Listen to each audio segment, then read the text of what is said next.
August 15th, 2022. And this is the Amherst Town Council meeting. On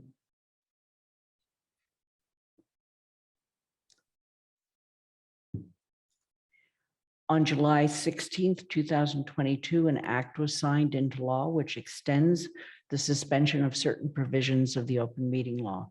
This allows us to continue holding meetings remotely without a quorum of the council physically present at the meeting location, while providing the public with adequate alternative access to the meeting. This meeting is accessible in real time by Zoom, by phone, and on Amherst Media. Given that we have a quorum of the council present, I'm calling the August 15, 2022 regular meeting of the town council to order at 6:32. I will call on each councilor by name. At that time, you should unmute and let me know you are present so that we know you can hear us and we can hear you. And then please remember to mute your mic again. Shalini Ball-Milne is not here yet. Pat DeAngelis. Present. Anna Devlin Gothier. Present. Lynn Griesmer is present. Mandy Jo Haneke. Present. Anika Lopes. Present. Thank you. Michelle Miller. Present. Dorothy Pam. Here. Pam Rooney. Present. Kathy Shane. Here. Andy Steinberg. Present. Jennifer Taub. Present. And Alicia Walker. We're waiting for them. There is no chat room for this meeting. If you have technical issues, I've already made sure that all of you have both Angela Mills's contact information as well as James Saltis. Lynn, Alicia's in the attendees. Thank you.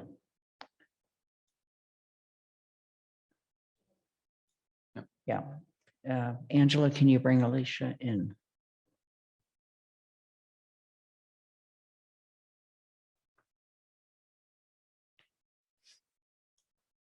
And Alicia, can you hear us? Yes, I am here. Thank you. Thank you. And anybody see Shalini on either side at this point? None. Okay. I've sent all counselors the contact information for Angela Mills, who is our minute taker tonight, and for James Saltis, who is our IT person tonight. And if you have technical difficulties, please let them as well as myself know. You can do that by email or text. Okay. We're going to start the meeting with the announcements. They're very brief.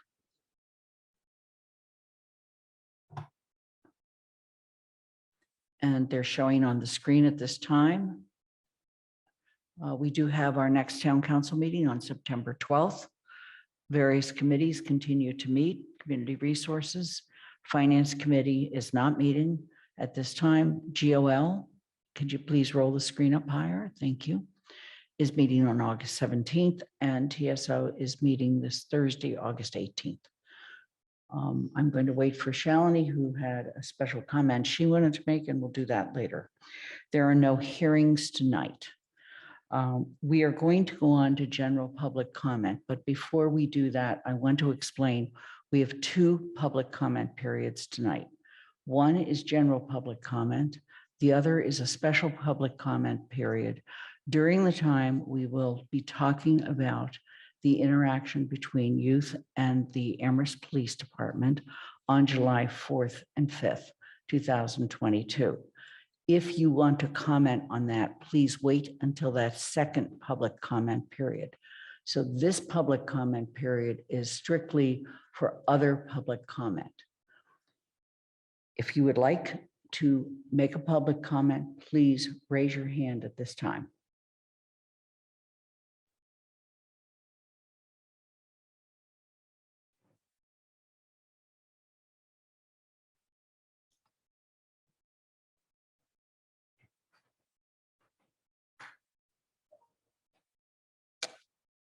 We have call-in user 1. And can you change your identifier so we know who you are? And please enter the room, state your name and where you live.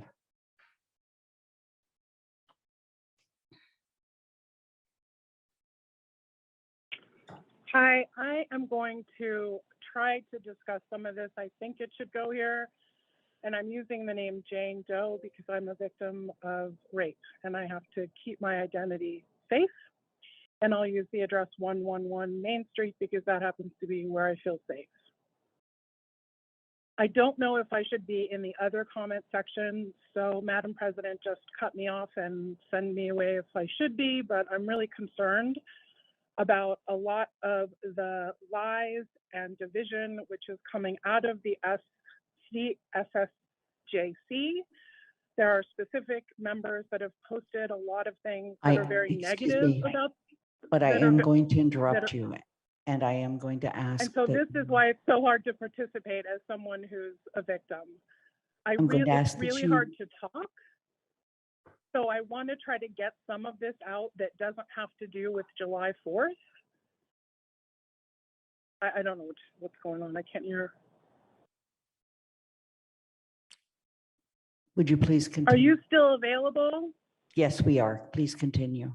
Okay, so what is happening that's causing me specific trauma right now is that there's a lot of information coming out of that committee by particular members against the police department and very disrespectful information that is generally divisive and causing me a problem personally. So it's not about the July 4th incident specifically, but it's more a critique of what's happening with them. So if you want me to wait, I'm happy to do that, but it's broad. Would you prefer that I wait? There's Why just don't a you lot of continue language now, that- but let me just make Yeah. the following It's- statement. Go ahead, sorry. Residents are Yes, welcome this to is- express their views for up to 3 minutes at the discretion of the town council president and the council, based upon the number of people who wish to speak. The council will not engage in a dialogue or comment on a matter raised during general public comment. With that, why don't you go ahead and make your comment? There is a 3-minute limit and we do have a clock. Perfect. So 2 of the members in particular posted on social media comments after the memorial for our town comfort dog that were so inappropriate and so rude and inconsiderate, and I was traumatized. So what I've seen in town in the last 6 or 7 weeks is the police department coming together. I've seen Crest coming to events. I've seen the police work with UMass. I've seen the new people on staff, Miss Young. I've seen people come out. I've seen such positive interaction that I'm just flabbergasted that these people are so against our police department. The language is so alarmist. Terrorizing, accosting, harassing.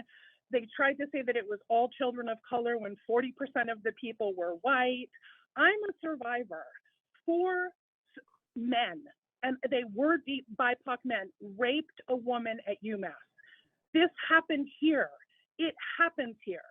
But for some reason, we can't talk about BIPOC criminality. I'm a survivor. For me, the police department are heroes. They saved my life. But that I'm not the only victim in town that feels like the Amherst Police Department are heroes. And what's happening, they're being disparaged. I'm hearing all this stuff about defunding them, and that scares me. I'm frightened. And then I hear that the woman who was a consultant, Shabazz, was paid money by the town, and she's in the middle of this disparagement. I just can't, I don't even know what's going on anymore. It feels like everyone's jumped down a rabbit hole. She's paid money and she's attacking our police. I don't feel safe calling them. It doesn't feel like community safety. At me, that entire committee is not safe for me. The only place I feel safe is going across the street. That's it. I don't feel safe at all. Oh no, Nabaku said apparently a dog funeral is more important than BIPOC youth lives right after Winston's memorial. I was crying over there. Officer Laramie has been out in town with the crest responders after the dog died, trying to be there for us. I've seen him present without his dog. And this woman and the other one, Shabazz, ganged up on social media against the Amherst Police Department and talked so much smack. I couldn't even believe it. It was like, what is going on?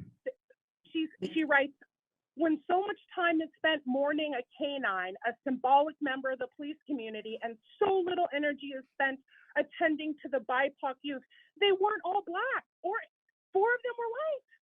It's just lies. It hurts me because I don't feel safe. I feel safe when I know if something happens to me that the police are going to be there. I need them. It's important to me.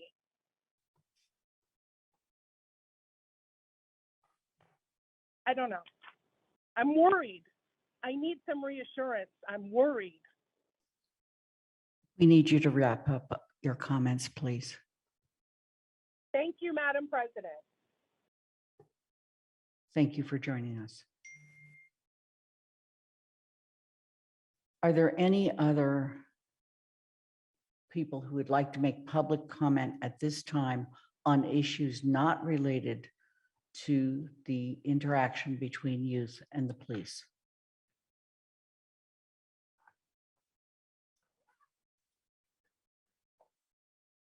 I'm not seeing any, so would you please take the announcements down? Oops, I do see one. Darcy Dumont, please enter the room, state your name and where you live.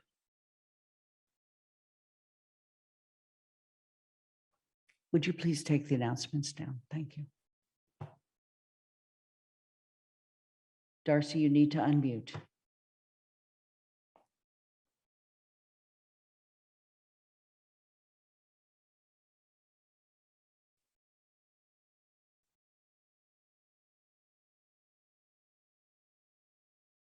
Angela, did we lose Darcy? Okay. Thank you.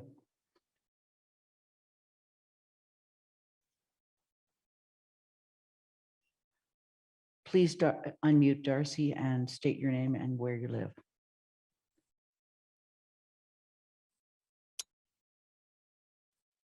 Good evening. Is this the time for general public comment? This is the time for general public comment, yes. Okay. Good evening. My name is Darcy Dumont. I live in South Amherst on Pondview Drive. First, as an individual, I want to express my support for the report and recommendations of the Community Safety and Social Justice Committee. Secondly, I'm here representing Zero Waste Amherst to support the proposal to amend the general bylaw to include a town contract with universal curbside compost pickup. As most of the counselors know, ZWA initially put this proposal forward 2 years ago, working with the DPW and the DEP to get started with a study. Fast forward to a year ago, the study was presented to the TSO, the Town Services and Outreach Committee, over a period of 2 meetings. At that time, Councillor Steinberg recommended that we instead take the proposal to the Board of Health, which has jurisdiction over the hauler regulations. Thus, in October 2021, ZWA brought the proposal to the Board of Health, not to ban organic materials in the waste stream, which some states and towns have done, but to implement the current less drastic proposal switch to a town contract that would phase in curbside compost pickup over a period of time. The Board of Health passed a motion in January endorsing the proposal and asking the town council and town manager for feedback as to how to move it forward. So tonight we've gone full circle to bring the proposal back to the council. And you see that it has wide community support. So that is super exciting. Just one point I wanted to make tonight is that This change is all about the new paradigm. It's all about equity. One thing that is really important for the council to understand is that with our current hauler system, someone who has a 35-gallon toter and gets pickup every 2 weeks pays exactly the same as a person who has a 95-gallon toter and has pickup every week. So that is a tremendous equity issue that we need to deal with. It impacts low-income people, people who don't have the ability to use the transfer station for one reason or another because they're elderly, disabled, work 2 jobs or whatever.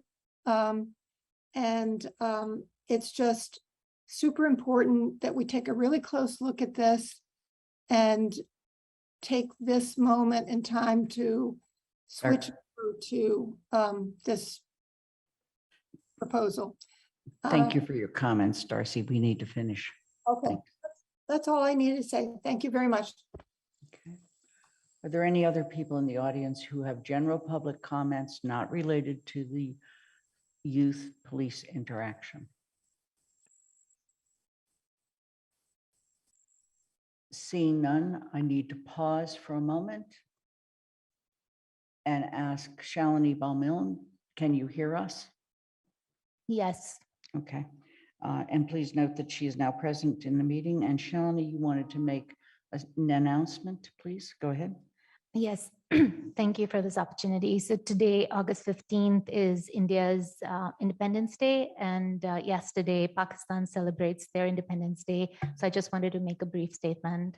So India and Pakistan were freed from British rule at midnight on August 15th, 1947. So we've completed 75 years of independence this year, and I wanted to join our residents from India and Pakistan in celebrating our freedom. Our civilization, as many of us know, is one of the most ancient in the world, 8,000 years old, according to some people.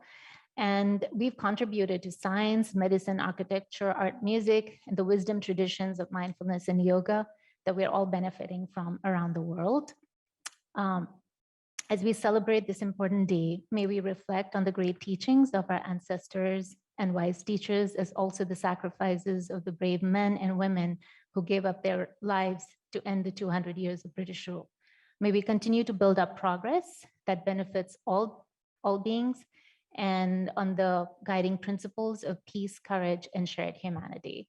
And as some of you know, we celebrated last year. It was a wonderful celebration. And this year, my hope is that we expand the celebration to all South Asian countries. That would include Bangladesh, Bhutan, India, Pakistan, Nepal, and Sri Lanka, and any other country that identifies as South Asian. So if any of you out there are interested and would like to celebrate a South Asian Day, please reach out to me. Thank you. Thank you. We are going to go on to the consent agenda, and let me review that. And the following items were selected because they were considered to be routine, and it was reasonable to expect they would pass with no controversy. To remove an item from the consent agenda for discussion later in the meeting, after I have read the motion, please let me know.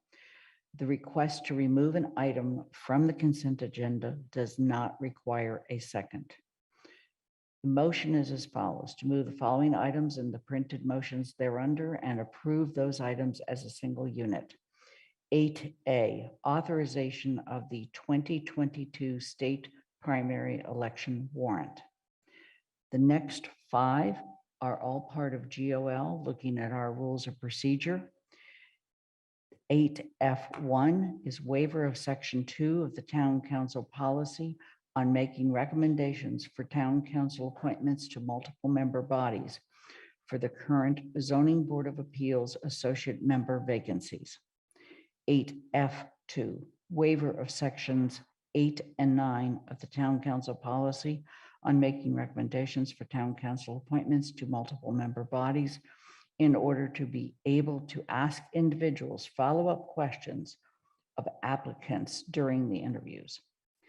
8F3, referral of section 2, 8, and 9 of the Town Council policy on making recommendations for Town Council appointments to GOL for review and recommendation for reasons stated in CRC's waiver requests.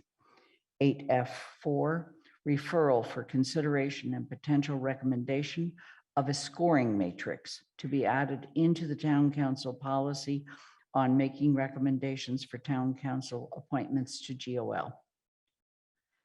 8F5, referral to GOL for review and recommendation, the matter of the public record status of CAFs.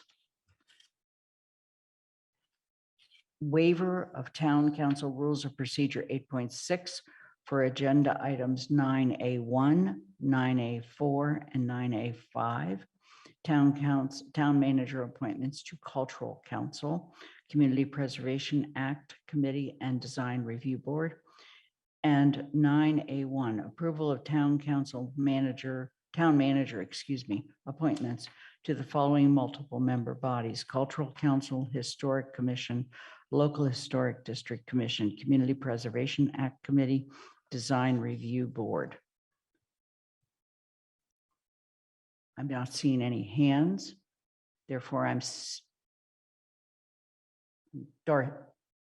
Mandy Jo. Just a point of clarification. I think 9A1, the approval of the appointments, is just 9A. Because we added a bunch of numbers in.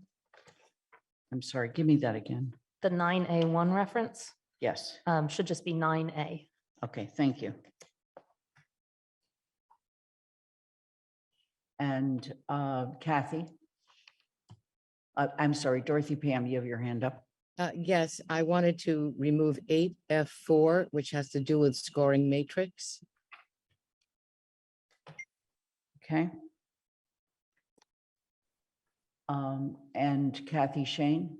Can you tell me what the removal of, there was one removal from CRC that I'm not sure what the definition of it was. The one was on a follow-up question, one was scoring, and when there was one more. Can you just tell me what it is? Yes, referral to GOL for review and recommendations, the matter of the public record status of CAFs. Okay, I thought there was one other one that just was a waiver of 2 or something. So Uh, if we, There are 5 of them. okay, The one prior to that was 8F3, referral of sections 2, 8, and 9. okay, I think that was what sections 2, 8, and 9. Can you tell me what's in them? Mandy Jo, please. Section 2 is the CAF section, and CRC sought waiver for this round of appointments to consider CAFs that were filed from May 1st on. I think it was May 1st. Because the CAF policy, the Section 2's policy requires any CAF, only applicants that submit CAFs after the bulletin board notice has been published to be considered applicants. And so that's part of the referral onto GOL to think about the issue of maybe a little bit before that. 8 and 9 are interviews and interview questions. Did you want that removed? No, I'm okay with that. Dorothy removed the one I would have picked. Thank you. Okay, thank you. So if we can show the consent agenda on the screen, I'm just going to review while counselors look at it. Remaining on the consent agenda and now looking for a second are 8A, 8F1, 8F2, 8F3, 8F5, waiver of town council rules of procedure, 8.6 for agenda items 9A, and 9A, approval of town manager appointments to the following multiple member bodies. Okay, Second, Rooney. I'm sorry. Thank you. We have a second. Is there any further question or discussion? Seeing none, I'm going to begin the roll call with Shalini Bowman. Yes. Pat DeAngelis, Aye. Anna Devlin Gothier, Aye. Lynn Griesmer is an aye, Mandy Jo Haneke, Aye. Nika Lopes, Aye. Michelle Miller, Aye. Dorothy Pam, Yes. Pam Rooney, Aye. Kathy Shane, Yes. Andy Steinberg, Aye. Jennifer Taub, Aye. Alicia Walker. Yes. It is unanimous. There are no resolutions or proclamations, and so we are going to move on to the discussion items this evening. The discussion items this evening include four. The first one particularly focuses on an update regarding the investigation of the incident that took place between youth and police on July 5th, 2022, early morning hours of July 5th. For that purposes of this discussion, I'm going to call on the town manager, Paul Bachman, who will introduce the topic, and then call upon Diversity and Equity and Inclusion Director, Dr. Pamela Young, and Police Chief Scott Livingstone. Great. Thank you, Lynn. Can people hear me okay? Yes. My undisclosed location. We really appreciate you having us here today. Tonight, our relatively new DEI Director, Pamela Nolan Young, will present information and facts that she has gathered as a result of filing a complaint with the police department about the July 5th incident and the 54-second video that has been shared widely. I wanted to thank Pamela for her work already in the first few weeks of her job here. She has really made an impact in a very short period of time. It has been so valuable to have Pamela's expert analysis and the legal framework that she brings to this discussion. Later in the agenda, as you mentioned, we will have the opportunity to update everyone on the status of the proposed Police Resident Oversight Board and the Community Responder Program. And I also want to note, as you said, that in addition to Chief Livingstone and Pamela Nolan Young, we're joined by CREST Director Earl Miller and Assistant Town Manager Dave Zomack, and Chief Nelson was going to join, but it doesn't look like he's in the audience. So I will now, with your permission, Lynn, turn it to Pamela. Please. Good evening. I thank you for the opportunity to share my report and findings with you. And I'm going to basically walk you through the process that I've learned about the incident. So 2 officers responded to a noise complaint on July 5th at 12:32 a.m. at 683 Main Street in Amherst. The officers found 9 youths of various races and ethnicities, at least 3 identified as BIPOC, so Black, Indigenous, people of color. All of the youths were under the age of 18. The officers sought identification from the teens. The officers did so because the teens are not permitted to drive after 12 midnight pursuant to Mass General Law, Chapter 90, Sections 10 and 8B. During the nearly 1 hour-long interaction, one of the officers erroneously stated that the teens did not have rights. As you know, teens do have rights that are guaranteed by the Massachusetts and the US constitutions. The 54-second video of this exchange was released on social media. Naturally, many people were upset about the statement and expressed concern. In response to the concerns and complaints raised, the following has occurred. The town manager issued a statement reinforcing the town's commitment to treat everyone fairly and stating the town would review the video. I, as the DEI director, sought a review of the interaction from the Amherst Police Department. I have no authority, nor does any other board or commission, to conduct an independent review. At a prior town council meeting on July 18th, 3 members of the public made public comments and the town manager addressed the issue in his report. The Human Rights Commission filed a complaint with the police department on July 21st, 2022. The complaint alleged the words spoken by one of the officers equated to an abuse of authority. The CSSJC issued a letter of letter of condemnation on July 29th, 2022. The Amherst Police Department began an investigation. The Amherst Police Department has responded to several Freedom of Information requests.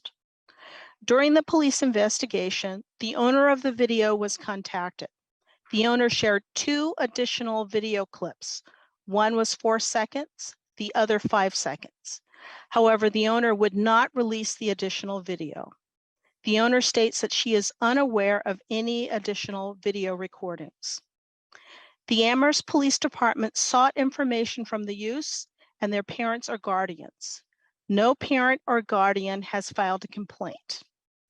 The police department would welcome any additional statements or videos.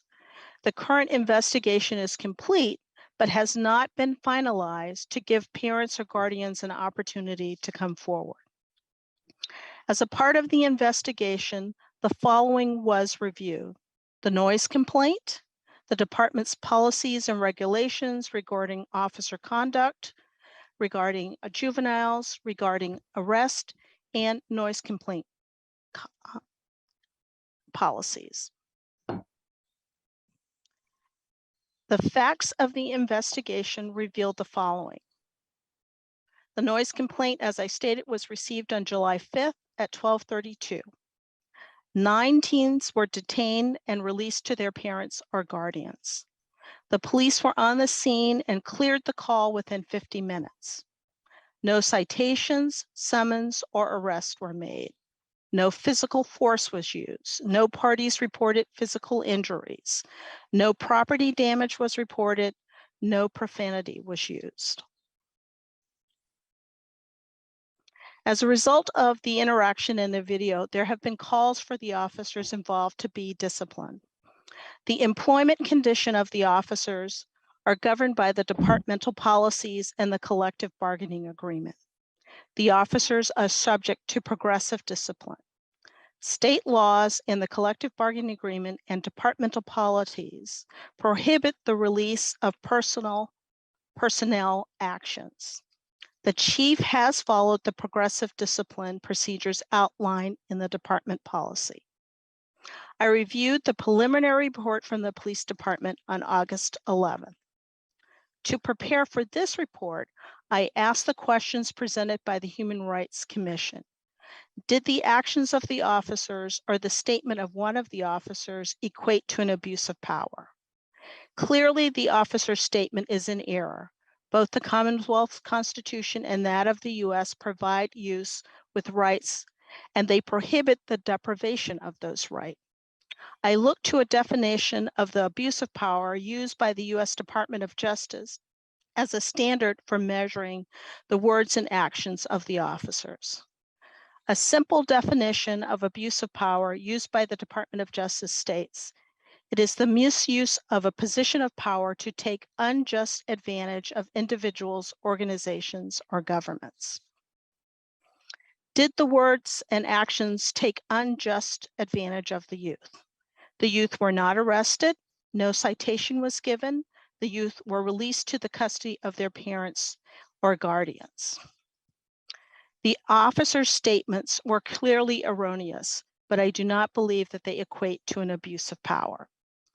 And to conclude, I just wanted to make a couple of observations. In the future, we know that the town should be more proactive in communicating the status of these types of events, both to the elected officials and to the public. And I'd also like to share with the town council and with our residents in general, 2 quotes that I think are reflective of this issue and where we are as a community. The first is from James Baldwin. Not everything that is faced can be changed, but nothing can be changed until it is faced. The second is from Nelson Mandela. If you want to make peace with your enemy, you have to work with your enemy. Then he becomes your partner. I'm happy to answer any questions that you might have. Okay. Mr. Bockelman, is there anything else you'd like to state or at this point before we move on? Not at this moment, but I will have something a little bit later if you don't mind. Okay. Chief Nelson, anything you would like to say at this time? I'm sorry, Chief Livingstone. Chief Nelson is not with us tonight. He's actually on an airplane, which is why he's not able to be with us. Chief Livingstone, anything you'd like to say at this time? Thank you. I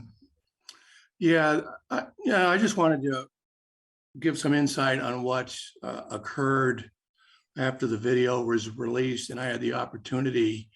It was either the day after the video was released or maybe 2 days after the video was released, and I was able to speak to the officers face to face and, ask her and what happened there, why was the statement made? And there was a reaction to something that one of the youths had said to the officer that made the statement. And I said, and it's a public record, so I don't mind mentioning his name, and nor does he. And, Officer Martins, what happened? And he told me that he doesn't know how the words came out, the way they came out. He made the statement.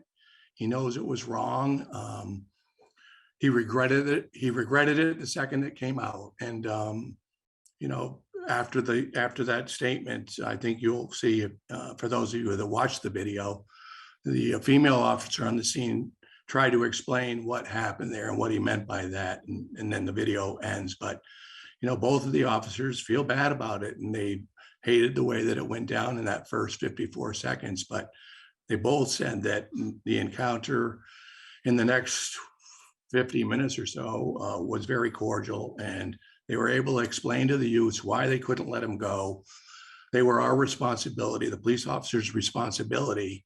We couldn't just let them drive off. They weren't legally able to drive, but they couldn't just let them wander off without making contact with the parents.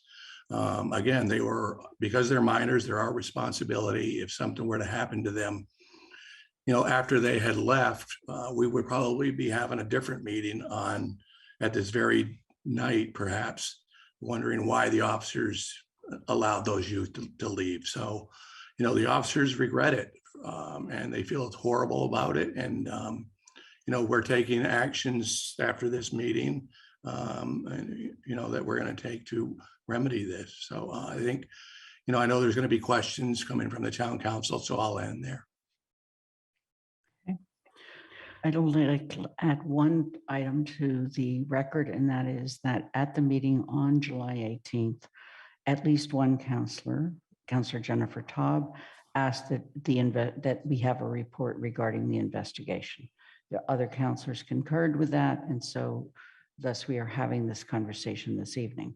With that, I'd like to open the floor to counselors for questions. Dorothy. I just want to thank our new DEI director for a very clear and informative report. I found it very helpful. Thank you. Thank you. Thank you. Are there other questions or comments?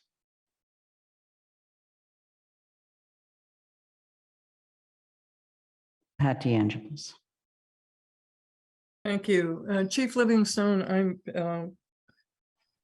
I'm curious about what some of the actions will be that will happen moving forward.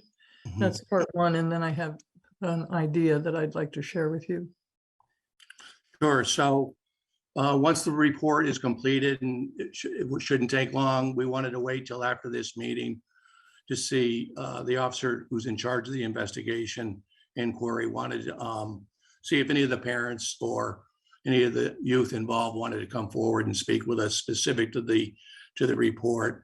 Some of the things that we've talked about, and I've talked about it with Ms. Young and certainly with Mr. Miller and the town manager, but this was something that the officers had brought up that were involved is, I don't want to call it a restorative justice type thing because that involves criminal things and this wasn't a criminal matter, but just sitting down with the youth if they're willing to do so and have a conversation with them and their parents if they wish to talk about the incident and come to some conclusion and give the youth an opportunity to tell us how they felt about that night, and certainly have us explain why we had to do some of the things that we had to do that they probably weren't real happy with. And I know most of them weren't happy that we had to call their parents. So, things of that nature. And to, and it doesn't have to be at the police station. It can be in the bank center. It can be over pizza, but we want this to have a positive outcome. And so that's why we want to meet directly with the youth involved. Thank you. The other part of what I was going to ask, and I was calling it a restorative justice process, but exactly what you described, it seems to me that there needs to be a meeting of the youth and the police officers. I think that the officer who made the statement owes the young people an apology. There may be apologies owed on the other side. I have no idea. But the idea of them coming together and reaching some common understanding, I think could be a reparative process, and I hope that it happens. Absolutely. And thanks for those comments, Pat. That's specifically what we're looking for. Yes. Okay. Alicia Walker. Thank you, Lynn. So Chief Livingstone may have already answered this question, but what I was going to ask is if there had been any outreach to the youth or their families directly, and if that outreach had been done by anyone other than the PD. Hi, Alicia. I know we reached out to them via email through one of the parents that was involved, or one of the parents whose youth was involved. She had requested that we go through her to reach out to the other parents, and we listened to that, and that's the process that we went through. It came from the officer who was doing the investigation, so that was the process. It was through email. Okay, so I just wanted to check in that the fact that there wasn't a complaint filed is just that there literally wasn't a complaint filed, not that anyone had reached out to the families and confirmed that no one wanted to file a complaint. Yeah, so I'm not sure what you're asking, but we have not received a complaint from the parents of any of the youth that were at the scene. So, but we did receive a complaint from the Human Rights Commissions that initiated the inquiry and the investigation. Okay, thank you. You're welcome. Are there any other questions or comments from counselors at this time? Jennifer. Again, I did want to thank, Pamela. Sorry, I did, because I had been one of the counselors that asked for a report. I really do appreciate the report from Dr. Young. It was very clear and thorough, and really, I didn't know much. I really didn't have the information before receiving the report. So thank you. Thank you. Okay. Are there any other questions at this time? Yes, Shalini. Are we speaking up to the report, the CSSJC report? No, yet? Not we are yet. only Okay. speaking to the To the- report to the from Dr. Pamela doctor. Okay. Nolan. Yes, I also want to thank Dr. Young for that report. And I think a question I had was, it wasn't very clear how many BIPOC youth were involved. And they said at least three. It wasn't, I mean, I think there's a mention of at least three, and it wasn't very clear to me. The other thing was, I think I also want to just state that along with, I think, many other counselors who didn't speak up earlier, was because we were waiting for this response and for this investigation. So it's really helpful to have more information. I guess I was also curious about moving forward. I think it's a moment, it's an opportunity for all of us to be educated about the processes that are in place when minors are involved, and whether it's CRES or whether it's the police moving forward who may have an encounter with minor, what are the rights and responsibilities of the youth in that situation? And are there any updates in the way the police and CRES are going to be engaging with BIPOC youth and with youth? So any clarity around that? So I can just speak for the CREST side of things. I think you always want to involve the family in situations. Parents are the legal guardians, and a lot of what we've trained on is how do we bring the family to the table. There are sometimes challenges to that. I mean, specifically in scenarios around LGBTQ youth who may be reaching out to us with issues that they haven't addressed with their families yet. But outside of that, or instances of abuse, we would be bringing the family in, and there's a really kind of evidence-based practice called family-centered approaches, which is the kind of youth version of person-centered approaches, which says that any engagement can be used as an opportunity to empower and provide families with more resources. So that is the framework in which CREST is operating. And I'll just add that the report indicates that at least 3 of the youth identified as BIPOC, but there may be more of the group that were BIPOC. And as Chief Livingston has stated, we're interested in having what I might describe as a circle process, as a way in which to have communication with the youth and the family, but we have not reached out to them to see if they're interested in engaging in that process yet. We're waiting to the conclusion of the investigation and tonight's meeting. Okay. Shalini, was that sufficient for your questions? And also from the police side, and maybe that's something in the future that we can hear about, because even though the CREST is going to be dealing with non-criminal, I'm sure there'll be future exchanges between police and youth. And so given everything that we are learning now and what we know about trauma and stuff, maybe we can get an update, not today, but in the future from the police also, how they might be updating their processes in engaging with youth. Okay. Yeah, I appreciate that. And, I just would add that at the time the call came in at 12:30 to her, the woman who called in the complaint was middle-aged, and she basically just said it was a loud noise coming from the parking area and loud disturbance. So, before the officers got there, it was not, the officers didn't know that they were going to be dealing with underage youth. Okay. Kathy. I too want to say thank you to Pamela Young for this report, and in particular, the citation of the law about midnight. This is something that actually, if you do a search in our own bylaws, you can't easily find. It is a Massachusetts law. So knowing you're not, we were told that when our children started to get their driver's license, that they couldn't have the car out after a certain amount of time. So that was the only reason I remembered it. But thank you very much for putting that in, because I'm not sure that people always know it. You're welcome. Thanks. Dorothy. Well, I do think we have to figure out a way to have a quicker response.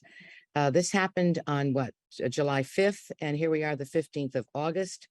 And in that time, people have been upset.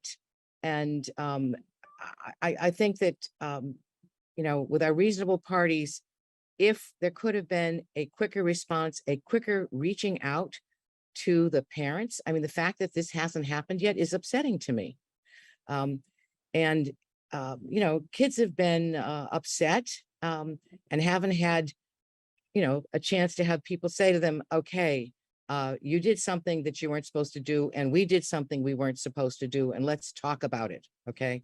So I am unhappy it took too much time. Okay.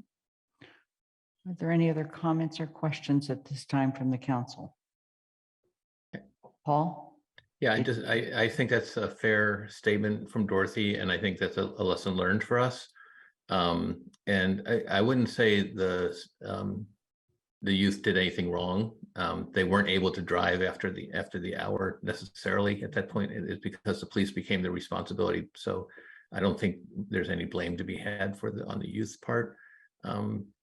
But again, I've only seen the 54-second video. I have not talked to the officers about what happened in the other 49 minutes or whatever. So, but the other thing I wanted to say is just how well served the town has been to have Pamela as our DEI director and Earl as our CREST director be part of the discussion with the police chief immediately after the incident, and to help think through what is the appropriate response and how the town can be best served. So we did not have this capability a year ago, and I just thank the council for funding this, and for Earl and Pamela for taking on this task, because they are exceptional people. Are there any other comments from the council before we move on to the next, which is in fact an update? Michelle Miller. Just adding to the response piece of things, I personally feel disappointed that the council wasn't able to come forward with some sort of response. I understand that timing, is difficult and things have to happen in public meetings, but what I'm taking sort of as a possible solution in the future is, if something like this were to occur, the Community Safety and Social Justice Committee has been set up to act as an advisory to the town council, to departments for matters that relate to these things. And I would like to see us work in collaboration with that committee if something like this is to occur in the future, so that we can be in unity and solidarity, work together with our wonderful staff to address the community more quickly. And in particular, the youth in this case. I think it would have been really good for the youth to hear from the council and to hear how much, we appreciate them and their place in the community. So that's what I have right now. Alicia. Thank you. And I also just wanted to say, because I didn't say the first time that I spoke, that I also appreciate the work of DEI Director Pamela Young and also Chief Livingstone. I do also, though, still have some concerns. I share Michelle's disappointment in our response to this issue, first and foremost, because I believe that that's how we build positive relationships with our community, is how we respond to events, and continuing to tell communities to wait for this and wait for that and not just have an initial immediate response, I think only further deters the relationship between the community and the town leaders. And also wanting to understand, because I don't know exactly how the police investigations work. I'm speaking based off of my experiences with more things like mediation, and thinking about why the families and the youth would not be contacted in the process of the investigation itself, and why we're waiting for the investigation to finish before we're contacting the families and youth, because I believe that they may hold important elements that should also be investigated. Because just as much as the officers know what happened, so do the youth who were involved. And so I think that that's an important part. And then also understanding that it's not only BIPOC residents that can have a fear of the police.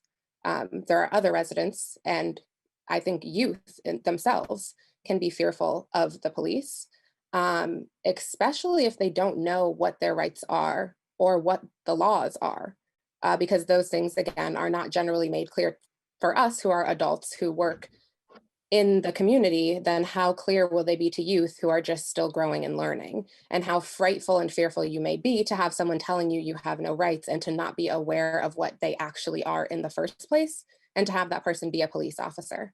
And so to think about the fear that might exist with the youth, I think about repairing that immediately and thinking about how important that is for our community moving forward and looking into the future. And I also just think about more clearly communicating with the youth in terms of how we teach them as community leaders, because again, like the PD should be seen as community leaders, and how they're engaging with our youth and how they're educating our youth. And so when they're being detained, saying why, because if they were told in the video, like, you're being detained because there's actually a law that says you can't be out driving after 12 p.m., that's a completely different story.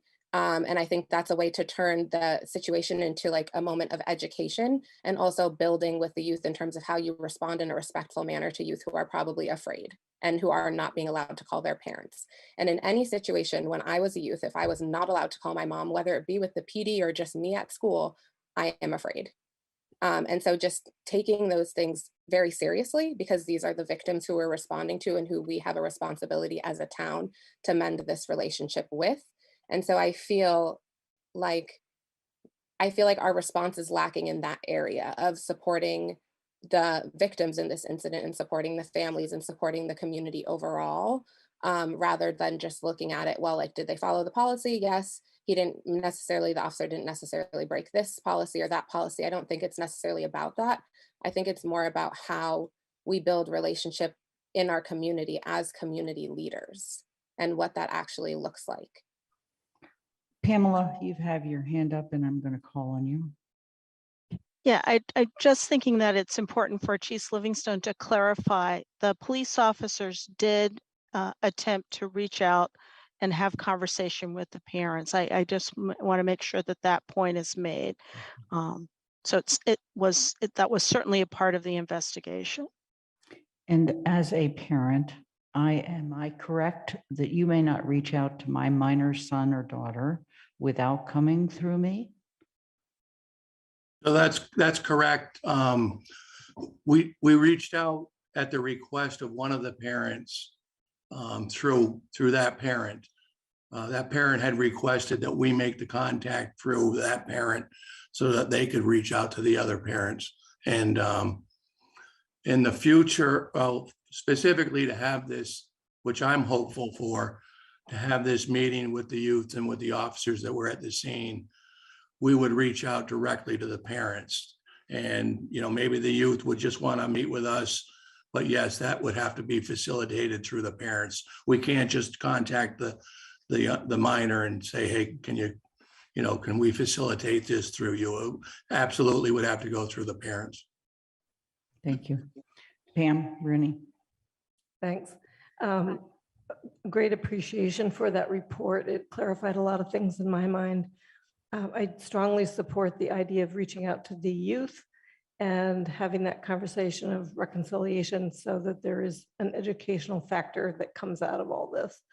And lastly, I look forward to any updates on the Police Oversight Board that has been asked for quite a while, and hope that that's coming together. Thank you. Andy. Yes, I appreciated the comments from several of my fellow councilors regarding how the council should interact in this kind of a process in the future. And I would suggest that we might want to take that up at a retreat for discussion, because we need to understand what our role is as the legislative body of the town government and what the executive authority and role is of the town manager's portion of the government under our charter, and make sure that we are adhering appropriately to the lines, but maximizing our role as representatives of the community. So that's why I think that this might be the next a future retreat topic for a council retreat. Thank you. Anika. Yes, thank you. I also want to thank Dr. Young for your report. And I have just a couple of questions and a thought. One is in regards to the 911 call. And would we hear that, or is that, I know in some cases that could actually be, we might not be privy to that, because whether that's for youth rights. And I think that we all know, I think that everyone here knows and understands that youth have all of the rights of adults and then some on top, but I'm also hearing a lot of questions that are being asked, that we're also as counselors hearing that because of youth rights, this couldn't have happened or that couldn't have happened. So I know whereas we have a 50 some odd second video, and now we have further detailed information from this report. And I'm happy with that because I know myself, there was so much conflicting information about who was involved. Were they targeted or not? And it seems, is this just a general youth issue? Was anyone treated differently in the group? And I hope especially with the formation now that we have DEI and we have CREST, that this is an opportunity that we can, further support working together. And we're probably here under a microscope at Amherst about these departments, how this is going to work. And I hope that this would be an opportunity that, if we're going to be a mold, to show how it is done as opposed to how it's not done. And whereas I do agree with Michelle and that community deserves faster responses, I'm not sure exactly how long these reports take to be investigated. And also, I believe we do have a responsibility to make sure that we have all of the facts. So we're not ourselves engaging in hearsay, so we're not ourselves speaking out of turn. There could be incidents on this video that, are showing brutality, whichever. I mean, by no means saying there are. But if in fact there were, and you have a bunch of people making statements, we're actually interfering. And we could be hindering something. So I'm really looking forward to, the rest of this report and actually hearing more if there's anything else in that, in the hour of interaction, and, really just knowing how we best can be supportive of the community and also making sure that we know the rights, because as of right now, the facts are that we know the youth have rights and they were told that they weren't. And I'm just really looking forward to the facts behind any other accusations that were made. Anna? I think there was one question in there, Ms. Yes, Danica, please. about the recording of the dispatch call. And so, yes, we have copies of that, and they were distributed to the 3 individuals that we had requested them. So that is a public record. We wouldn't just put that out into the media, for instance, but it's certainly a public record and anybody can have access to that. Redacted copies of those reports appear in the packet for the council, and the names that are and birth dates, et cetera, have been redacted for that purpose. Anna, excuse me, Anika, did you have any other follow-up on that? I'll wait. Okay, Anna? Are you sure, Anika? You can go. Positive. All right. Okay. So my question is relating to, first off, yes, ditto all of the comments. Thank you for the reports. Thank you for the work that's gone into bringing this to us today from all of the folks who've made that happen. My question is, in reading through the disciplinary process and procedures, they're all individual, and I recognize why that is. But when we think about this, I'm curious, Chief, what education has been done generally? And I feel like I'm reiterating something that was said earlier, so I apologize if this feels redundant, but we know that we are navigating a system of policing that is not necessarily grounded in restoration and education, and that Amherst is trying to challenge that in a lot of different ways. So if we want to work to combat that structure and system, and we see you and Earl and Pamela doing that through different measures that have been taken, and we know that there's a lot more we can do, what are the ways that we can do, instead of just I don't know what disciplinary action has been taken, however, is there work that can be done to do remedial, I'm looking at the way it's defined, right? Like remedial training, more broadly. This isn't the first time or the last time that our officers will engage with youth. How can we work to build an education to that I don't like putting education and discipline together, but how can we work to kind of bring that education more broadly and not just for one officer when we know that this is something that we're combating a system, right? How can we work to bring that education more broadly? Thank you. You bet. So thanks for the question, Anna. So yeah, some of the discussions that we've had after this incident with my staff, and then additionally with the town manager and with Earl Miller and the DI director have been future trainings, because that is part of what was in the discussion that I had as far as anything disciplinary. And it wouldn't be with just 2 individual officers. It would be department-wide, and specifically looking at additional trainings that are specific to juveniles. I've already had a couple of people reach out to me, specifically asking if we could have a discussion with them about trainings. One of the individuals is a local man who reached out to us, and then there are trainings out there that are, other agencies have used. So we'll look at those. There are very specific trainings that we are mandated to do every year through the state training council. And but we absolutely have leeway in additional trainings and whatever would fit our bill for our agency. What we do may be not specific to what Boston and Springfield do, but it would be specific to our community. So those are the types of conversations that I've had, again, with the town manager, CREST director, and DEI director is, what types of trainings maybe we be missing, or do we need to include in the future for our department?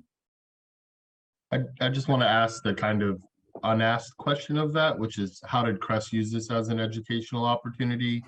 We have had several conversations with the team about, hey, how did this make them feel? What might we have done if we had been there? What are the reality of the parameters of this situation? I just want to appreciate Chief Livingstone also having come and answered questions for those responders and engaged in a real dialogue with them last week on Friday. That was really helpful to our end. We recognize that we are not police. We do not have the ability to have non-consensual engagement with folks. So there are parts of that call that are just outside of our bailiwick, but I think it was really helpful. I know some of the responders are in the audience today, that it wasn't me telling them how to feel about this, that they were given information and access and able to draw their own conclusions, but also, it isn't our role to castigate another department in the town. So how could we learn from this, and how could we kind of grow together through this? And I appreciate Chief Livingstone's humility in allowing us that opportunity. Thank you both. I do want to mention that we have both an update on CREST and an update on the Resident Oversight Board as our next items. But before that, Alicia. Thank you, Lynn. Yeah, I just wanted to say that I think that offering our support to and dedication to our community members doesn't require data. And I think that there are small changes that we can make, like those, that can either start to build or continue to build the relationship and the trust with our community. Even just small statements saying that, like, we hear you, and not choosing a side is not what I'm looking for. I just think there are different ways where we can support the people in our community. And so I also think this is like part of how we engage in healing, which just brings me to want to reemphasize the CSWG recommendation of having Dr. Love do a community healing process, and saying how important that would be to hear, what the people want, and what they want it to look like. And I think it's really important for us to be listening to our community and for them to be feeling like they're heard, at least. And then also, just for my clarity, we have a teens cannot drive after 12 p.m. is in our bylaws. I just wanted to confirm that. And then also, do we have a curfew for youth? I'll take a stab at that, Alicia. I'm not aware of a curfew we have for the youth.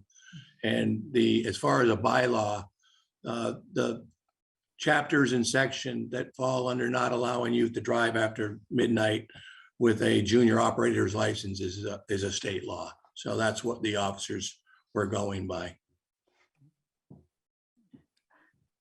Shalini. Yeah, just had a clarification of two statements that were made today. And one is that the youth were not allowed to call their parents. And is that true?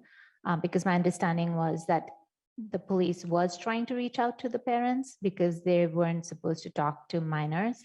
And the second question was they were not told why they were held. And in the video, the brief 50-second video, I already heard some partial explanation that was being given. And I wonder in the rest of the hour, was a more elaborate explanation provided to the youth? Sure. Thank you.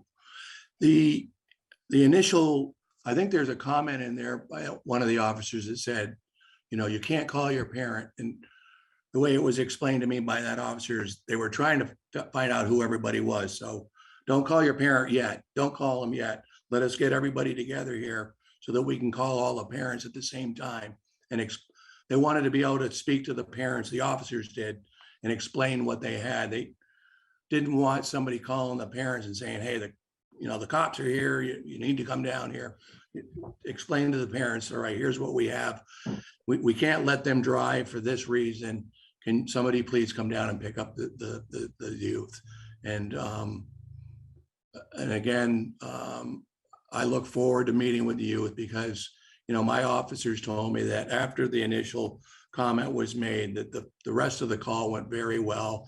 They were able to get parents on the scene to bring everybody home, and it made an explanation to them about everything they were doing, why we have to do this. I know there were some of the youth that didn't want their parents called, and we explained to them why we had to call their parents. So things of that nature did take place, yes. So it does look like maybe there's an opportunity to, that sounds odd that I can understand in the circumstance, there are 9 people, 9 youth, and there's a lot of talking going on. And so in order to maintain some order, they were asked to hold off, but that can definitely be intimidating and confusing to the youth. So that's one part of the process that could be looked into for how to handle that better.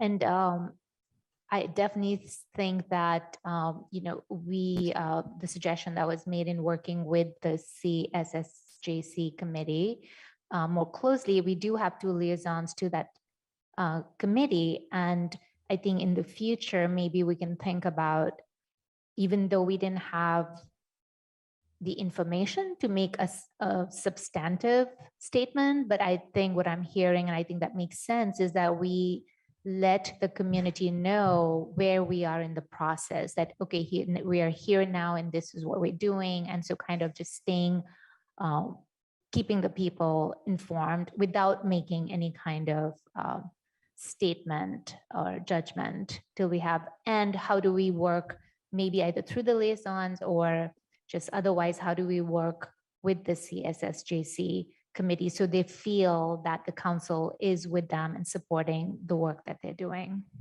We're having a discussion with them later on in the agenda, so let's hold off on that, please. Alicia? Yes, thank you. Sorry, Shalini's comment made me think of one more thing, just because in terms of the not being able to call the parents. So I was just slightly confused because it said they were called for a noise complaint. And so when they got there, the teens were on the side of the road for a flat tire, so they weren't actually driving after midnight. And then it's unclear because it said they were waiting for AAA or parents. So is it unclear that they were even planning to drive thereafter? So was there any reason for them to be detained, or were they never actually detained? They were just being supervised until the parents came to pick them up. So there was a second vehicle on the scene. There were 9 individuals there. There were 2 vehicles. So the officers didn't want them all leaving in one vehicle. Nobody could drive. And so that's why the parents were being called to come pick everybody up. I definitely know that one of the youths had told them that they had made contact with either AAA or their parent, but the officers wanted to verify that everybody's parent was going to be coming, because we didn't want 2 kids leaving with a parent and then 7 others just wandering off. That we wanted everybody's parent to be at the scene, or if every parent couldn't come to the scene, there were several parents who showed up and took responsibility for the other the youth that didn't have transportation. Okay, thank you, because that was going to be my next question. If they weren't detained and there were youth who were of 17 years of age, they couldn't like just walk home or go take the bus, or they were actually detained? So yeah, detains, they were, again, because of the circumstances and the time that was, now getting towards 1 a.m. They're our responsibility. So if somebody had just wandered off into the night and something happened, that's our responsibility. Whether if they got struck by a car, if they got lost, if something else tragic happened, we would be having a different conversation tonight. Thank you. I Dorothy. understand. I asked simply because when I was 17 living in this town, my mother didn't have a car and I used public transit as a means of transporting from one place to another. And that's not uncommon of kids the age 16, 17 in this town because of the free transit. So just also keeping that in mind, because a lot of my friends also traveled via transit. I mean, ultimately, if somebody wasn't able to get a ride home and somebody couldn't give them a lift, the officers certainly could have given somebody a ride home. And I mean, that happens pretty routinely. Okay, Alicia, anything else? No, thank you. I appreciate that there were other ways, but just saying that if there were some youth who were passengers and were not driving, that they should have been free to walk to the bus stop if they so chose to, because I believe some of those kids may, it is possible that some children that age may do that regularly. Dorothy. Following up on that, I guess I'm beginning to get troubled now because it's sounding a bit like curfew. I never had that level of supervision as a young person. Someone can't drive a car with kids in it after midnight, but other kids can go and do what they want. They can walk off. You're not in loco parentis. So I am now confused about the whole question of people's individual rights. I mean, I certainly was free to walk and go and take buses and to be alone in the dark or with the other people when I was at that age, and did not expect that the police would have to watch me till my parents picked me up. So I'm now surprised. It was a call specific to those individuals, Dorothy. So you're right. If some kid is just walking down the street at 12 or 12:30, we're not going to engage with that individual. This was a result of a legitimate call from a woman who was concerned about noise. And then it was further learned as the officers were there, that a car had a flat tire. They no longer could drive. The officers were concerned that they were all going to jump into one vehicle and take off and, that sort of thing. That I understand. I do. Yep. Michelle. I was just following up on that. I felt a bit confused there too, Chief Livingstone. You said that if someone had walked off and something had happened to them, that it would have been the responsibility of the police, or that we would be having a different conversation. And I just would ask for more clarification on that, because without a curfew, I don't see how, if 5 of the kids decided to walk home or take public transportation and something occurred, it would become the responsibility of the police department. And I'm just trying to understand why those kids were being detained. I don't really understand what detained means. So maybe you could just help illuminate a little bit on that tension there. Yeah, it's a little bit of a strong term for that particular incident.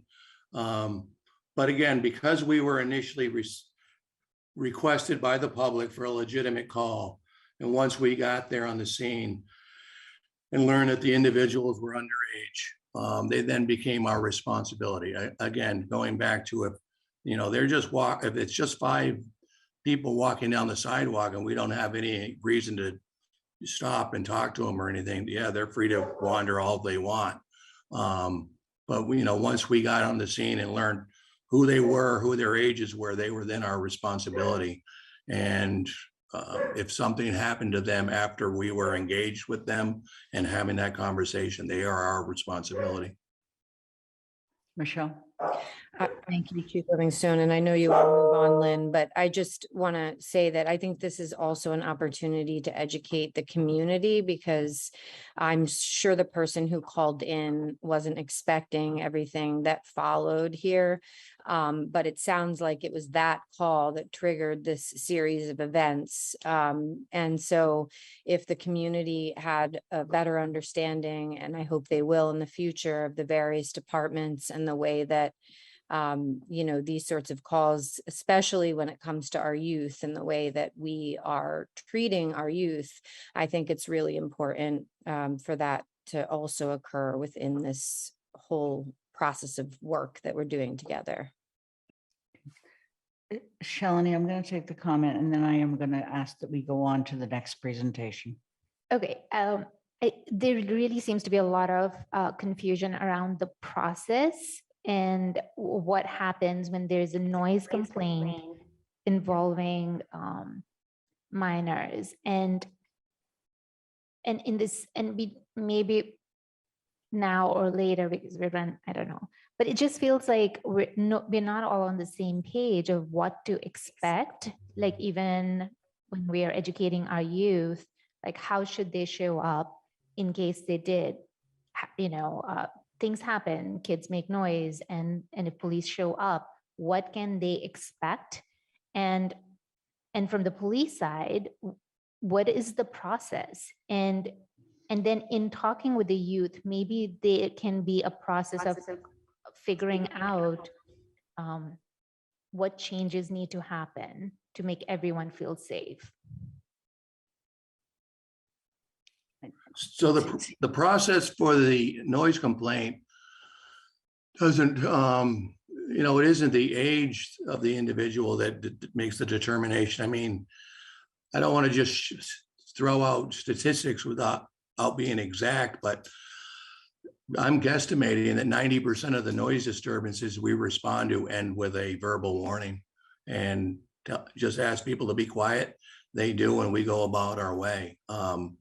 There are arrests made in really serious instances. There is Party Smart registration that's been very successful, where people can register a party, and if we get a complaint about a noise, we call the person and tell them, hey, we got a complaint, please quiet the party down. And if we don't hear anything further, then that's all good.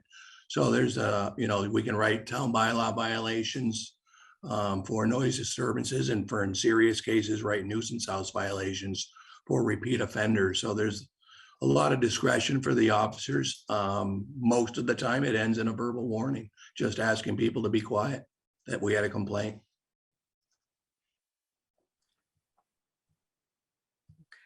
I'd like to go on to the next item and ask Earl to give us a brief update on the CREST program.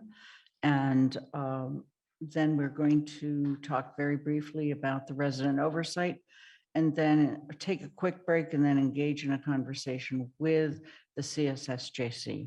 Earl? Yeah, thank you all for having me to talk about this. I still think a lot about when you guys appointed me here, and Alicia's comment about us holding your baby. We say that often in training, that we are holding something that is really important to the whole town. Currently, CREST is, as of today, 11 folks. One of the things I'm really proud of, hiring is not something that's been easy for lots of folks in the community. Knock on wood, it has not been hard for us. The 11 folks we have, 9 of them have worked or lived or gone to school in this town before they took a position with us. I think it was really important for us to have folks who understood this community in real ways, and as somebody who has not spent that time, it's been really important for me. We had our swearing in on July 5th. We've been in a really intense set of training since then. They didn't really get much of a break when they got sworn in, so they spent the next 5 days in a really intensive classroom training from the Wildflower Alliance. This was a training on particularly working with folks who have experienced harm by the psychiatric system. Folks who hear voices, and folks who may be feeling suicidal. So building a capacity to have those conversations with folks. They did 2 separate sessions of motivational interviewing that are often separated by months. They did them 1 week after the other. The feedback we've gotten from trainers is that our folks they're passionate about it.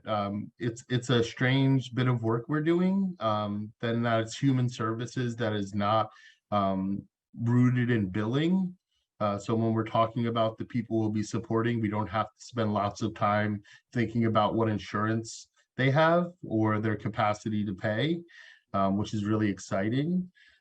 We have gotten trainings from one of the ones I'm most excited to talk about is we actually got a training from a family in Amherst on living with autism, living with OCD, and from the mother who's a social worker.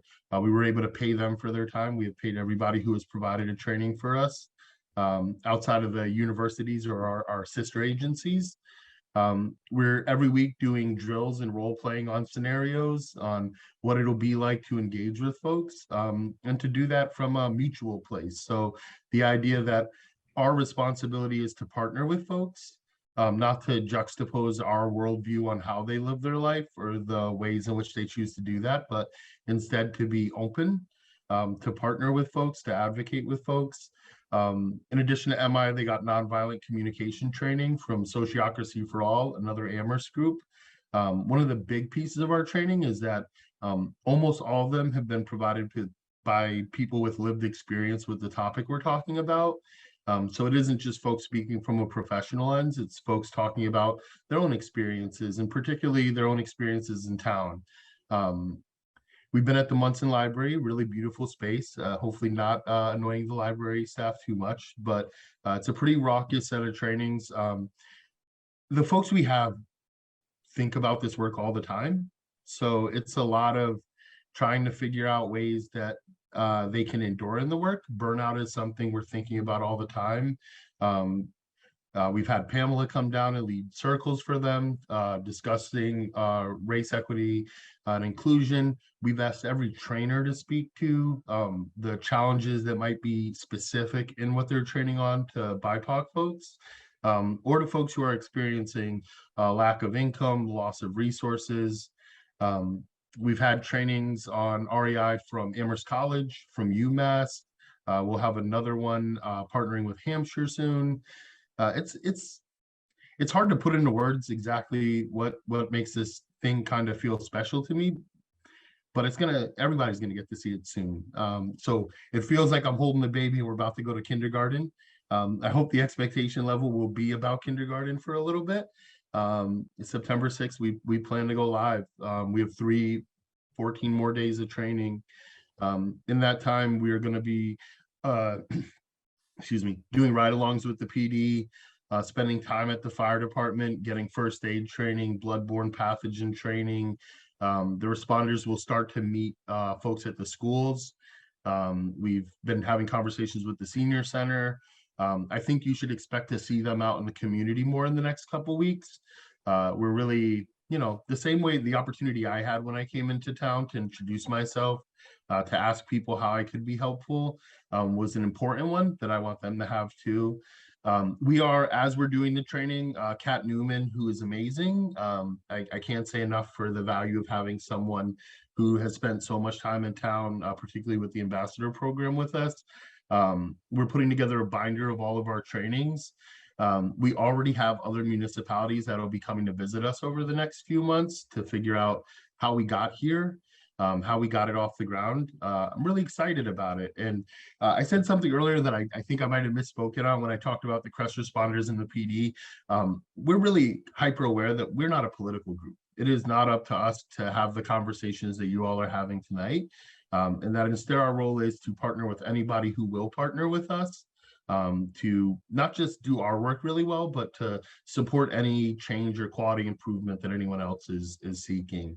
To that end, we'll be RFPing for support services. We've worked with DPH to identify what services will support CREST, but also what services will support the town. We're looking at bringing psychiatry in for folks who are struggling to get those appointments because of a bit of a backlog of those services statewide. Some case management services and really anything that folks are asking for. So I could and I do talk about this all the time, and so I will pause because I can get really into the weeds on this. I would say when I ask the responders what they think this work is, they talk about increasing the ability for not just the person we're engaging with, but for the whole community to understand what that person is experiencing. You know, we have had the opportunity to actually do some engagement with some folks in the community already. Some of the teams are starting to think about who they'll be seeing on a regular basis. And I don't know. I'm really glad to be here. The spirit of the town feels really important. We've gone down and done the tablet tour in the Bank Center, and I think for me that's a really important thing. You know, I know the expectation from folks is not just for us to do the work, but to show other folks how to do it. So we're taking really good notes. We think we're building a really good framework. And I guess I will avoid going too far into the weeds with you, except to say that every department in town has been supportive of us and given really generously of their time. And that has meant a whole bunch to all the responders to see that they're being treated like real town employees, not just this new scary thing. And this is scary for some folks. So that's kind of it for now. We are gonna, at the end of training, have a written report on what training went through, what approaches we use that we expect to share with everybody. I'm really excited for that too. So that's it for me. Thank you. I'm going to quickly switch to Pamela, and then I'm going to come back for questions, Pat, okay? Pamela, just how you plan to approach the resident oversight.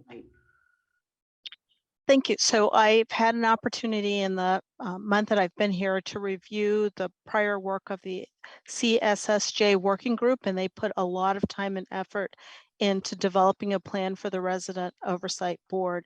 In addition to that, you may not be aware, but there is a mass DEI coalition of other diversity directors in municipalities around the Commonwealth that has done some work on this issue.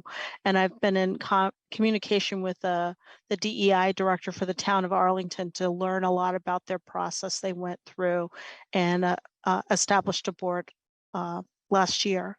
I have not had a chance to address the CSSJ with the information that I've learned so far. In fact, I'm scheduled to have a conversation with them this month at their next board meeting about the draft timeline that I've established. But I have looked through their material, have spoken with the Diversity Coalition Group, and have put together a draft of a timeline that includes 5 action steps for the establishment of a board. I think obviously before any board is established, it would need to be approved by the town council, need to be a bylaw, and we'd obviously be in conversation with the town legal counsel about the establishment of a board. I think the other piece that will impact the establishment is the state legislation around posts, which has put into place a state decertification process for police officers. So all of those things will need to happen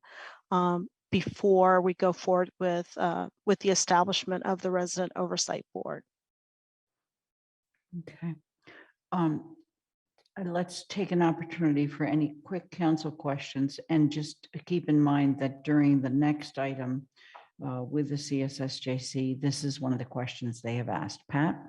Yeah, more as a comment for Earl. You said some of the places that you've gone to schools, you've gone to the senior center. I'm going to encourage you to have yourself and the responders come over to the Amherst Survival Center. There's a very rich community there, and it would be very good for people to meet each other. And come on a Friday because I'm there. I promise I didn't line Pat up to ask that question. We actually had Lev down Thursday, and when they open up live in-person dining, the responders will be having their lunch there the whole first week. They're great partners of ours. Great, thank you. Mandy Jo? Yeah, this question is for Earl. When we created your department, part of the requirements of the manager to produce to us was whether any bylaw changes needed made. And at that time, he said no bylaw changes were relevant, even when we asked whether bylaws needed change to allow Crest to do non-criminal disposition, so issue fines for town bylaw violations that are not criminal fines. And he said he'd come back to us later after talking to you and after the department was established, training was done, to see if any of those changes might need made. And so my question is, has the department thought about whether or not, and I can see circumstances where you wouldn't want your responders and the department to be able to issue those fines. But have you thought about that? And if so, what's the timeline for getting us if you are thinking of having that ability, what's the timeline for getting us the list? Yeah, to be honest, it's not something that we have found is doable in the scope of what we're doing, particularly in building trust. We've really developed this idea that unarmed isn't just not having a weapon on us. It's also, you know, not having the coercive elements of taking money from folks or those things. I think it's an ongoing conversation, and oversight needs to happen on whether or not that is something we need to shift in. I think it would be really hard for us to do that as we first come out and we're building trust with folks. So I guess my answer would be not right now, but I encourage the conversation, and certainly we'll have it as we keep going. Thank you. Thanks for that reminder too. Alicia? Thank you, Lynn. Thank you, Earl. I just wanted to say that I was able to look at some of the responder profiles, and I was really excited, mainly because I know most of them, but also because I think it's a great group of people. So I'm really pleased and excited about that. I'm also really excited to hear about all of the things you all have been working on in terms of connecting with and supporting members of our community who are low income or experiencing homelessness or mental health challenges. And I understand that services are intersectional, so I'm also curious to hear more about how CRESS is continuing to be centered around anti-racism.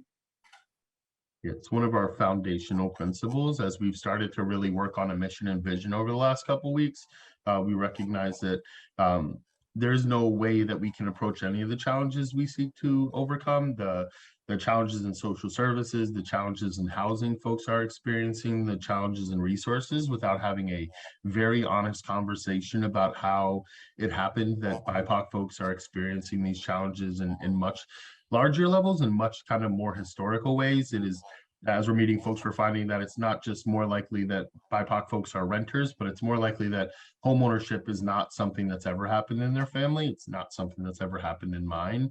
And having Pamela has been an incredible growth opportunity in there. She brings such a we had actually an emotional moment a couple weeks ago with Pamela around this, that we're a minority majority team. The majority of our folks identify as BIPOC. And I think for them, there's this moment they've had a couple times where I don't know that many of them have ever had a boss that is a person of color, or not just a boss, but seen a town with so many department heads: Ray Harp, Pamela, Tim Nelson, these Black and brown folks who are not just in token positions, but meaningful engagement in this community. Jennifer Moiston. And I think it's been really important for folks. And I'm glad you know a lot of them. I think a lot of them know folks in town. And I hope that all of you will get to know them over the next few months. But anti-racism is, I think, just like compassion, something that you should see, not just in the words that I say, but in the way that they do their jobs. Alicia? Yes, thank you, Earl. So I appreciate that response, and I'm glad that you all center everything in that, but I still think it's important that there are other concrete things happen aside from just like a standalone training at the beginning, and that there, whether it be, you know, continuing that conversation on a regular basis where you all say, you know, we're going to sit down whenever and talk about this, or like just a more structured way to be keeping track of how we are centering those things and not just pushing it to the back of our head and hoping that our subconscious will allow us to keep those things at the forefront, because, you know, we all know that these things have to actively be worked on all the time. You can't just be anti-racist. You need to be constantly striving to be that. And it doesn't actually come naturally to anyone, even BIPOC people. And so just keeping that in mind and making sure that there are concrete like trainings and check-ins and conversations and all of those things happening. My second question was that I noticed on the Community Day flyer that the UMass Psychology Department was a sponsor. And so that just led me to have two questions. One, if CREST will be responding to UMass calls or to UMass students? And two, if that is the case, or maybe the case if UMass is going to be providing any funding for the CREST department. So I think I can speak to the first part. The second part I think is I don't know.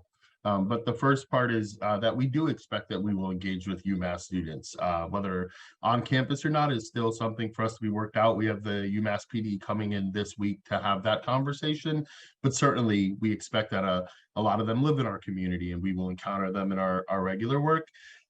We've had actually the responders spent this morning at the community office of UMass talking about what are the specific challenges they face, and we see them as a really important partner.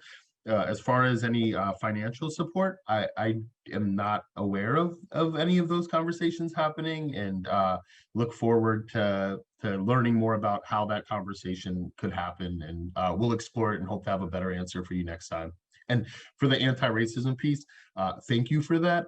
I'm looking, anybody who has thoughts on how we can do that or wants to join with us, I'm very interested in hearing from folks. And I recognize that my lens is not always the one that should be put on. I want to hear how Amherst wants that to be expressed.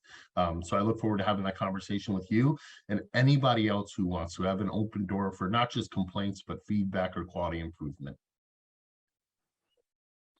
Thank you. I'm sorry, and I have just one more follow-up, and this isn't necessarily directed at Earl. I'm not exactly sure who, but just that my concern with that is the level of funding that's available for CREST and that being dispersed across the UMass community, which I assume will or has the possibility of taking up a lot of CREST calls just because of the nature of calls that come from UMass, such as like noise complaints, which I also am unsure if CREST will actually be responding to noise complaints. And, you know, I don't know if they'd be responding to things like underage drinking or what other things, but I assume that a lot of calls like of that nature will come from UMass. And so I worry about expending resources in that way. And so whoever's responsibility it would be to monitor something like that, I would urge them to consider speaking with UMass about sponsoring if they want to allow their students to be using the services, or about, you know, some type of partnership that can happen there. Okay. Thank you for that feedback. I will figure out who that person is and take that feedback and really thank you. There's so many moving. Tim Nelson, also, Chief Nelson often says we're building the plane while we fly it. And this is one of those parts that I will spend a lot more time on over the next few weeks. Thank you. Thank you. So I don't want to delay the conversation with the CSSJC any longer, but let me just ask very, very graciously if Pamela Young, Chief Livingstone, and Earl Miller, who have been gracious with their time tonight, if you would be willing to stay for the next part of our conversation. I really appreciate everything you've done to prepare for this first hour of our conversation plus. But we now have, we are going to take a 5-minute break. During that 5-minute break, counselors or anyone else, turn off your video, turn off your sound. However, we're going to also begin to bring in the members of the CSSWG, and Angela and I have been working on doing that earlier today. Okay.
Try again.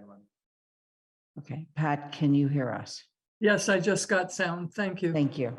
And thank you for the technical assistance.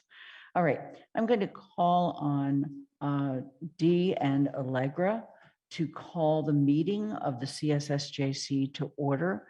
And then we want to make sure that the members of the CSSJC can hear us and we can hear them.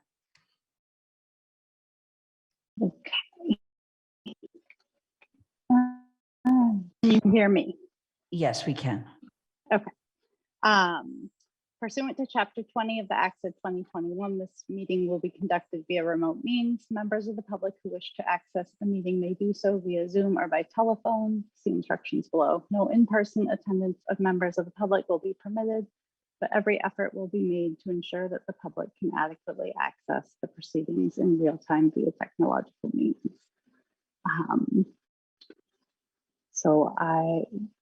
We are meeting as the Community Safety and Social Justice. Let's see.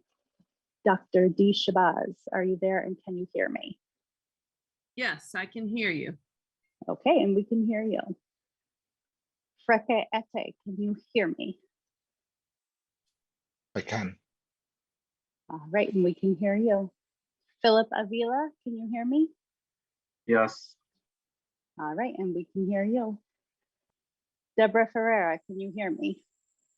Yes, I can hear you, and thank you for having us. Wonderful, we can hear you as well. And Ms. Pat Ananibaku? She's muted. Yes, I'm here. All right, thank you, we can hear you. So it is 8:25, all members are present and we are officially meeting. So we wanted to, before we begin to present, have a brief response to the DEI report. And so Ms. Pat Onunabaku will begin some brief statements about the DEI report. Thank you. Good evening, everyone. Thank you for having us. So when I listened to tonight's presentation and when I read the report last night, for me, as somebody who has intimate information, firsthand information from both the kids and some of the families, I feel that APD, Amherst Police Department, put out incorrect narrative, and I will explain very briefly. So I feel that the presentation tonight was attacking our innocent youth who did nothing wrong. I also feel that the misconduct of the two police officers were vigorously defended tonight. And it's really, really sad. There are so many inaccuracies in the report. I know for sure, 100%, that there are 6 BIPOC kids, youth, because I happen to know most of these families, and 3 white kids. Only one of the kids is not an Amherst resident. So I know what I'm talking about. And this is why the victims, the youth and their families did not file the complaint, because we don't have a process that the families can trust. Policing itself. And this is the type of information that was put out there for people who are not familiar with this incident to run with. Not too fast. It's not completely accurate. I challenge people to take their time before making up their mind, because what you hear tonight was just incomplete. And then the kids were in the parking lot. Again, this is targeting kids who live in apartment complex. So we're talking about social class here. They were in an apartment parking lot. They weren't in private resident parking lot, because the outcome would be different in Amherst. We're also talking about racial bias. There were 6 BIPOC kids that night. The only reason it was de-escalated was a white parent showed up, and it made a huge difference. There was another parent who doesn't speak English. There was no translation given to her that night. So you guys don't hear all this detail. The issue of junior operator. Let's assume that there are two vehicles. We don't know if the kids were planning to drive after midnight. The reason why they were there past midnight was one of the vehicles had flat tire. It was not addressed tonight. Did you guys hear anyone mention that? No, because that's not the narrative out there. And so the issue of curfew, for example, and I've lived in this town for almost 40 years. I'm not aware of any, and I raised teenagers in this town. I'm not aware of any curfew in this town for youth. Something for us to keep in mind. I also was hoping to get for the public to read investigative report. It's been 6 weeks. If this were white middle-class youth, it would not take this long, because white middle-class families have the financial resources to make it happen much, much quicker. They will be lawyering up. This is all re-victimizing the youth. Is this type of support that our leaders are showing to our youth? They will someday become adults as well. Is this, when we say we're anti-racist community, it takes more than just saying it in the mouth. What I listened to for the past an hour and a half was very distressing. I'm embarrassed for our town. This is not going to move us forward at all. I'm sorry to say this. And how can we even be suggesting Amherst police to reach out to the kids? Did anybody even try to talk to the kids? That's not what they want, or their families either. Later on in our presentation, I will share some thoughts of how we can move on in terms of healing. But with what the kids have gone through, we need to heal first before police can be interacting with our kids in a more positive manner. What I hear tonight isn't going to work, because over the years, when I had my restaurant in town after school, a lot of youth will gather behind the building when I ran my restaurant. And they know they were very fearful of Amherst police. And over the years, nothing has changed. The viral video that went off was because somebody taped it, but it happens every single time in this town. For BIPOC community, this is not news to us. It's not shocking at all. This is regular. In the memo that the DEI director wrote, there was no mention of why the kids were detained. The 7 kids who were not drivers, where were they detained? It was never addressed. And I could go on and on. I also want to share that all police departments in Massachusetts must report complaint of police misconduct that can be posted on massachusetts.gov website. You guys don't know that. So this is just the beginning.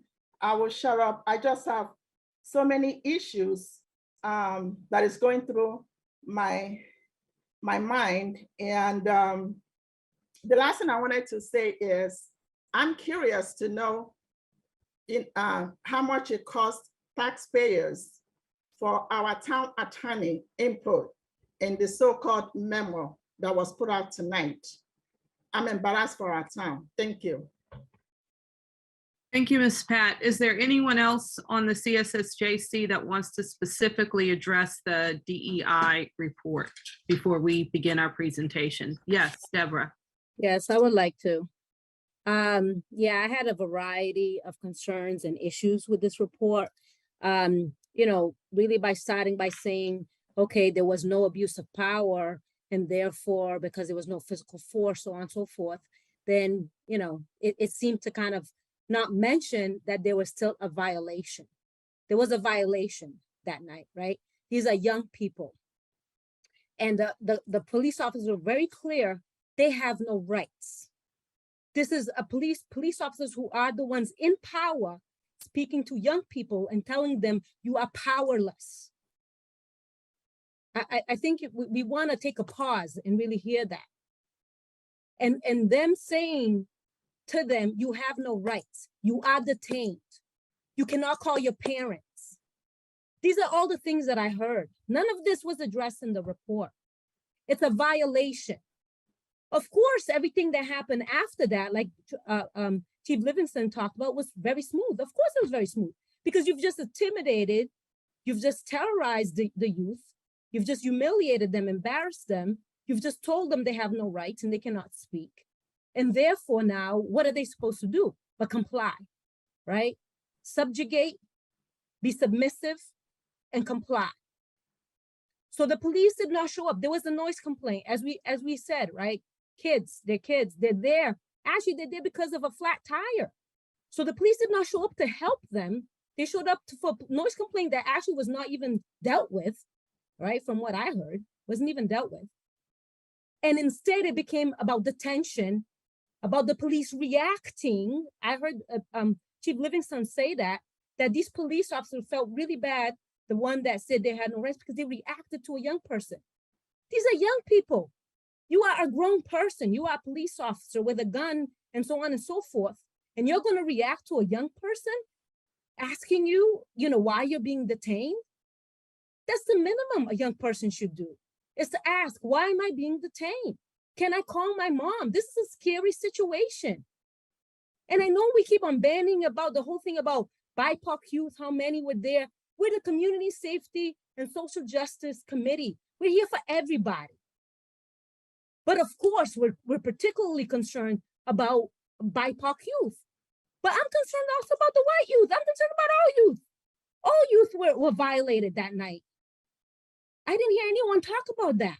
All youth were violated. And we're coming off of a year of community safety working group talking, coming to the town council, discussing things, saying that these are things that should be done so that these incidents don't occur and don't continue to occur. But yet here we are again at the same place. And here we are again with a deficient report that does not really, combat and address the issues at hand. That there were young people there whose rights were stripped, whose voice was silenced, who were told that they had no rights. And for me, if I was a young person that age, or if it was my son there, right? But I'm an attorney, right? So I would cause hell. So you all would be very afraid of me, right? But for these young people who obviously, right, don't have the people to speak for them, you all just run all over them. But they do have people to speak for them because they have us, CSSJC, and we're speaking up for them to really highlight the violation that occurred there. And then you stated there was no one filed a complaint. No one, why would they? How were they going to be heard once you've been already like intimidated? they are not going to file a complaint with the police. No, those parents, none of those young people feel safe enough to file a complaint with the police. There has to be another arm, right? That's why we talk about the resident oversight board or someone else, right? But we don't have to wait until the resident oversight board. We have to act now. So someone else should have reached out to the parents, to the young people to find out, how are you doing? Because you have been violated. Yet again, you have been traumatized yet again. I received calls from all other young people, because once that message was sent, all the other young people were like, I am afraid. Why is this going on in my community? So it wasn't a message just for them. It was a message for all other young people and us parents, right? That our young people are not safe. Where you have police officers who, instead of showing up to help, right? They could have said, hey, listen, you're being a little bit noisy. Okay. But look, there's a flat tire. There's young people on the side of the road. You could have explained you can't drive after hours because you're junior. No, none of that happened. Instead, it was about the tension, can't call your parents, and you are in violation, right? You have no rights. Let's be clear here in terms of what we're talking about. And then the fact that the chief keeps on saying, well, they couldn't have walked off. They couldn't have, yeah, because they were in detention, they were detained, which really is a hop, skip, and a jump to being arrested as a young person, right? So all of that communication did not happen. So things could have, CSWG talked about, right? We made all these recommendations, which said, and you don't have to wait because the town manager said, oh, well, the CREST is in training, so on and so forth. No, you don't have to wait for CREST to respond, because they need to respond to everything non-criminal, which includes noise complaints. Yes, they do. The police do not need to be doing those, okay? But what I'm saying is you don't have to wait until that. We made all these recommendations about community healing, about training for the police, about making sure the police know how to respond to these types of interactions so that our young people and us parents and adults and so on and so forth don't continue to be traumatized by these situations after coming off of George Floyd and so on and so forth.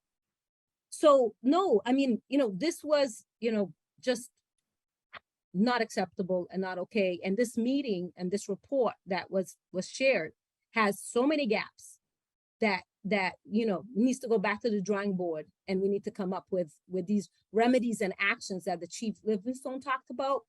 It needs to be really addressed. And no one's going to go and have a conversation with the police. These young people are not just going to go in terms of this restorative justice. No, it's not happening. They're not going to go and just have a conversation with the police. If you have a facilitator, if you have a group of trusted people that are going to be there to now, possibly broach a conversation, and it would have to be the young people and the parents that would need to dictate that, not the police.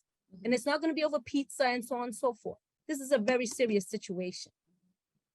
And I'll stop here until after our report. Thank you, Deborah. Anyone else with the CSSJC? Yes, Phil. Just want to say, first off, I am a little bit disappointed in the report. I appreciate the time that was spent on the report, Ms. Young, but being on this committee and as well as the Human Rights Commission, it saddens me that we, as a town, as a group, and as the DEI department, cannot see that the abuse of power that had happened, so elaborately put by Deborah, was an abuse of authority. Having the position of having that uniform and being a minor, children were not expected to voice an opinion, to call their parents, to leave. The abuse of authority that happened was detaining the children and not allowing people to leave. And I appreciate you putting out the not being able to drive in Massachusetts, but further with this, in this meeting, the town having no curfew also is very questioning. And I believe there were some council members that really brought up great points. It, again, is another abuse of authority. The authority is telling you, you are detained, you cannot leave. You need to have your parent come and be picked up. If we don't have a curfew, why are you not just able to walk off and hop on a bus? Why are you not just able to walk off and go and about your day if you weren't the one driving, if you don't have ownership to a vehicle? And with that, I will just leave that comment there. Thank you, Philip. I see Freke, I believe, has his hand up as well.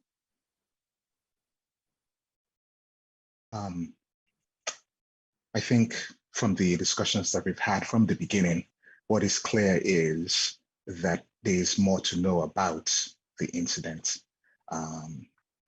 There seems to be, there's some things that are clear. We watched the video, but the video is just a small part of something that is much longer.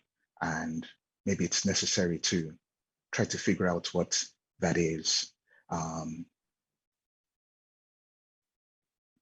Even if that is supposed to be the case, then what for me might be concerning is who could we trust?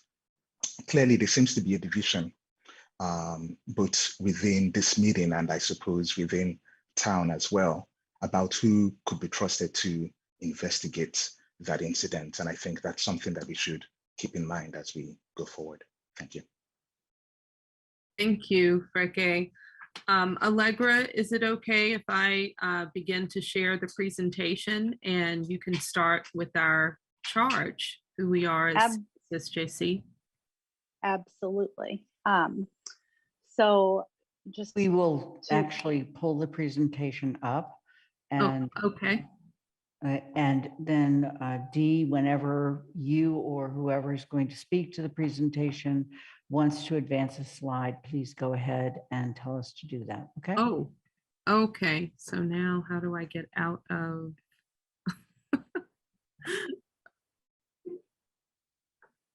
Oh. So I did not include the charge in the presentation. I do believe it was in the meeting packet, and I'm just going to read briefly from it. So the Community Safety and Social Justice Committee will work to advance diversity, equity, inclusion, and community safety in Amherst. The committee may provide advice and support to all town government entities, including the town council, town manager, and town committees to fully realize the resolution affirming the town of Amherst's commitment to end structural racism and achieve racial equity for Black residents, adopted by the town council December 2020. The committee shall work to support all members of the Amherst community to understand and enjoy the benefits of a community that is truly diverse, equitable, and inclusive of all, and shall serve as a voice to marginalized and underrepresented residents.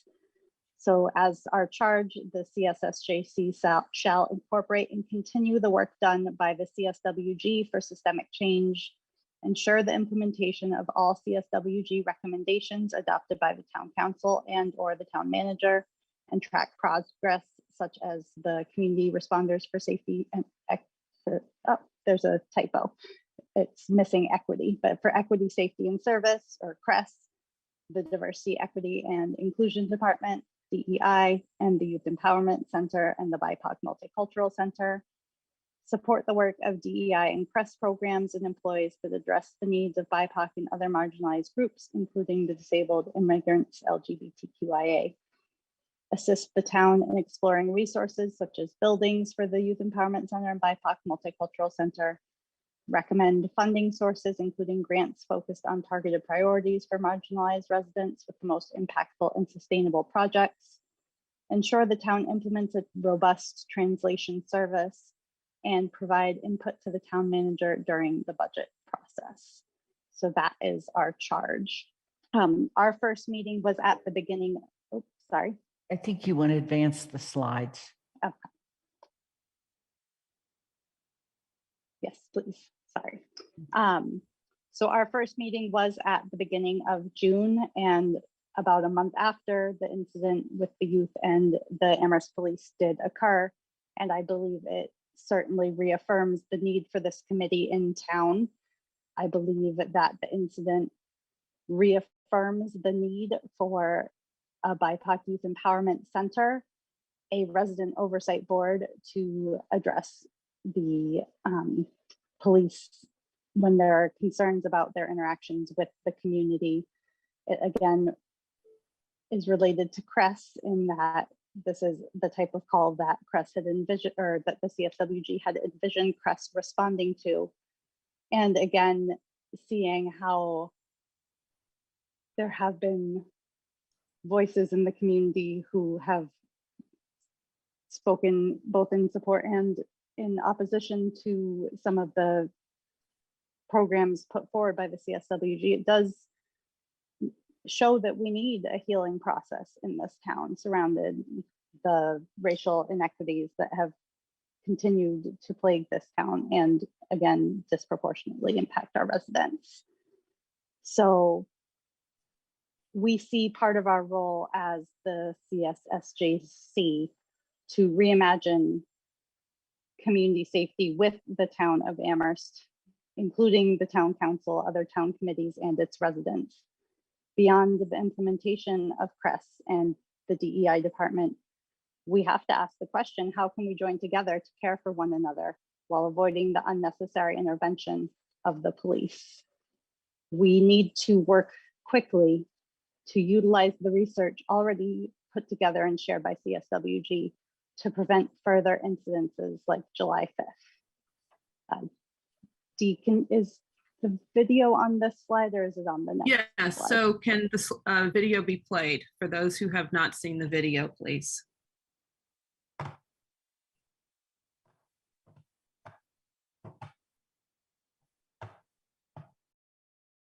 We can also provide the link if. Do you have? Do you need the link? James? No, we do not. James? Can you? So it was also sent in the packet.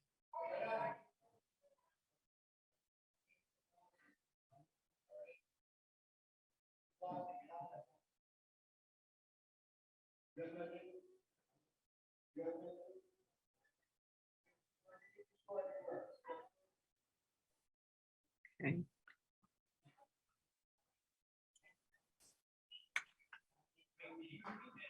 So are they trying to play the video, Lynn? Yeah, hold on one second. James, the video is not showing on the Zoom screen. My apologies.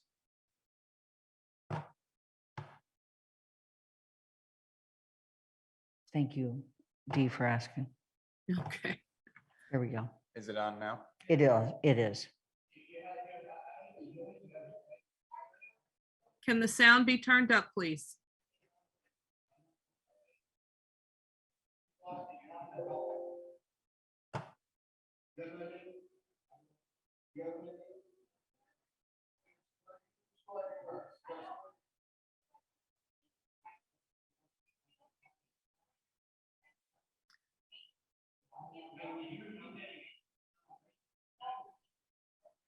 Lynn, yeah, can I make a suggestion for it to pause and you can put on in YouTube transcript. So if you play it and then with the transcript enacted, you'll be able to actually see what is being said.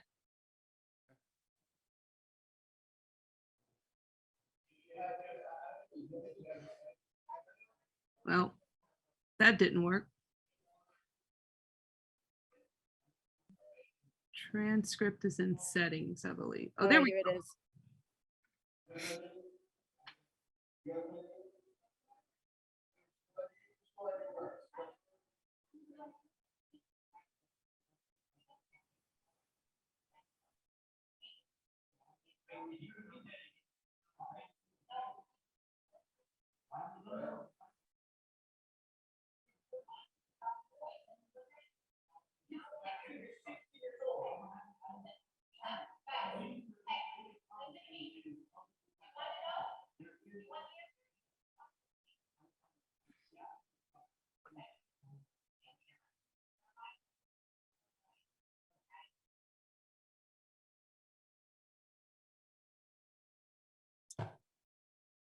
Okay, well, I guess that's the best we're going to get.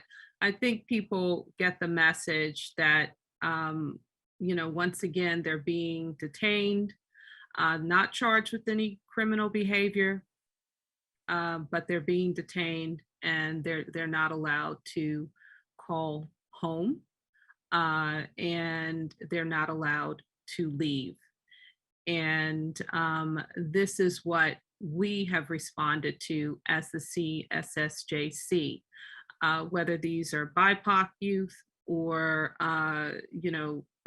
youth that identify or have been identified as white.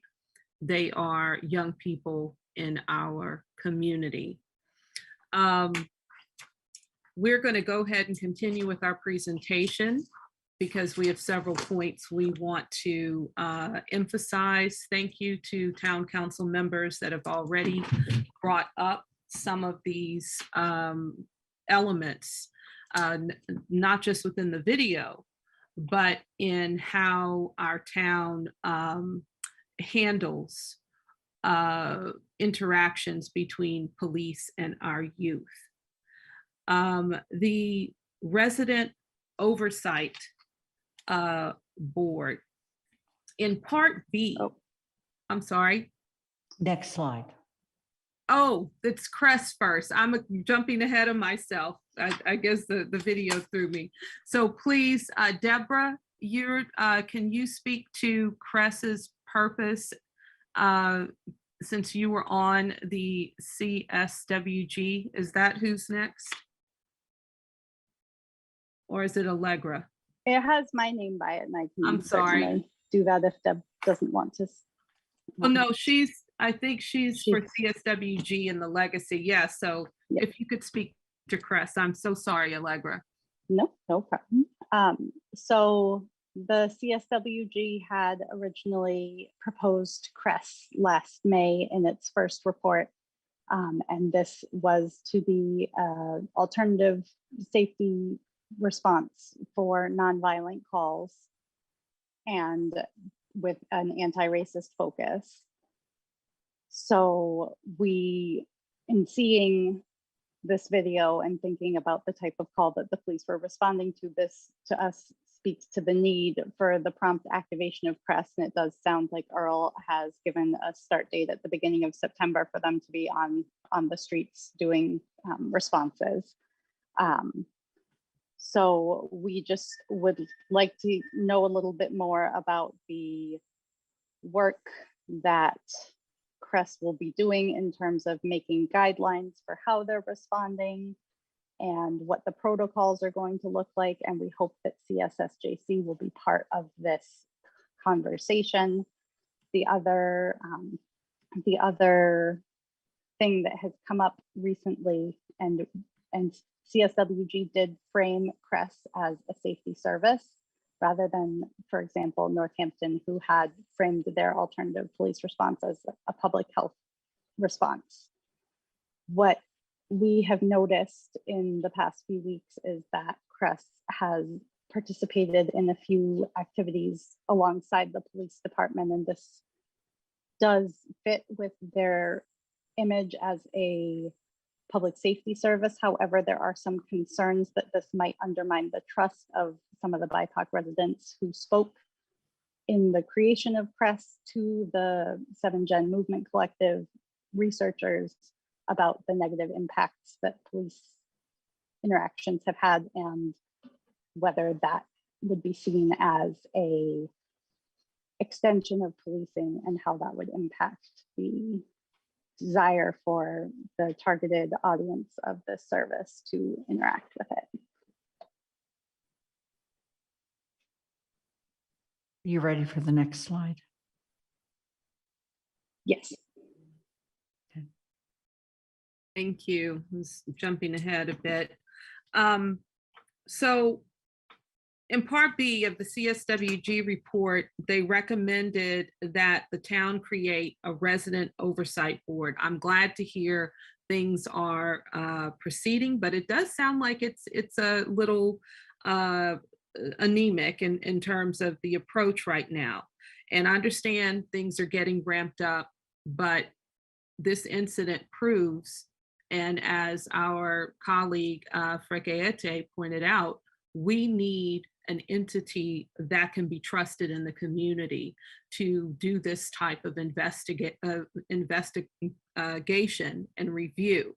So the Resident Oversight Board provides oversight of the APD. That was what the CSWG envisioned. This majority BIPOC board would be empowered to investigate complaints about the APD, recommend discipline of police officers, review and make recommendations about APD policy and practices, and invite community input about policing in Amherst. That comes out of CSWG. Had such a board been in place already, and again, we're building this, right? And I think Earl made the analogy about, while we're flying, but this simply shows how urgent these particular organizations within the town structure are needed. The review and investigation into the July 5th incident could have started right there with the ROB, right? Residents presiding on such a board, reviewing the video, talking with those involved, and then issuing a report would perhaps have increased public trust. Because from our vantage point and the residents that we've interacted with, this has further broken public trust. Because this isn't the first time BIPOC youth have been even taken in handcuffs because of noise complaints. So we know of other incidences. A review board, however, would take this into consideration and try to figure out policy and procedure with the police. So we need a way in which to create public trust. Instead, with this incident, there is doubt for some of us in the town regarding the investigation, and more specifically, how the police handled the interaction with the youth is called into question. The DEI report, as already has been said, seems to point toward the youth as the problem without much discussion around that failure in terms of the police to do their job in a professional manner by responding to the noise complaint without accusations towards the youth, who are doing what most likely parents had instructed the young people to do: call AAA and wait. So the question is, when should we expect the Resident Oversight Board to be convened? We'd like a timeline. And how will their role in the community work? We'd like to be part of that discussion and part of shaping it. As this event has proved, we need a place where residents can not only lodge complaints, but review and make recommendations about APD policy and practices, and invite community input about policing in Amherst. In my concluding remarks, I will talk a bit about post. Ms. Pat Onunabaku brought it up, but there's already a way in which not only the police can lodge these complaints, but residents as well. And that's on the state level. So there's already a place in which to do that. And I'll take that up in concluding remarks. Next, Deborah, if you could talk a bit about the legacy of CSWG and what we hit upon within our letter to the town council regarding this event. Thank you. Next slide.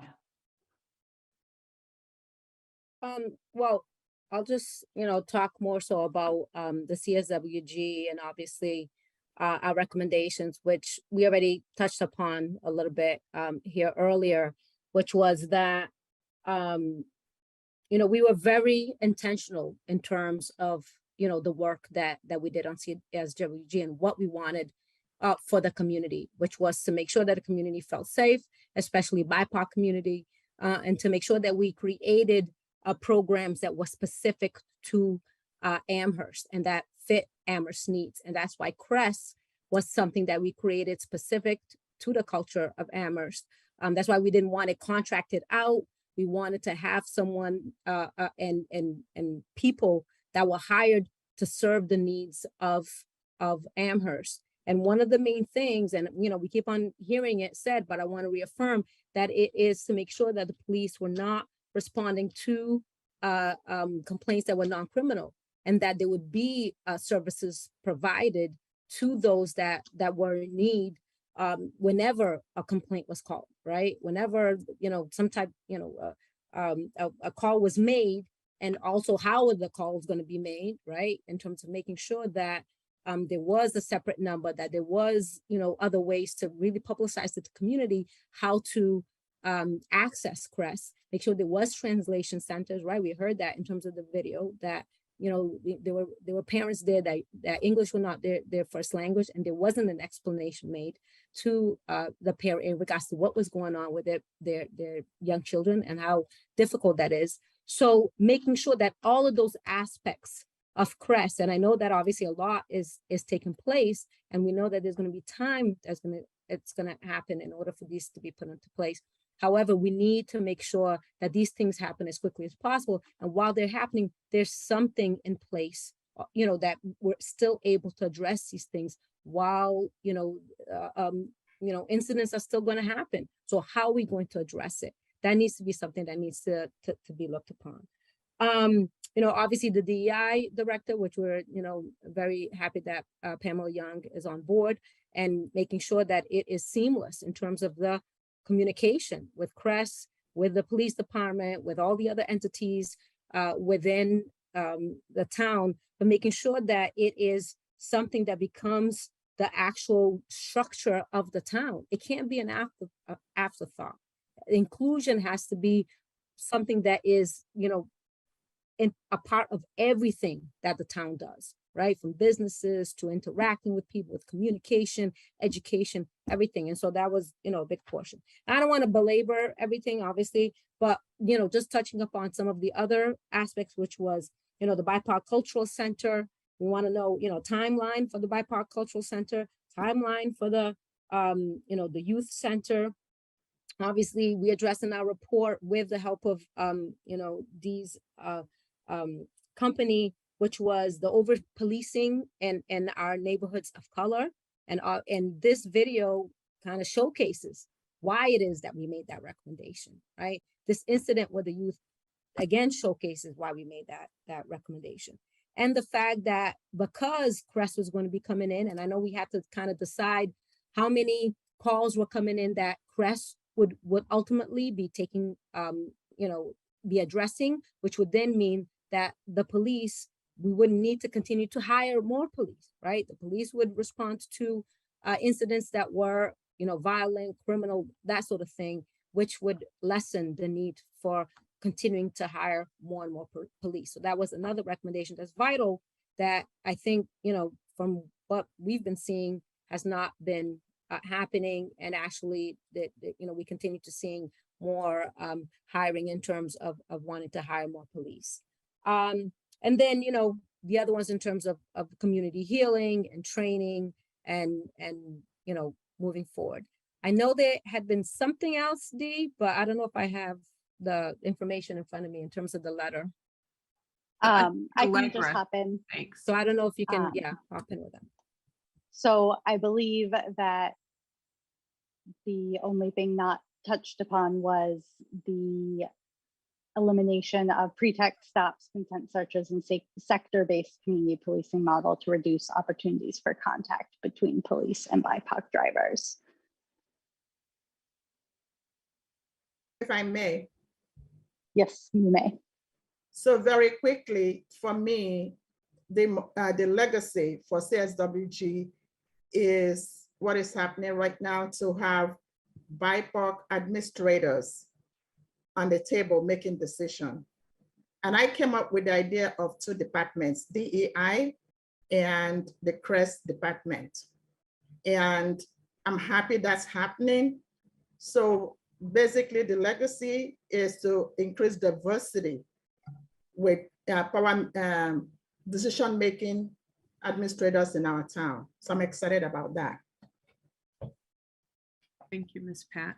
I believe you're actually next to talk about, if we could have the next slide. Okay, so the Victims Compensation Fund, just to be very clear, I am not talking about the state or the federal type of victim compensation fund, not at all. I came up with this idea because racism, racial profiling, racial bias is a public health emergency. It manifests itself in different forms. When BIPOC people or even youth are harmed by police misconduct, it impacts not only the victim, but their families. Parents can get stressed out. They can call in sick at work. As an employer, you know, it's time lost for work. It might impact kids academically. And so if we're talking about healing in this town, we have to provide financial help for people to get personal healing in form of counseling, therapy, whatever that may be.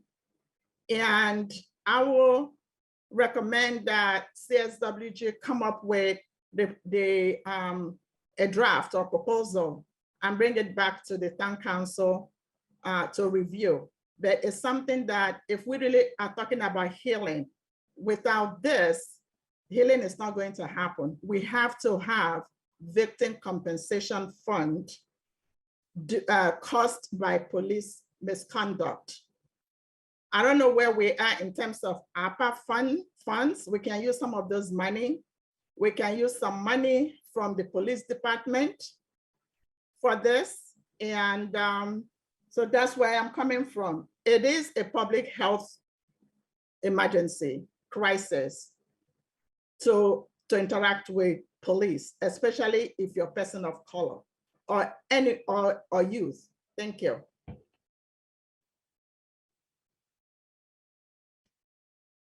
So the next item, if we could go to the next slide, please, has to do with the report. We've had the DEI report. It still seems that the police are working on their investigation and report. We ask that this be publicly available. And Philip, did you want to speak? I know you actually in the comments before the presentation spoke to some of that. Did you want to say something about the report?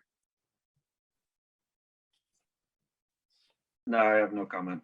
Okay, so we of course are very interested in the police report, and we understand these things take time, but as someone pointed out, you know, it happened July 5th. We are now August 15th. And the public should have had a better sense of what has occurred by now. If we could go to the next slide. And Frike Ete, did you want to speak to Know Your Rights workshops? Not really, but I think I might have some comments on some things said earlier. Okay, well, so Know Your Rights workshops, that is something that we are looking at as a committee, but we're asking that the town actually begin to have these types of workshops, maybe in partnership not only with community members, because adults need to have this information as we saw, but also with the youth. I think it's part of empowering our youth and empowering people in the community to know their rights when they are stopped by the police. And in a way, it helps to de-escalate and take out the fear of when being stopped. So I think it's something that I hope the town will support. I understand that there are some community groups who are also looking into this.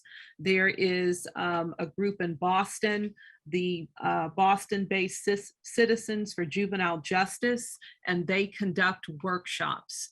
And so I think this would be of value to our community. And like I said, it would lessen the fear in these interactions, and it would be empowering for residents. Any other comments from our CSSJC? Other than that, I'll go ahead and have concluding remarks, and then we can open it up. And Frike, if you have something to add. Yes, Ms. Pat.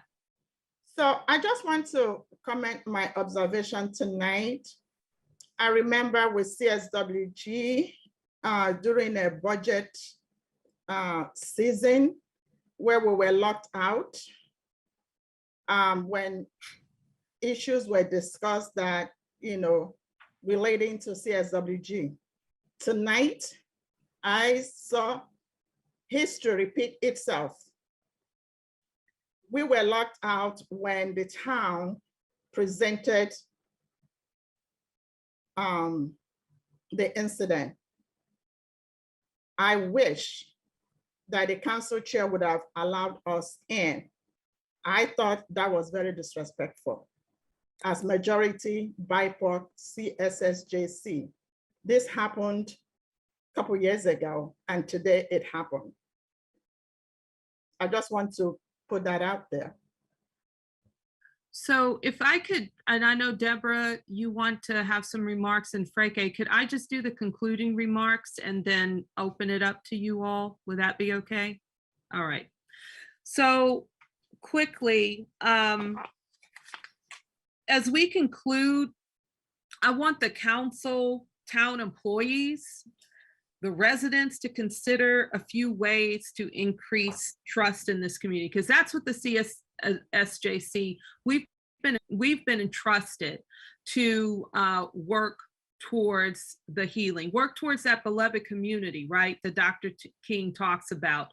He says, our goal is to create a beloved community, and this will require a qualitative, someone that does social science research, a qualitative change in our souls, as well as a quantitative change in our lives. So it's not just, out there in the ether, it's actually something we can quantify. And so when we look at that, ways to increase trust following this incident, we're building towards that with the CSWG. We were building towards that with CRESS and DEI. The first, the appointed civilian board, the CSSJC, we exist because of the town council and the town manager. But we seem, as Ms. Pat says, to be sidelined in this process regarding public safety. So the question is, what's our role? And how are we empowered on behalf of the residents? If we are to be part of the planning, procedural process, and implementation of CRESS and DEI, we must be, to quote a popular musical, in the room where it happens. Are we to have a role regarding this incident and going forward? We need to be there. The whole point of the creation of CSWG, after all, was to provide a space for marginalized BIPOC community members to engage and participate in building a safer, more equitable town. The CSSJC continues this work, but at this early stage, we need to be a part of shaping policies and procedures that reflect this mission. And it can't happen in two different camps. So second, regarding the policing and public safety, civilians such as those with the CSSJC should work to establish a process that helps to restore trust and lessens the fear of reprisals from police. It has already been commented on. The reason why no one lodged a complaint is because they fear what will happen in the future in terms of their kids, possibly their work and job security. These are things that a review board would hopefully take the place of having some place to lodge complaints. We have a flawed complaint process, which was discussed in a report in 2014 by former Boston Police Commissioner Edward Davis. It hasn't been corrected. It hasn't been created. We have yet to improve the current method and put into action a process that residents will feel safe in making complaints. So the other thing, the Review Oversight Board could be that place for this work to happen. In 2020, the new Peace Officer Standards and Training Commission, or POST, was created. And they created a mandatory certification process for police officers in the event of misconduct, a process for decertification, suspension of certification, and reprimand. They also created guidelines for how the police are to interact with youth. This is already there on the state level. I asked Chief Livingstone, are these guidelines that your police are being trained to adhere to? We've heard no evidence of that. Amherst needs to follow suit that's put forth by POST. These are state guidelines. And the CSSJC working with us to immediately constitute a review oversight board that can work in tandem with these POST guidelines. Within 2 days, according to POST, the police should have themselves had a complaint process pertaining to these officers. There is a section within POST that talks about unprofessional behavior. So what we keep toying around with and saying, oh, it was erroneous in what they said. They weren't just erroneous. They were lacking in professional demeanor and how they interacted with these youth. So let's not quibble here.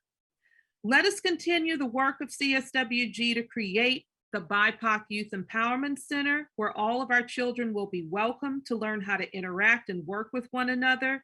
The research in CSWG showed us these programs build trust, empower youth, give positive meaning to their lives into adulthood. Fourth, the beloved community does not happen without work, transparency, risk, and trust. The CSWG, and I'm concluding here, so wisely requested community dialogue workshops that could build a road toward healing. We have yet to fund, organize, and schedule such discussions. I look forward, however, to having these conversations and to lay the groundwork for the future. Thank you. That concludes our presentation, but not our comments. Deborah? Thank you, everyone, and Dee and Allegra, obviously, for your presentation and including us all in it. Just to kind of like summarize really quickly, and a lot of it has been said, but I want to make sure that it stays in our minds. I mean, the protocols process in terms of responding to issues by the police, that needs to be made transparent to the community, and it needs to be made transparent in a way that is, in simple language, not a lot of like legalese and formal language that, really just kind of goes around and around and really doesn't explain what the processes and what the protocols are, that the police, how they're going to interact, how they're going to interact with the community. You saw that through this incident, right? Which was some of the things that we addressed through CSWG. So this incident really just showcased everything that we were saying, that processes, protocols are not clear. A noise complaint then becomes a whole situation where rights are violated and kids are detained and all of what transpired. So those things need to be clearly stated. Also, how are we going to, there's still that aspect, and Dee talked about it in terms of building that trust. So there's still that aspect of young people and parents not trusting the police. They're not going to outreach to you. So how are you going to make amends, right, with these young people and parents that were directly impacted by this incident? So I want to see that. I want to know how the town council, town manager, the police department is going to come up with, working with CRES and DEI, come up with the plan in terms of how to address that, and not expecting that it's the young people that are going to reach out to the police and say, yes, I want to sit down. That's not going to happen. So how are you going to build that trust? How are you going to address this issue and check to make sure that these young people and parents are okay, which I know they're not, but that needs to happen like yesterday. And then, yeah, as we've been saying before, I mean, you created CSSJC. I understand that obviously we basically as CSWG, we were like, you need to create a standing committee, right? So I guess the town council, town manager, and so on and so forth, you all don't know how to utilize this, right? And that's why we were kept out of the conversation in the beginning of this meeting. And then also why you didn't even tap into us when this incident happened, right? So the thing is, how are you going to do that? That needs to be clearly stated and it needs to be communicated, because unfortunately you can't wait until CRES is up and running. They're still in training, they're still going through all of those things that they need to do, but situations are going to come up. So what do you have in place to try to address some of these issues? And we're here. Why aren't you utilizing this? So I think that needs to be, clearly stated. Let me see what else. Oh, and then lastly, I know we've talked about the healing. However, the police that were there during this incident, and it wasn't just the male police officer who made the statement, you have no rights, but also the female police officer who was there, who, yes, tried to explain some things, but obviously did not de-escalate the situation at all. What's going to happen in terms of, so obviously this report needs to be more comprehensive. There's a lot of gaps in the report that was this initial report. Needs to be more comprehensive. Possibly you all need to find, maybe someone else to work with Pamela, aside from the police, that are more objective to really kind of fill in these holes, right? To really come up with a thorough, but how are these police going to, be held accountable? And how is the message going to be sent to the police department that, yes, you will be held accountable if this occurs? Because again, how is a police officer going to be reactive to a young person? Are you kidding me? So, how are they going to be held accountable? And that needs to be transparent. It needs to be put out there. And, the community needs to know that you've taken some actual steps to address this issue. Thank you. Could someone get rid of the presentation now so we could see everyone? Thank you. Breke Ete. Okay. Let's conclude the comments so that we can move to other comments. Breke. Thank you. I think one of the words that has popped up quite often is trust, and trust is a two-way street. Trust requires acting without suspicion. And I hesitate to say this, but I think the committee can at times be hasty and sometimes appears to act with suspicion. There is no reason to suppose that even having a resident oversight entity is going to increase trust. Trust begins first, and that's what's going to give authority to that entity. And so I would simply say that we need to open our imagination a bit more. And that requires that we act initially without suspicion, be open to the possibility, for example, again, let's take a step back and consider that we watched a 1-minute video of an incident that lasted close to an hour. There's a lot that we don't know.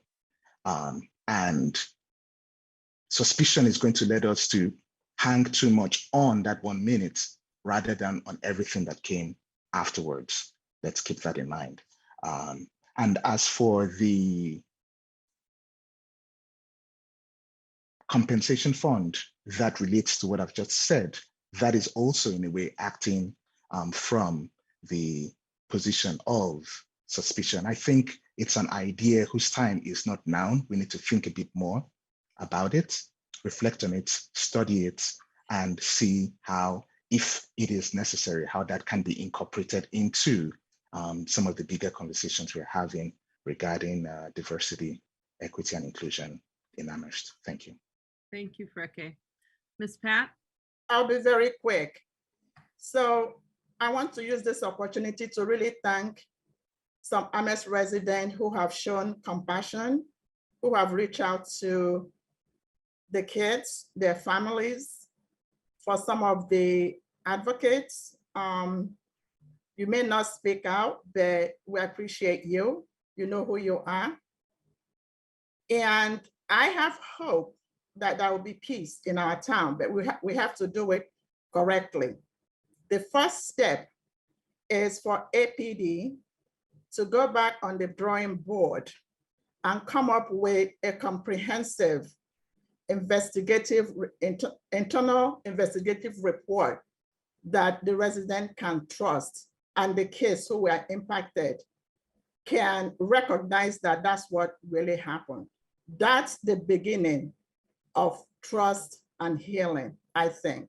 And we should not forget that CSWG recommended visioning of our town and healing process by Dr. Barbara Love. I don't know if any funding was even allotted to that, but this is what we heard that people want so that our town can move forward. Sometimes with difficult situations, a lot of good things can come out of it. It has to be uncomfortable. What we've discussed tonight is really, really difficult. And that's a good thing, to make us all think and come up with creative ideas how we can unite our community. Thank you. Thank you. Any other comments from members of the CSSJC? Allegra? I think everything has been said. Okay. Thank you all. We do hope that we can work together. You hear us saying and requesting to be a part of these processes. That's why we thought we were brought in. That's why we thought we were appointed. So we do hope that in the very near future, there is a way in which we can work with CRES and DEI more closely. So our next meeting, I'm sure, as the CSSJC, we will take that up. Thank you. Any questions for us? What I'd like to do at this point is move to the fact that we did promise public comment. I'm going to just again reiterate that residents are welcome to express their views for up to 3 minutes. The council nor the members of the CSSJC will engage in a dialogue or comment on a matter raised during general public comment. So if you'd like to make public comment, please raise your hand. I see one person at this point and several more. And so we'll start with John Bonifaz. Please enter the room, state your name, where you live, and proceed. And we need to make sure we're using the clock so that everyone gets treated equally. Yes, my name is John Bonifaz, and I am a resident of Amherst, 30 Harris Street. And I want to start by just thanking this committee for this presentation and the work that it's done. Mrs. Pat started off eloquently stating how disturbed she was by the report that was presented tonight and by the hour and a half that we heard until this committee took the floor. I share that view. I was deeply disturbed, and only until this committee began its presentation did I begin to hear some voices that should have been heard far earlier in this conversation. One piece of that I didn't hear at all, one phrase that I didn't hear at all from this report from the police chief was accountability. That word was not uttered at all in the DEI report and by the police chief. Where is the accountability for these officers? Not every police officer in the town of Amherst is going to say to a group of youth, you don't have any rights. Not every police officer in the town of Amherst is going to wrongfully detain a group of youth. But when there's not public accountability for the wrongful conduct of some police officers who do that, it undermines the trust of all police officers. And so I would think it would be first and foremost, the most important thing that needs to happen here for the police chief and for the town to demonstrate that there will be accountability for these two officers. For the statement that was made that these teenagers had no rights, all I've heard is that they were talked to by the police chief, that they regretted what they said or this officer said, and that there might be a meeting down the road where he will apologize. That's not enough. That's not enough. If you're a police officer, you need to know that that kind of statement being uttered is an abuse of authority, and you have no business making that statement. It is unacceptable. It is wrongful conduct. And then to the question of the detention of these teenagers. It only takes, as Mrs. Pat has highlighted, it only takes 2 people to drive 2 cars. There were 9 individuals detained. The other 7 should have been let go. And the police chief says there's been, 90% of the time there are noise complaints. We tell them, quiet down and we go on our way. If that's what the issue was with the other 7, that's what should have been said, and they could have gone on their way.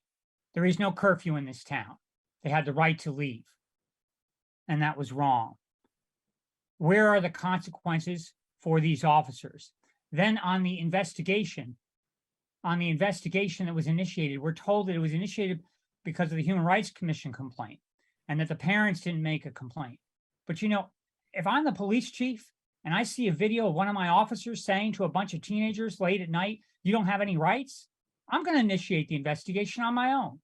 Why does there have to be a complaint made by the Human Rights Commission or any other entity for there to be an internal automatic investigation made? And then on the point of waiting, it is so true. We do not need 5-6 weeks before we have a public statement being made by the police chief, by the town, that what was done on July 5th is wrong. Ask Stop you it there. to finish up. Thank you. Okay. Amrita Reuter, please enter the room, state your name and where you live.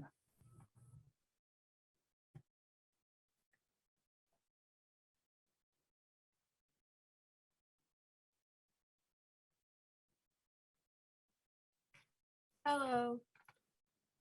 I'm Amrita Rudder. I'm 16 years old and I'm a resident of District 2. I'm one of the co-hub leads of Amherst Sunrise and I attend Amherst Regional High School. I want to thank the CSSJC for what was just presented. I'm going to read a poem that I wrote about the event on July 4th. Towering over them, over us, again, and it is your fear that speaks the loudest. Fear lives in your legs. Shuffle forward, back. Fear lives in the sharp edge of your words. Cut them off before they grow, before they know their power, and stand up. No, you need them seated on this curb in the dark half sentences because you are afraid of what they could become. Free, uncontrolled, but the phrase, because I said so, never worked on anyone. Using that to extinguish the flames of why is like pouring gasoline on the fire. For the toddler who is handed that explanation screams and swallows dirt, and we will too. I'm done taking because we said so as an answer. It's not. Because they said I should be quiet and finish my research paper. Because they said my dreams are impossible. Because they said it was a competition. We can only be happy if we win. We can only win if we have money. Because they said because they said we are alone. Because they said people who make noise in the night deserve to be held against their will. And that it's okay to shoot someone if you're afraid, if they are Black. Well, I say we are not going to carry on your legacy because we won't, we can't. This planet is tipping into newness. We will give our children the real explanation that everything just is, and people make mistakes, and no child will ever be made to feel powerless, without room to speak, and we will never go along with their tired systems, grades, police, minimum wage, college loans, hungry people, and rotting food. No. Are you afraid of us flipping the world upside down? We will take back the power of food. We will learn to hold each other. And you will have the same feeling you had that night, or any night any of you told any child, I'm sorry, but it is. The feeling that everything you believe in is eating you from the inside. The feeling that you must control us to survive. That is the only way. It is not. And we will never know, and we will never not know our power, and you will never not be afraid, but things, however lumberingly slow, will change. On behalf of Sunrise Amherst, we will not stop fighting for safer policing in Amherst. It is not only the possibility of police breaking their policies or emotionally hurting youth that is the problem, but the power that the residents feel the police have. The children that were detained were afraid. I am afraid of the police. There's no debating that, and it must be addressed. We ask you to fully fund CREST and all the recommendations from the CSWG. Thank you for your time. Thank you for your comments. I do want to make sure that we can make the clock run. Marisol Pierce Bonifaz, please enter the room, state your name and where you live.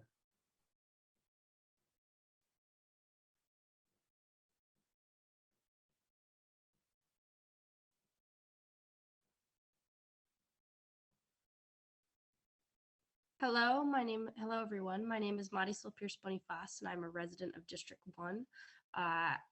To start this off, I'd like to point out that as a teenager myself, in discussions regarding teenagers having discussions with the Amherst Police Department, if I had a bad experience with the Amherst Police Department, I would not want to have a discussion with their department if they reached out to them. And so I think the expectation that teenagers will be very willing to have a discussion with the department that harassed them is a very false claim. I serve as a co-hub lead at Sunrise Amherst, which is a local hub of a national organization working to achieve intersectional climate and racial justice. And we have worked in the town for 3 years in electoral leadership, budget cycles, and defunding the Amherst Police Department. And I speak on behalf of Sunrise Amherst to express my outrage and disappointment towards the actions of the 2 Amherst Police Department officers to young people in our town. As a young person, I am very used to the constant need to prove my worth as an activist and prove my intelligence with my age and less experience. Sunrise Amherst works to foster and prioritize young voices and the next generation in this town. Amherst Police Department, Town Council, and Town Manager, the failure to hold these officers accountable for their wrongful actions will send a clear message that our voices are not important in this town and are not important enough to address. We are used to this treatment, and we will not stand for it any longer. The oppression and harassment of young people of color in the town is a direct example of the long overdue need to defund the Amherst Police Department. Everyone has rights, including individuals under the age of 18, and everyone has the right to question why are they detained and asked to call a parent. To infringe on these rights is blatant discrimination. I am tired of our town government continually acting as if they care only when it is convenient. To restore trust with the community, the town and the Amherst Police Department must treat this July 4th and July 5th incident for what it is, abuse of power and harassment. Hold these officers accountable, defund the APD, fund CREST, prioritize the next generation, and act once and for all. Thank you for your time. Thank you for joining us. Brianna Owen, please enter the room, state your name and where you live.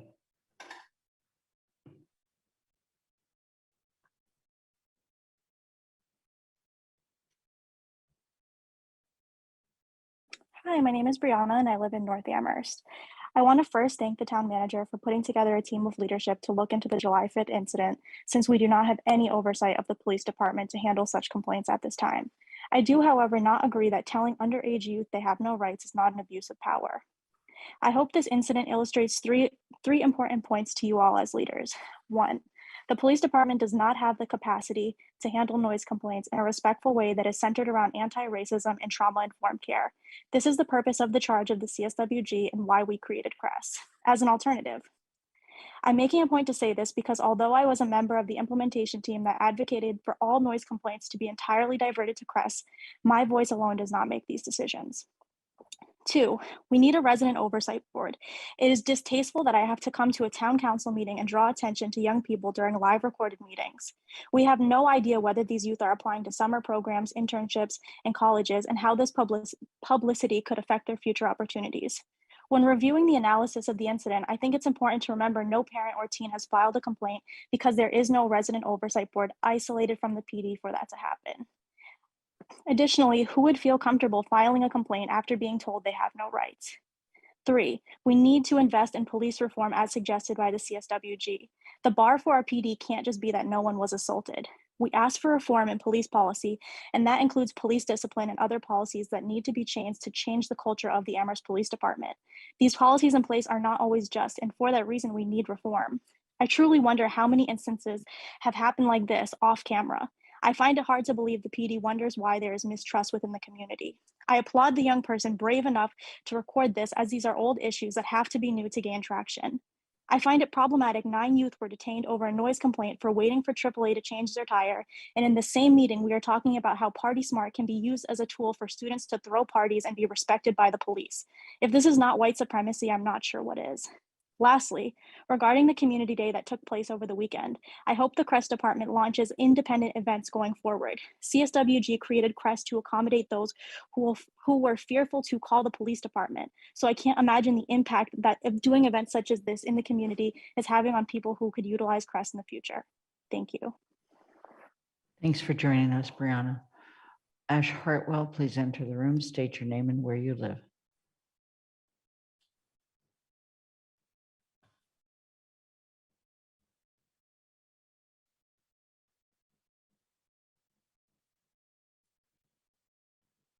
Yeah, thanks very much. This is Ash Hartwell. I live in District 4, and I'm going to move the sunrise to an actual picture. And I'm speaking actually for the Racial Justice Committee and for the League of Women Voters, Amherst, which has consulted and discussed these matters and asked me to make a statement on their behalf. First, just to note that the town is institutionally making changes. And the question is, how in this period of transition, how do we navigate this change? Because clearly this incident comes at a time which is really, although there's a long history of them, it comes at a town which is a time that is very sensitive because we're trying to build trust, and this tends to undermine it. And in the sense that it's obvious that the behavior of the police officers was really reprehensible, and that at that time, and that their interaction has caused harm and distress. And whatever the perspectives of it are, that is a reality. And secondly, we're very concerned about the public response to this, as has been mentioned many times already tonight, that there was no clear, open public statement. Paul, I guess the manager did make some statements, but it didn't get out there in terms of how was the town responding to this incident? And we are pleased that the investigation has gotten underway, but obviously there's still facts and there's information that needs to be filled in. We have 3 recommendations. One is that the police department and the town and CREST take this case as a learning occasion, as a teaching moment, acknowledging very clearly the inappropriate interaction, which has been spoken of at length, and also the long delayed response of the town and the police department to the incident. Both of those really need to be understood in terms of what do they tell us, what can we learn about how to address these. And secondly, a protocol of communications, to have a non-defensive, timely response to such cases with a transparent corrective plan that emerges to address the issue of the behavior on one hand and the communications on the other. And thirdly, finally, the human side of this is seeking to repair the harm by direct and caring communications with those involved to build relationships of trust. And this, I think, from the discussions tonight, is also it almost certainly has to be facilitated by a body or a person who's going to be trusted. So those were the points that I was asked to make. The League itself is committed to continue its education programs to explore and develop understandings and activities advancing racial justice, equity, and well-being in Amherst. We see this as a process of difficult learning. That's it. Thank you, Ash. Thank you. Okay, thank you for joining us. We have a caller at 1-617-708-2729. You need to identify yourself before we allow you to speak. Yes, good evening. Hope you can hear me. Yes, can you Hello? tell us your name and where you live? Yes, Lauren Mills, member of the Board of Health, resident, District 5, South Amherst. I would just like to say a quote from Maya Angelou before my phone, runs dead or something, I disconnect. Maya Angelou, the late great Maya Angelou, said, "History, despite its wrenching pain, cannot be unlived, but if faced with courage, need not be lived again." And despite everything, we still rise, and we can rise above this, hopefully. I have sent emails to certain council members. I have emailed Board of Health members and directors of the Department of Health. We need to understand that there are subgroups in Amherst that have not been reached, and we cannot continue to whitewash and continue to sabotage an agenda to center BIPOC voices, Black voices, African American voices. But I just want to say, still we rise, and despite all things, we can get through this. Thank you. Thank you for joining us.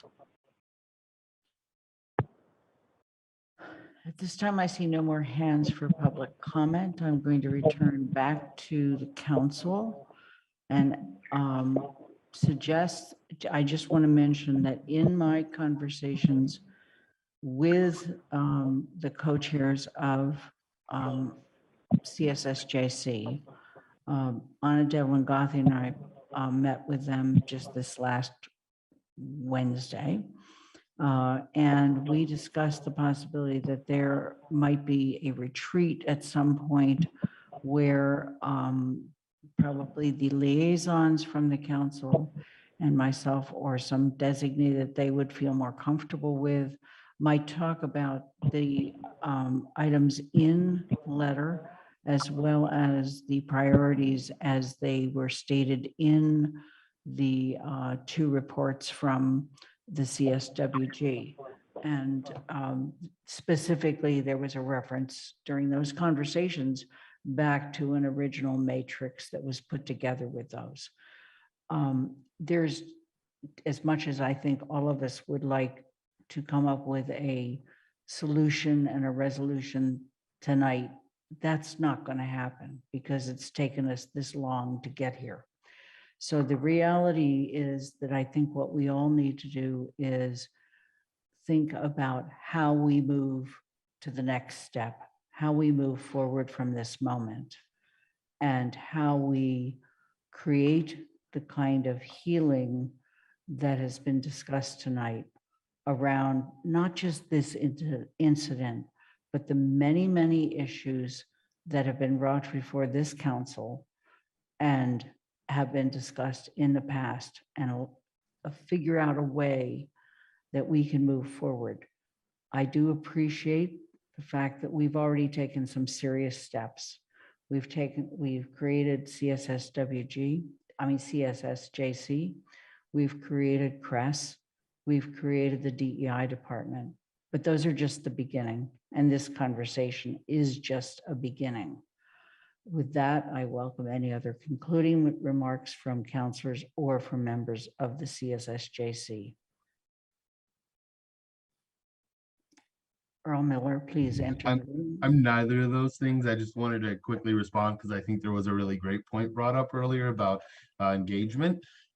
We've done over, I think, 30 or 40 engagement events since in the 4 months I've been here.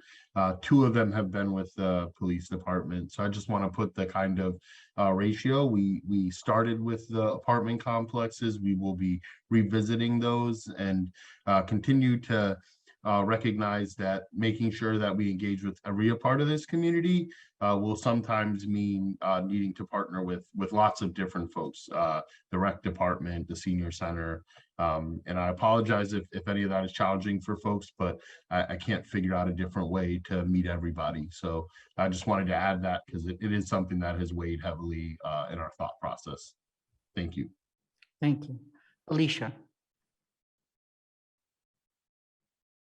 I first wanted to thank the CSSJC for the incredible amount of work that they put into this presentation and into all of their meetings. And it's very helpful to have a comprehensive report that takes into consideration not just one event in itself in isolation, but also the history of events in the town and what has led us to this place, which I think is really helpful. And I also just wanted to say that I think it's unfair to frame it as though we can't come up with a solution right now because of the amount of time this conversation has taken, when some of these possible solutions have been in front of us for over a year. And we have continuously said that we don't have enough time right now for X, Y, and Z reasons. And at some point, we're going to need to act on these things. And so I urge us as a body to stop saying we don't have time right now and to make time for these things because they are urgent. And as we have seen, they're not going to just go away if we don't address them. And I think we have a number of possible solutions to investigate in front of us already. And it wouldn't take us like an extraordinary amount of work to put some of these things into action. And so that we should start moving forward on some of the more minute things that can be enacted and acted on. And also wanted to apologize to the CSSJC for not allowing you all to be a part of the conversation. I honestly didn't think about it at all during the conversation, so I want to apologize on my behalf. And also just when I was going back to review the charge of the CSSJC, it does state very explicitly that this committee may provide advice and support to all town government entities, including the town council, the town manager, and the town committees to fully realize the resolution affirming the town to Amherst's commitment to ending structural racism and to achieve racial equity for Black residents. And it also states later in the charge that they can do so by supporting the Crest Department and the DEI director. So I feel as though thinking about that again and circling back to it, that it would have been very appropriate to allow them to be a part of our earlier conversation. So I just wanted to make those couple of statements. Allegra, I think I didn't have my thing over, so I didn't realize you had your hand up earlier. Allegra. So I just wanted to say that we are 6 out of 7 on our committee right now. So we do have a vacancy, and that vacancy has been reserved for a youth member of the community to participate. And following this event, I think it just really stresses the importance of hoping to include a youth's voice on this committee. So I just wanted that to be on the public record. Thanks, Allegra. Dorothy Pam. Well, this is the second time that we've had the same point brought up, which is why is a committee or group of the town that has been asked to do a certain task made to sit and listen to us, the town council, listen to reports and talk and ask questions. I don't like the process, but I have a feeling unless we've had some discussion as to why we're doing it in silos, we'll just keep doing it. We would have saved time. We would have saved a lot of time if we'd all been in the discussion together, because the first part we learn things and we say, oh yes. And then the second part, we hear some additional things. So this is really, I guess, to Lynn. Why do we have to keep repeating this, having a committee sit and listen to us for an hour before they are allowed to speak?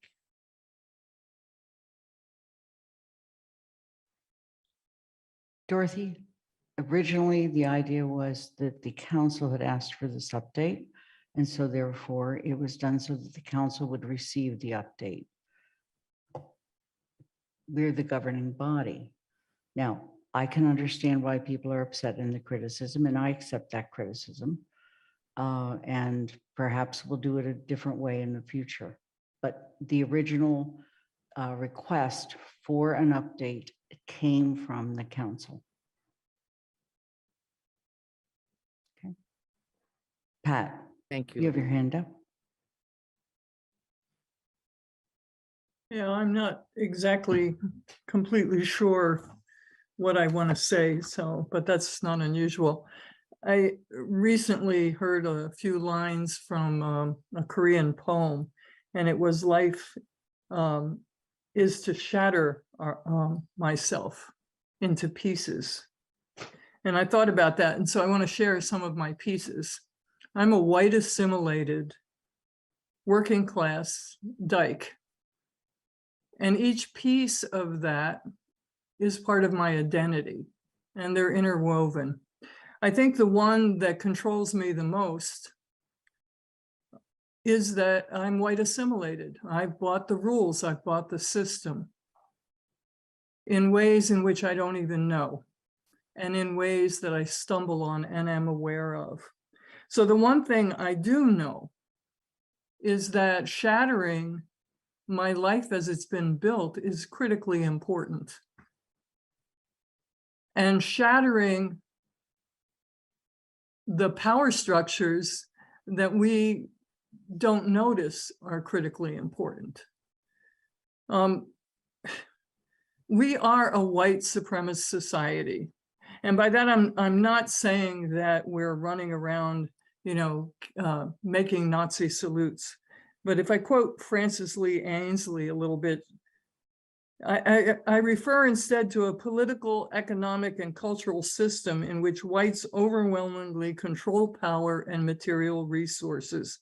Conscious and unconscious ideas of white superiority and entitlement are widespread, and relations of white dominance and non-white subordination are daily reenacted across a broad array of institutions and social settings. That happened in the 54 seconds that we saw. Young people were told they had no right to make a phone call. They had no power. I'm sitting here because one of the things I left out of my little definition of white assimilated working class dyke was activist. I carry around with me ways to react to the police, and I have a lot of respect for the police. But one of the things that it says is, if I can find it, officer, if you're talking to a police officer, officer, I am remaining silent until I speak with a lawyer or my parent or guardian. These children were trying to assert their rights and they were denied. And if we go anywhere else in this discussion, we can't forget that. No matter, and I'm one of the people who spoke about having, a caring circle or restorative justice, and I still believe that. But taking into the account the kind of fear and anxiety, et cetera, that community members might find. We as a council need to shatter the systems that we benefit from. And I think we can do it. I think we're taking steps towards that, and I'm probably over my time. But these, I guess that's enough right now. Dee. So thank you for providing us the space to be heard, but it's being heard on behalf of the community and the residents. So we take our charge very seriously. I just want to quickly read the Peace Officer Standards Training Commission and what they say about interaction with youth. The Post Commission issued its guidance to suggest productive ways for law enforcement to engage and build positive relationships with youth while keeping communities safe based on facts, knowledge, and scientific research. If our police department, and they may, but we have no evidence of that, adheres to the guidance and utilizes the guidance locally that Post has issued. As Attorney Boniface mentioned, there should have been the police chief lodging that complaint within 2 days. I think we need to take the time, create our review board, and again, look at what other communities are doing, look at what's going on the state level, and we would be able to rebuild that trust and be a better community and a safer community for everyone. Thank you, and especially thank you to the CSSJC. I appreciate that we are working together, whether we agree 100% or not, that doesn't matter. We need everyone's voice at the table, and I appreciate each and every one of you. Thank you, Pat. I'll be very quick. So because of the nature of high profile of the incident, I believe that this incident is going to define our community in 2022. So I plead with the town council to make this one of your priority, to start coming up with solutions. And I expect that you guys will invite us back. We all need to work together. I know your meeting schedules get busy, but this is high priority because you're talking about a segment of the community who are really, really hurting. And if we want to really be serious about anti-racism work, we all need to roll up our sleeves and really, really do the work. This year can define Amherst. And let's see what we can all do together. Thank you. Ms. Pat, thank you very much. Paul? Thank you. And I actually want to build on what Ms. Pat said and appreciate what Dr. Shabazz and Dr. Etta said at the end of their comments about the beloved community. We're at a very exciting crossroads where we're incorporating new models of public safety, public service equity into all of our operations in Amherst. It's very fragile. Local government is a government of people. We're all fallible. We make mistakes. When you call, it's important for us to call people to account, but it's not appropriate to be attacking people. One treats people with respect and helps them learn. The other shuts them down. One approach tells people, you're part of our community, you matter. The other freezes them out. I think our officers knew immediately when they crossed the line, and they expressed that already. I've crossed the line, and I would not want my career to be judged in dealing with the public, dealing with my teenage children. I would not want to be judged by those incidents in my career. I need to be held accountable for missteps, but I don't think I need to be defined by them. If we pile on because we call a misstep to account and attack the officers in the department more broadly, I think we're doing a disservice to our community and the things that we're trying to build in Amherst. So I ask the council, as you consider everything that we discussed, and I know you spent a lot of time, it was important for us to spend the time here to recognize that we have a strong police department. We are building something in public safety that very few communities, maybe a handful in the country, are doing because of extraordinary leadership. And I also want to thank Pamela Young for the work that she did to bring out the facts of what happened that evening and to report on those facts. So I thank the council and I thank CSSJC for being here as well. Thank you.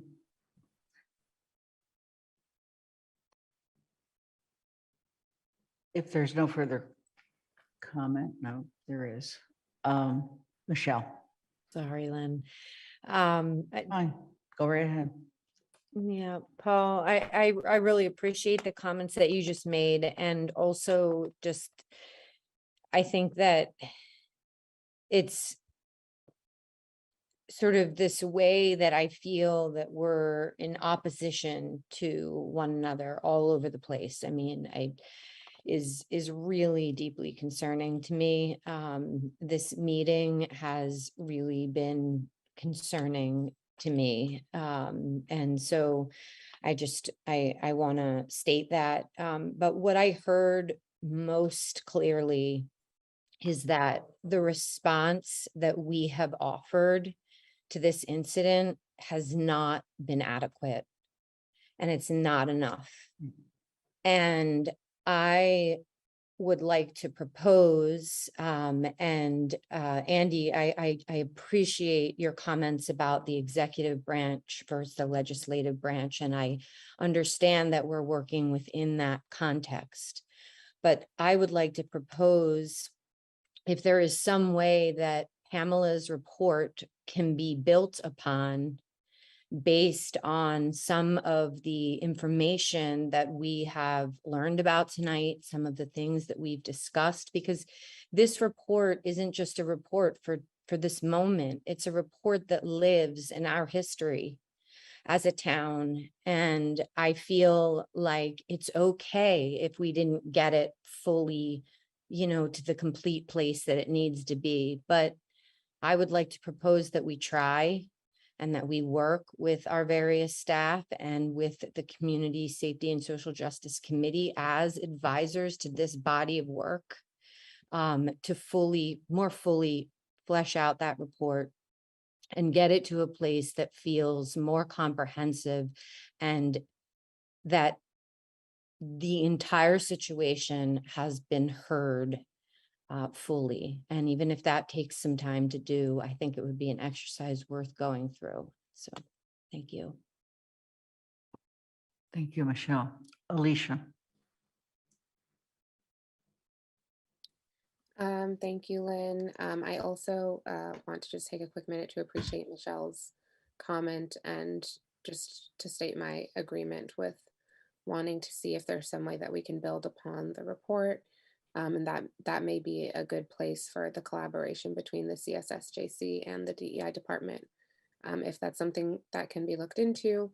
And then I also wanted to say that, so while I am equally as excited and hopeful for CRESS and for the DEI department, I think these are huge, significant steps that we're taking to move forward as a town, that more than one thing, two things can be true at the same time. And so while that is true, we also have a lot of work to do. And one of the things that I think continues to be neglected in the conversation is, similarly to what I asked Earl in what is CRESS doing to center anti-racism, what is the PD doing to center anti-racism in their responses and in their policies? And so again, the CSWG offered a lot of recommendations in terms of policy changes that can help to support an anti-racist culture at the PD, because while some calls will be answered by CRESS, the police will still be responding to calls, and they will still be responding to violent calls and to emergency calls. And so when those responses do occur, we want them to be anti-racist as well, because again, it's not just noise complaints where there are people who are going to be afraid of the PD, or where there are going to be youth involved, or where there will be BIPOC people involved. It will not just be those calls that are going to be then moved to CRESS. And so what concrete changes are we making at the PD to continue to support our BIPOC community and our youth community as well? Thank you, Alicia. Deborah. So yeah, I know it's late, and I actually wasn't going to make any more comments so we can speed this along, as I have kids I need to attend to. But with Paul's comments, I had to, make sure I chimed in regards to it. It's sad to kind of think that, just because we're bringing up the fact that a violation occurred, right? That there was those 54 seconds that really demonstrated what occurred there, that young people were violated, that the powerless was again, cemented, that they have no rights, that that really, they don't have a voice. They don't have a voice, right? That translates into us, trying to demolish the police's, these police officers' history or whatever they've done. No, that's not what that's about. It's about us really just looking into this, but looking into it fully, looking into the investigation fully, making sure you have all the facts, and really looking at it as a humanely, right? That report was very kind of like, as a matter of fact, we're talking about young people, we're talking about humans, we're talking about people that I assume, right, we're a town that we care about. So where's the care? I didn't see that in the report. So we need to embellish, right? The care, the love, the unity, right?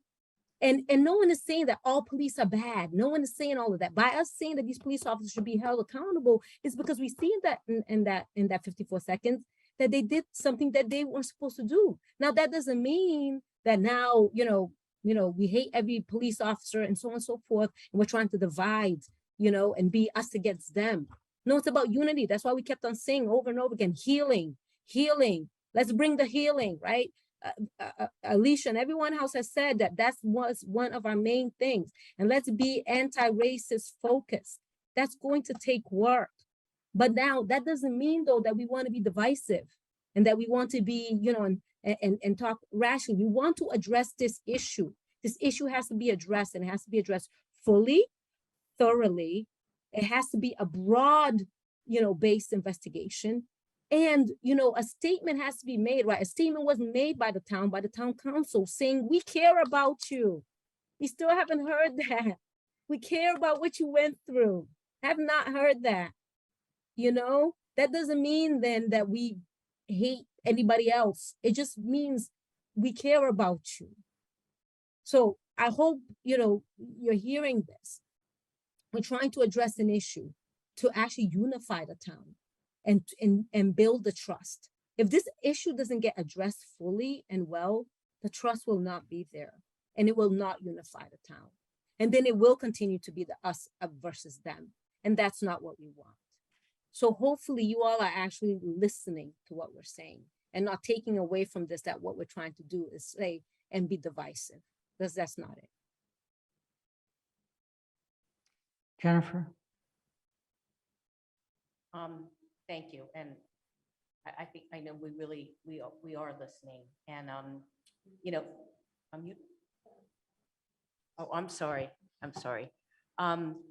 I did want to pick up on Michelle's suggestion, because I do think, it is very important that the CSSJ's contribution and insights be part of the report. And I don't know, I'm sure there's certain protocols for a maybe police report, but I would hope that we can do that we can be flexible to come up with a full report. And, the DEI director, Dr. Young, was tasked with this, having been in Amherst maybe 2 weeks. And then, like Ms. Pat said, you have decades in the community, and the community, and you have insights and information, and as you sort of passionately explain that you have you've spoken with people, with those that are involved. And I think that if that is very important, that be a part of, if not the police report, I hope it can, but the DEI report, because that's how we get the full picture. So I do hope that we can do that. And I also just wanted to really express my appreciation to SSJC for, I feel like when you wrote the letter and asked if you could join the council and be on the agenda, that really did, for lack of a better word, kind of force the conversation now. And I think for a lot of us on the council, we haven't had any more information than anybody else. We just saw that 54-second video. So it's been, I just thank you for getting us to this point where we're having the conversation tonight. Thank you. Shalini? So this is a really difficult conversation, and I appreciate every single person who's showed up today, including the first caller who spoke about her fears and her anxiety and the support she's received from the police. I appreciate the youth that spoke up and their courage to speak up. And of course, the work of the CSSJC committee that continues to advocate and work to create a safe environment. But I also want to appreciate what Paul said. I think there's something really important there. And the word that comes to me is the word intention. And despite our differences that we heard today, what I did hear was a shared intention from all of us that we want to create a safe community for everyone. And what Paul said really rang true to me is how can we do that in a way that even people who make mistakes have a place to learn, to grow, and how do we have a safe place for different people with different perspectives to speak and to feel heard? Because even though the CSSJC is doing a remarkable job, I have heard from several Black people who don't feel safe speaking up in that committee because they have a different experience with the police or they have a different perspective.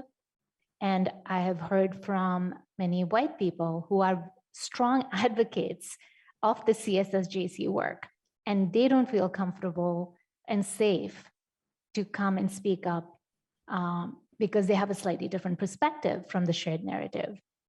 So I would just encourage all of us to be working together. And coming back to the current issue, I think we do have an opportunity to really improve on some of the processes that have been highlighted that are not working, that may be causing harm. So can we do more work and get a report or from the police chief and from Paul, and like what should be the and along with the CRES department and the DEI department. I am thrilled that you all are working together and incorporating what you heard from CSSJC, and maybe the CRES people can reach out, the younger people in the CRES department could reach out to the youth to get a sense from them of what would they like to see happen and what are they going through? Was there any harm, and how can they be healed with the harm that was done? So let's take this incident as a way to move forward in a productive way. And I know that's what we're all here for. So thank you, everyone. I'm going to suggest that we conclude this, and let me just say, we do care. Not only do we care tonight, not only did we care before, but the reality is that what we do in the future is really going to be the demonstration of whether or not we care. And this has been a very tough conversation. It's been a very hard one for some of us to hear. And I want to thank CSSJC for their letter, for bringing the conversation forward. I want to thank everybody for the contributions they've made tonight and for their ability to speak out and say what they needed to say. With that, I'm going to ask Dee and Allegra to adjourn the CSSJC. Okay, I can call the adjournment. So CSSJC, we are adjourned. Thank you. Thank you. Thank you. Thank you. Thanks. While they're doing that, we're going to move on to, I'm sorry, yes. Police Chief Scott Livingstone, DEI Director Pamela Young, and CRES Director Earl Miller.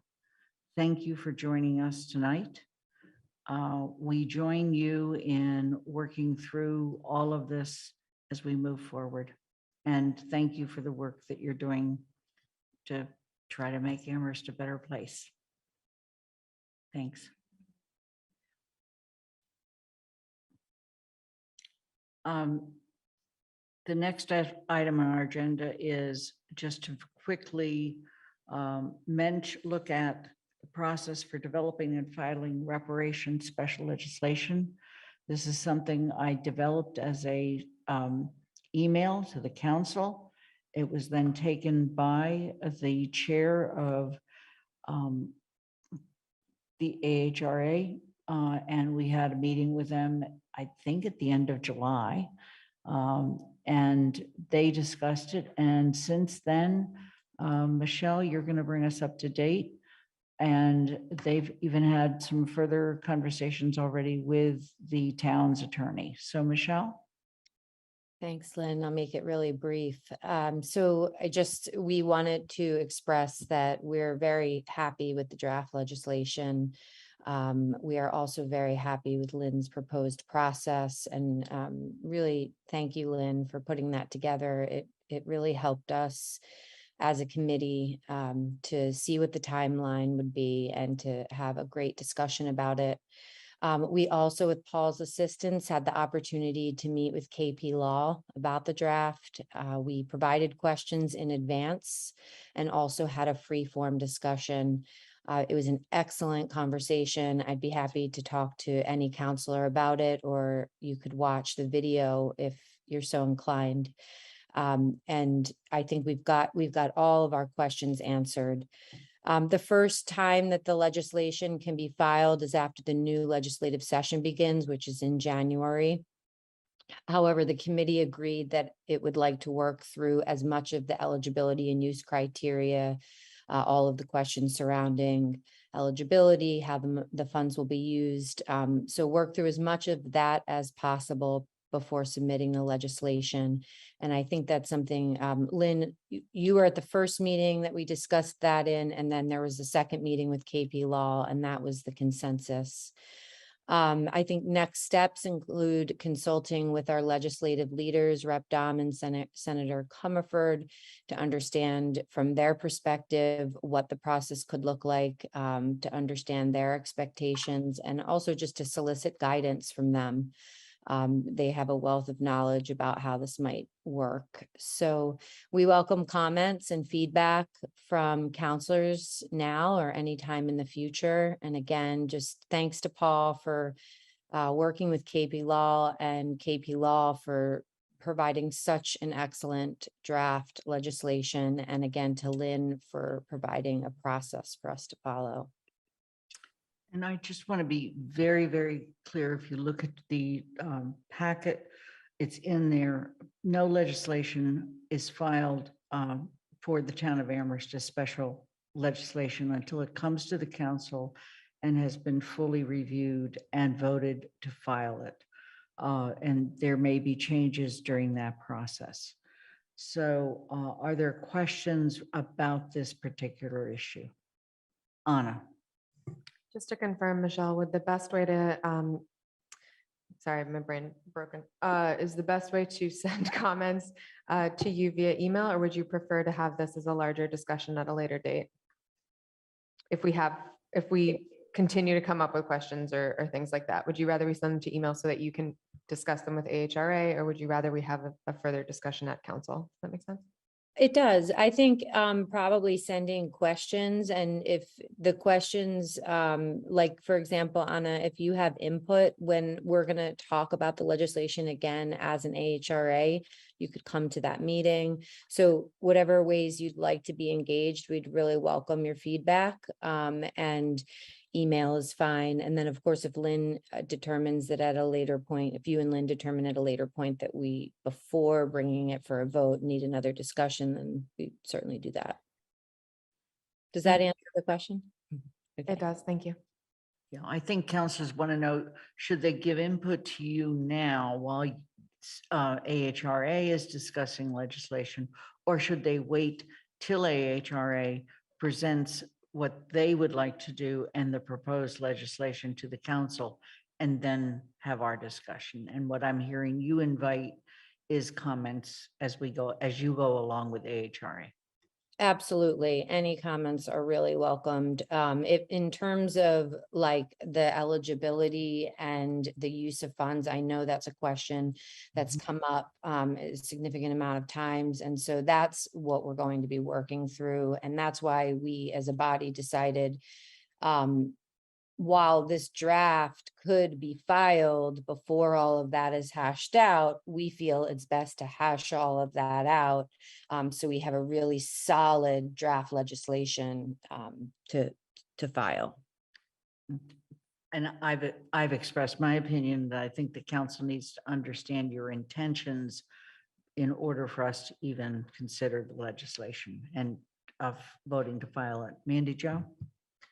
Yeah, my question's in similar vein, because while I agree with what President Griesemer just said about we need to see the, I guess, the draft regulations that would go along with the special act, I have concerns with the language of the special act that I think the council should be discussing, maybe in conjunction with AHRA, but at least before it comes out of AHRA, specifically since the draft language of the special act actually conflicts with the council's understanding of what would need to be done in the council's role and what would need to be done to spend money out of the reparations fund.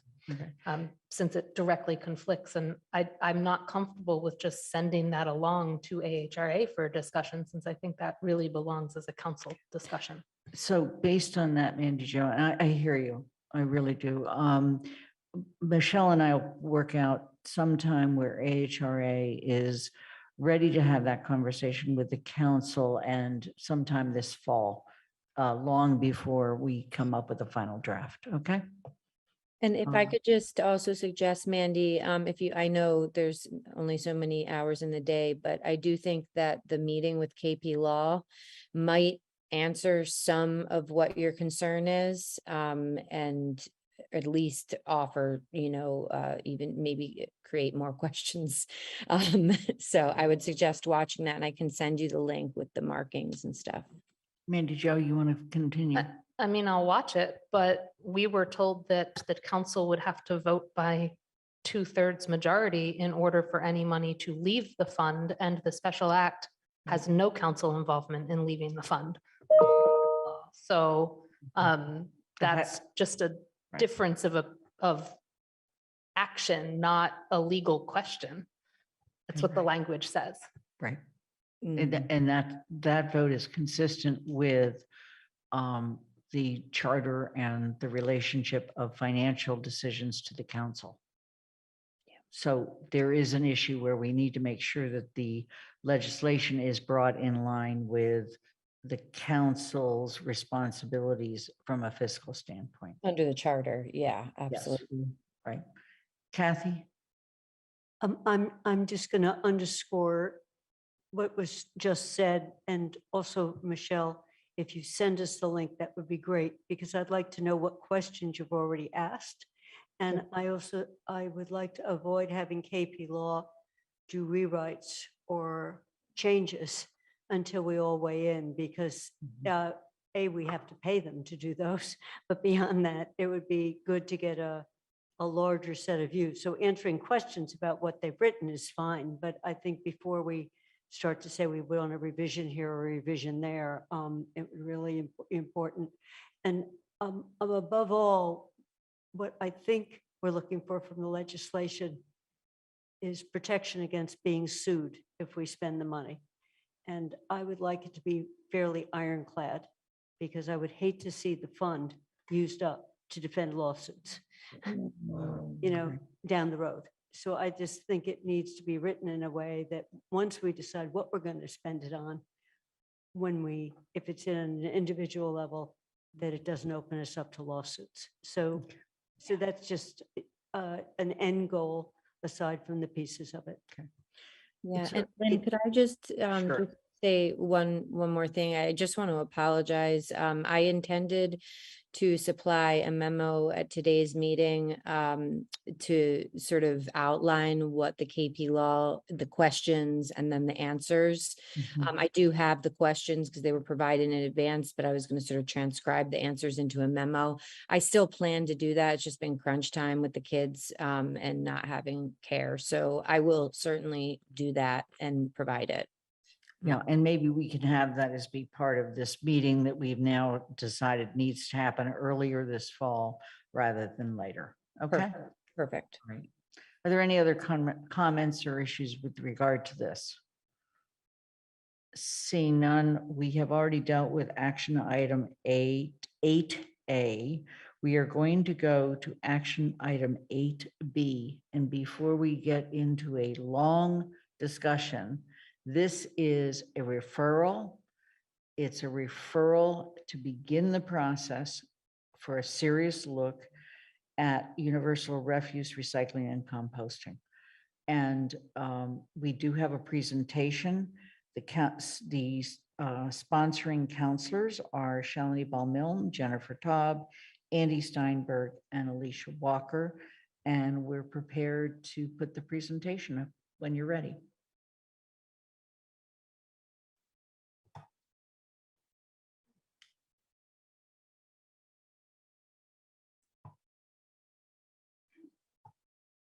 Can you just slightly move the screen up? I don't know if you can or not. So Angela, you'll be There you go. clicking forward the That- slides, or that's you'll okay. be James. Okay. All right. Awesome. Okay.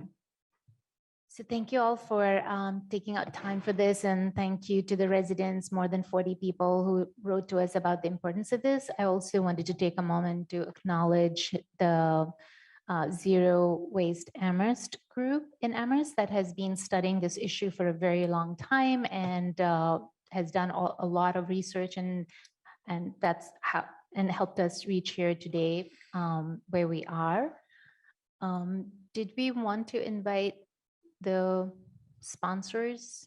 No, we don't have. Okay. No, Oh, we're not having the discussion today. We're not but- having a discussion. We're Okay. going to make a presentation. Okay. There may be a few council questions, Okay. and then it's a vote to refer. Okay, got you. So again, we just want to thank Darcy Dumont, who has been working with us closely to move this forward and provide all the research. And also want to acknowledge my co-sponsors, Jennifer Taub, Andy Steinberg, and Alicia Walker. Next slide, please. And so we're going to go over these topics today about why we're proposing this today, and specifically focusing on waste as a crisis, and talk about the facts and figures, the research that has been done so far, what we're proposing, specifically the motion, the bylaw changes, the key elements of changes and the goals for changing them, and then all the different community partners, agencies, nonprofits, boards that are endorsing this bylaw. And then we want to end with some of the questions that the town council committees are going to be going to look into to make sure that we are able to reach our zero waste goals. So we'll start with the first topic, the waste crisis. And this is really going into why we need to change this bylaw. Next slide. So before we even go into that, I thought this was really eye-opening for me to look at what's really in our trash. And when you look at, this is taken from 2019 Massachusetts DEP data, and we can see that 28% of this is compostables and 21% is paper. Much of that is compostable, and a lot of things that are going into a trash basically do not belong there. Next slide. So specifically speaking about the compostables and organic waste that's going into our landfills, we're going to go through these 6 different points that contribute to the waste crisis. Next slide. So the first thing, this was actually a picture taken by me, and that hill in the background is in India, and it's not a hill, it's a landfill. And it was really shocking to be so up close to the immense size of a landfill and to know that 50% of the solid waste, up to 50% of the solid waste that's going into our landfills is organic. And it doesn't need to go there. Next slide. The reason that's a problem is because the organic materials that go there decompose into methane, which is also a green gas. And now we think of green gases, we think of carbon dioxide, which is brutal for climate change. Methane is like carbon dioxide on steroids because its 100-year global warming potential is 28 to 34 times that of carbon dioxide. And this is completely avoidable if you don't put organic stuff into our landfills.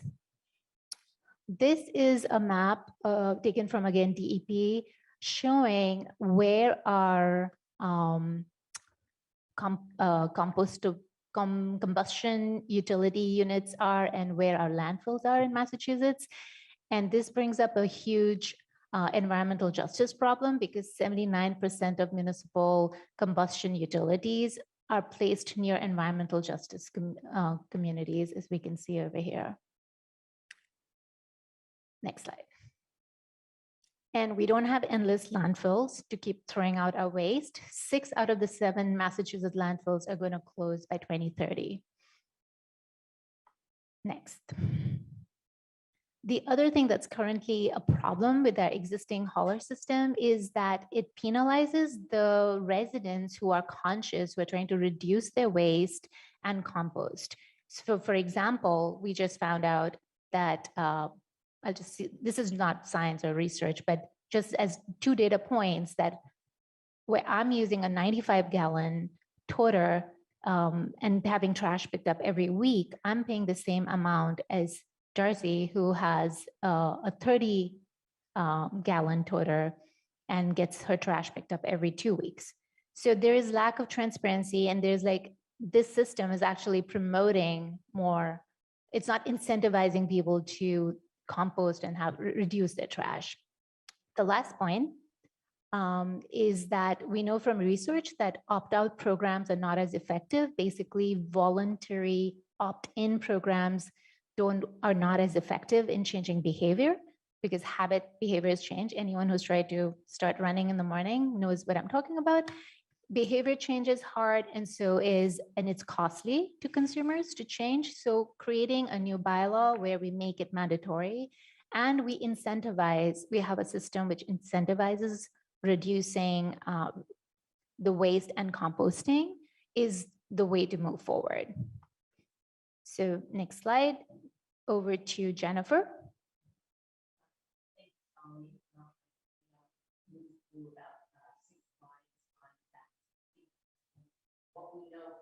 I'm sorry, I didn't have my mic on, so I'm sorry. I will quickly move through the next 6 slides on the facts and figures and what we know from past research about solid waste, sort of overall and how it pertains to Amherst.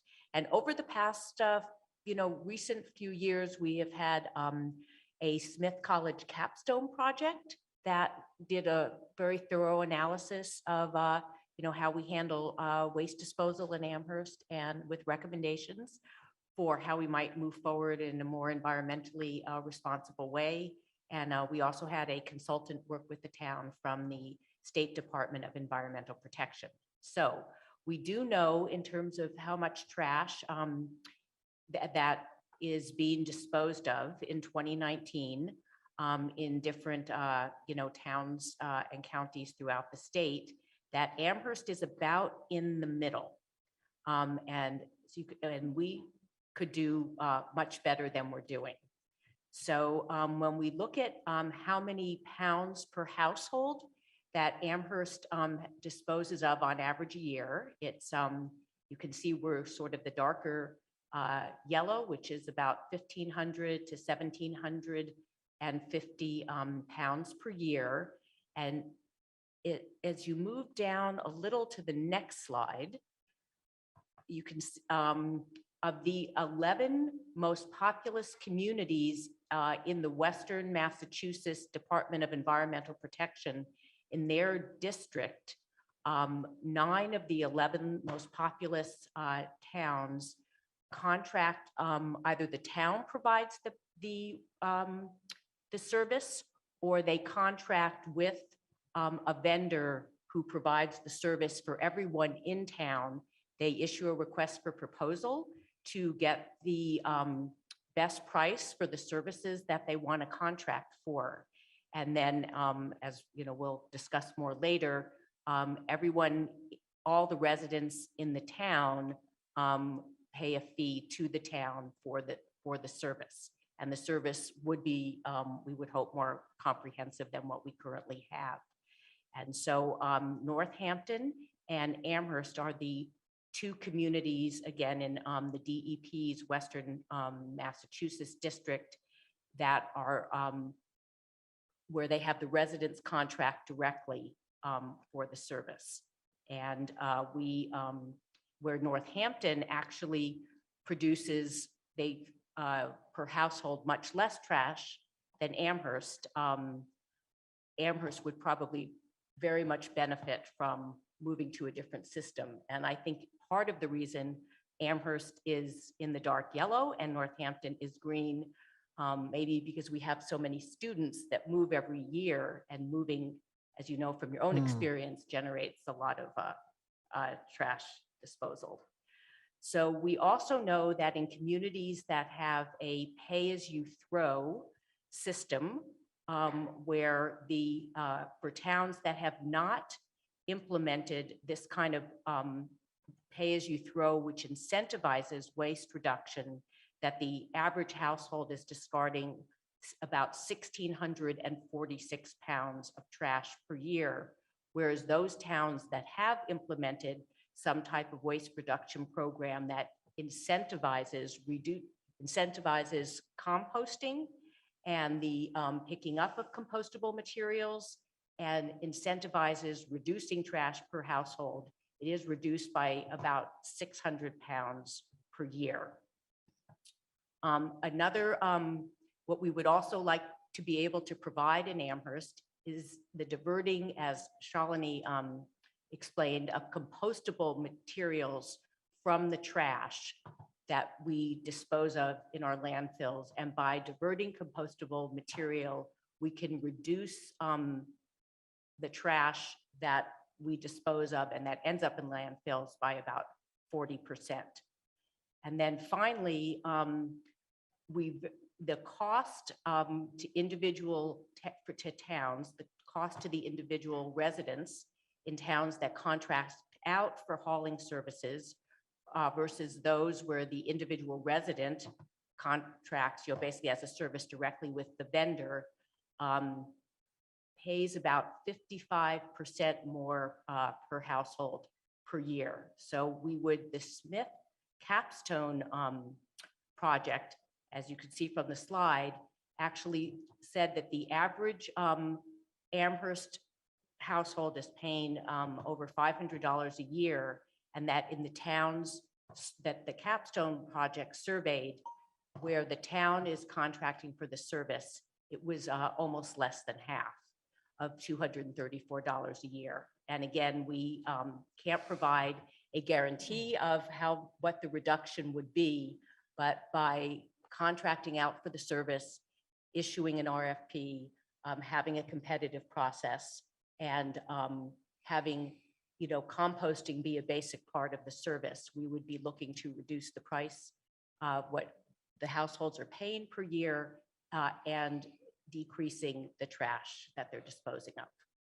So with that, I will turn it over to Andy to provide an overview of what we're proposing. Okay, so the presentation I'm going to make starts really with the next slide, which is on the motion. But before I start, I want to just relate my own personal experience. When I was on the select board and was liaison to the Refuse and Recycling Committee, I became very interested in what we're talking about. And so at that time, which has been quite some years ago, we switched at our house to using the option of going to the landfill and a recycling center and just leaving off our trash, which is a pay-as-you-throw system because you pay by the bag above. And we purchased one of the barrel forms of composting. As a result, we are going every 2 to 3 weeks with one bag, and the compost fills up, but we stir it and it shrinks down and we put more in. It works. And so I'm an enthusiastic supporter of the proposal because my experience is that both pay-as-you-throw and the composting has really produced a result that we've demonstrated in our own household. So, but with that, I want to go to the motion quickly and just say that this is a motion that's very similar to one we're going to hear about the lighting proposal in referral to committees. What we're really going to expect to see happen if this referral is made as we are moving is that we model after the CRC process that is underway already for the rental registration program.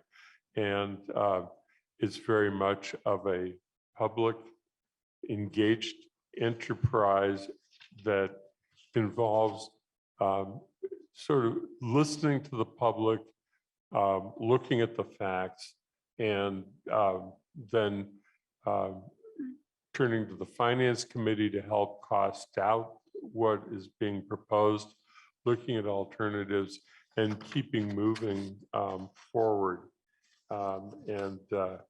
So that is how we assume we're going to move.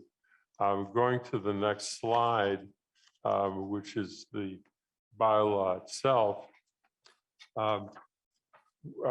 We recognize that there are a lot of alternative ways to approach looking at this, but I think that what we concluded as a group was that what is the greatest advantage of what you see before you on the slide, which I'm not going to read, is that it gives the town control, and that we really need to make sure that that happens, because that's really where we see the greatest possibility to achieve some of the goals that Jennifer was talking about. Going on to the next slide, which is sort of gets into the elements, which you see is what we anticipate being in the bylaw itself, and there are 6 of them, so the first 3 are on the page before you. I think we've already talked about the advantages of a contract with the hauler.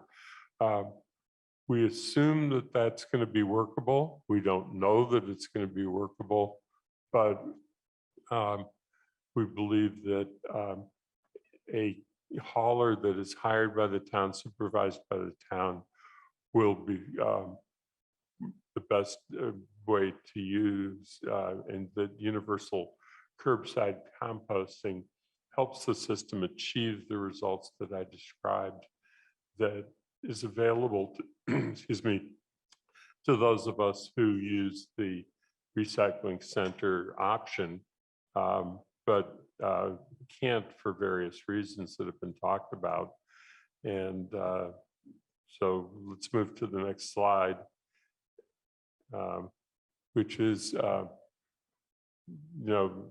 think we feel very important that it's a program that gets phased in, and that we, in the end, suggest that the committees that are looking at this make sure that we are doing it in a phased way so that it's most workable, and that we choose where we can demonstrate success. And that it's most likely that that's going to be single family and 2 to 4 family houses, that it's going to be more complicated to move to other kinds of housing. So that's why phasing the program in the way that's described is recommended.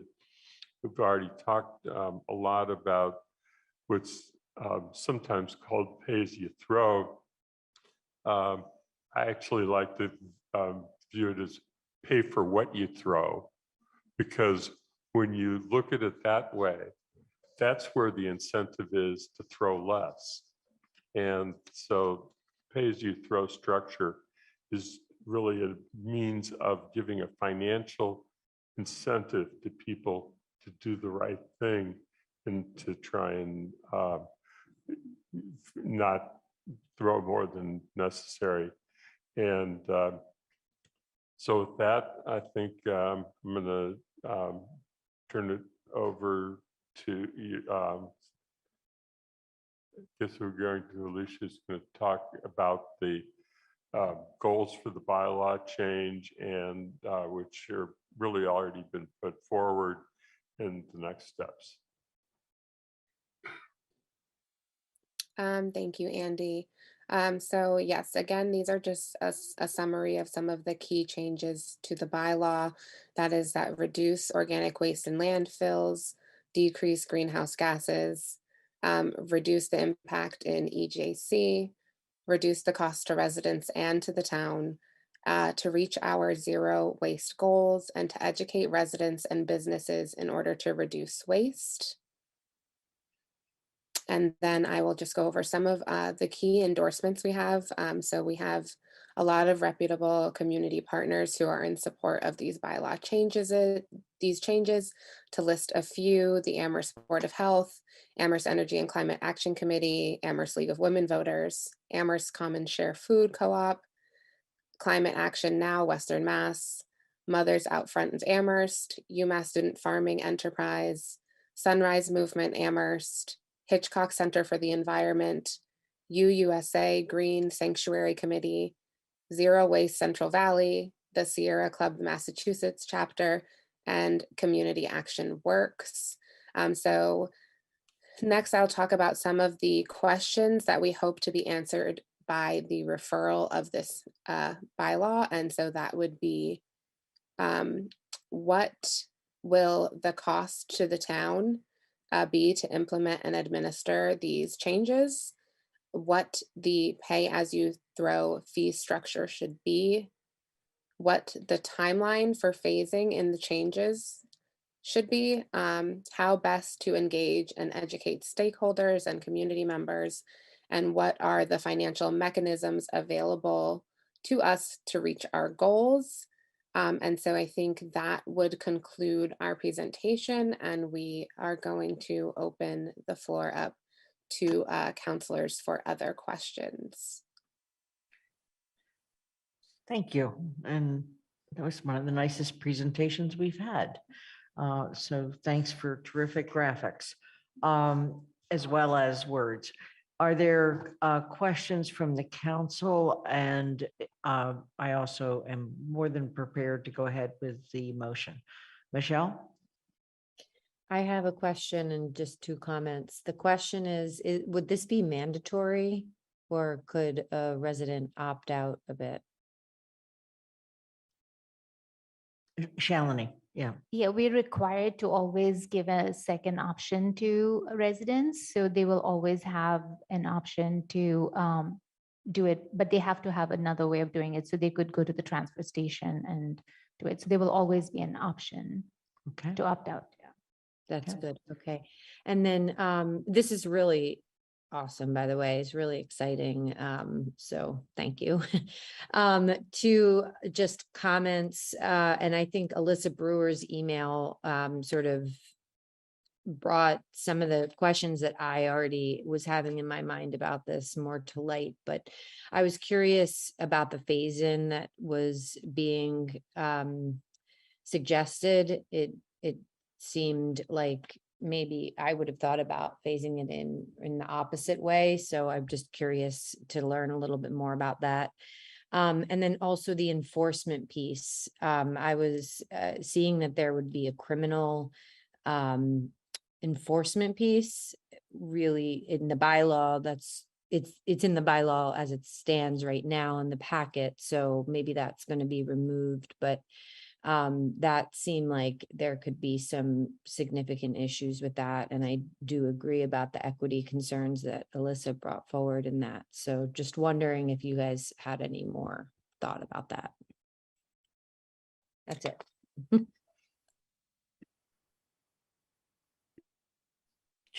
Jennifer. Andy? Yes, I spoke a little bit when I was making my presentation about the phase-in, and I think that obviously all of this is going to be reviewed by TSO, and so we recognize that we're at a starting point, but I think that it is the right starting point to have, and you know, education really is a large part of this, and that one of the challenges that we know from our last enterprise, which was we had a grant that enabled us to hire Mimi Kaplan, who worked for the town for a year and was working on educating people about recycling. And she found that it was more difficult in the apartment complexes than it was in single family homes. So when I was talking about making sure that we can demonstrate success, it's going to move, it's really a place where it's going to happen. The other is that because apartment complexes use dumpsters and have a very different kind of system, it is going to be a challenge to devise a system that is necessary. So that became an additional piece. And I guess the last question that was asked was about penalties and enforcement. The goal isn't to have penalties for any bylaw that we have. You end up having to have an enforcement mechanism to make it work. It's just part of it, but you don't want to go there. You want to go by the education approach and encouraging the behavior and the success. And in talking with people in another community that has much longer experience with this, that is the approach that they've taken. And actually, we have several communities we can cite, Arlington and Cambridge. Can I just add, and it's, in terms of a criminal penalty, that's in the bylaw, that's there now. We didn't add that. And we did want to address that because who would call the police if some garbage wasn't picked up? So we do want to address that. I mean, I would think you would call the building and safety department if there was an issue with trash on your street. And we did strike out the police and we added responsible personnel as a initial recommendation. But once we go into deeper discussions, the hope is to see whether this might fit in with the rental registration inspections that we're talking about, or those will only be limited to rental and not others. So, but there will be a further discussion, but we did strike out the word police to remove any kind of So it's an fear. opportunity to address that because that's how it reads now. Kathy? I realize we're at an early stage on this, and as we said, it's an exciting proposal. So I just wanted to add some questions. Regardless of where you phase, is there a certain scale you have to offer to get a contractor to be willing to contract with the town? So if we're not contracting for UMass, Amherst College, Hampshire, and all the apartment buildings when we first start, do we have a critical number to get a decent price? So that's just a question on this. Some of the aspirations on the reduction with a pay as you throw or pay for what you throw, don't take into account a town of 40,000 people where 20,000 are students. And the type of trash that gets generated on a daily or weekly basis. But in May, when people move out, when you had that percent of what's being thrown away, I would bet household goods suddenly becomes a huge percent, rather than paper goods and stuff, just stuff that gets thrown out. So just trying to think of, it's when the committee's talking about, but in the finance committee and getting some feedback, there's some scale to get someone to be willing to bid for it, which is why in big towns, they just do their own trucks. So they're not captive to the competitive market. Are we worth it? I think that was my main, the first question was, could you still opt out? Could you still take your trash to the dump? So one thing that is happening in town, probably not very often on where are these fines that don't get assessed, is some people don't contract and don't take their trash to the dump. They dump it down a ravine, and particularly in North Amherst, there are a couple good dumping places. And we have one resident in our district who finally went down and unloaded one of the bags and found an address on an envelope to try to figure out who was it that was dumping, because, it could be just take your bag and throw it. It didn't necessarily have to be in the neighborhood. So that I don't think is a large problem, but it's one of these, if it's mandatory, so if you have an enterprise fund where you have to pay, everyone has to be in. So we're not talking about this system here. So I just want to put those on the list of, should we, is there any concern, and where you start, where do the biggies in terms of trash generation and the harder ones to give this incentive, what happens if they're not in it or not in it soon? We are hoping the rental bylaw will feed into this a little, because trash disposal is coming up there as well. Right. So I wasn't trying to answer any of these. I just was saying when it gets into TSO, some of this is, some of them are not questions of fact, but there must be some sense of what's the scale that you need to get this up and running. And if you're too small, you're not going to get a contractor that will be willing to give you a decent price. And just, I think everyone who knows who has USA, the only trash hauler we have, those were 2021 prices. They're a lot higher now. So we are seeing the fact that there's one hauler who can just increase them. Thank you for the questions. Anna? There are so many times when I'm really excited that I'm on TSO, and this is one of them. This is great. I'm so excited to get into this and talk about it more. One question I do have right off the bat that I wanted to bring up was, do you have an idea of how many companies might bid for something like this? Because we already are seeing only one company serving our area. And so if it is only one company that's serving this area, this still has the potential to offer more transparency and still would be a good thing. But I'm curious if you believe that we'd actually get a competitive bid process or a competitive bid element, given the lack of haulers in the area, or that are currently serving the area. I can take that one. So Go ahead. there's Republic, Casella, and USA, and we know from Shrewsbury at least that they are getting bids and they're changing some based on the bids. So that was encouraging that it's a smaller town, and talking about scale, and they are getting different bids. So we're hoping.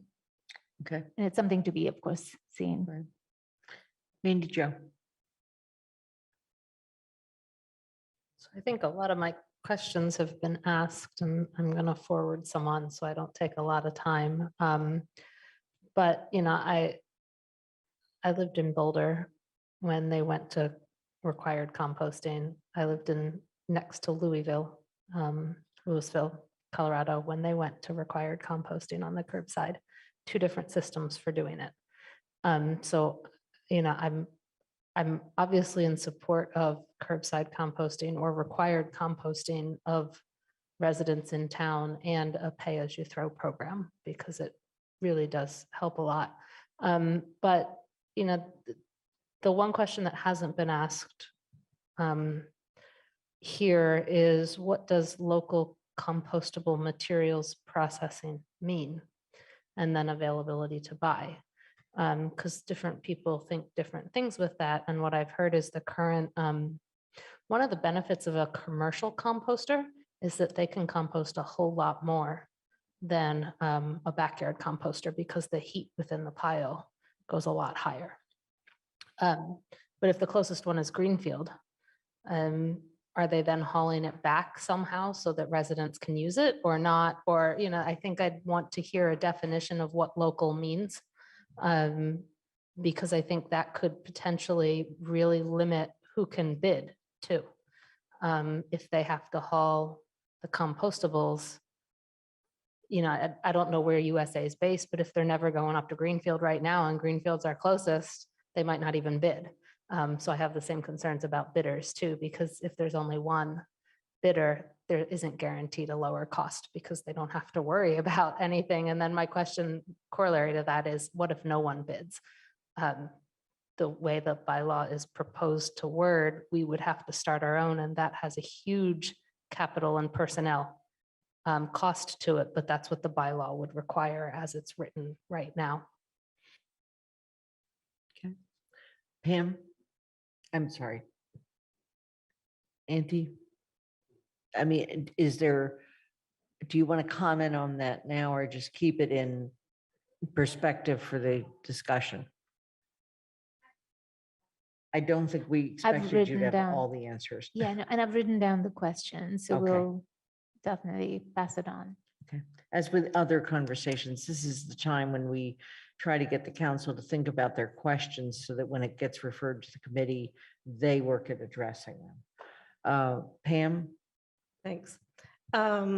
This is great. I'm really delighted to see this on the table finally. I did have a couple questions.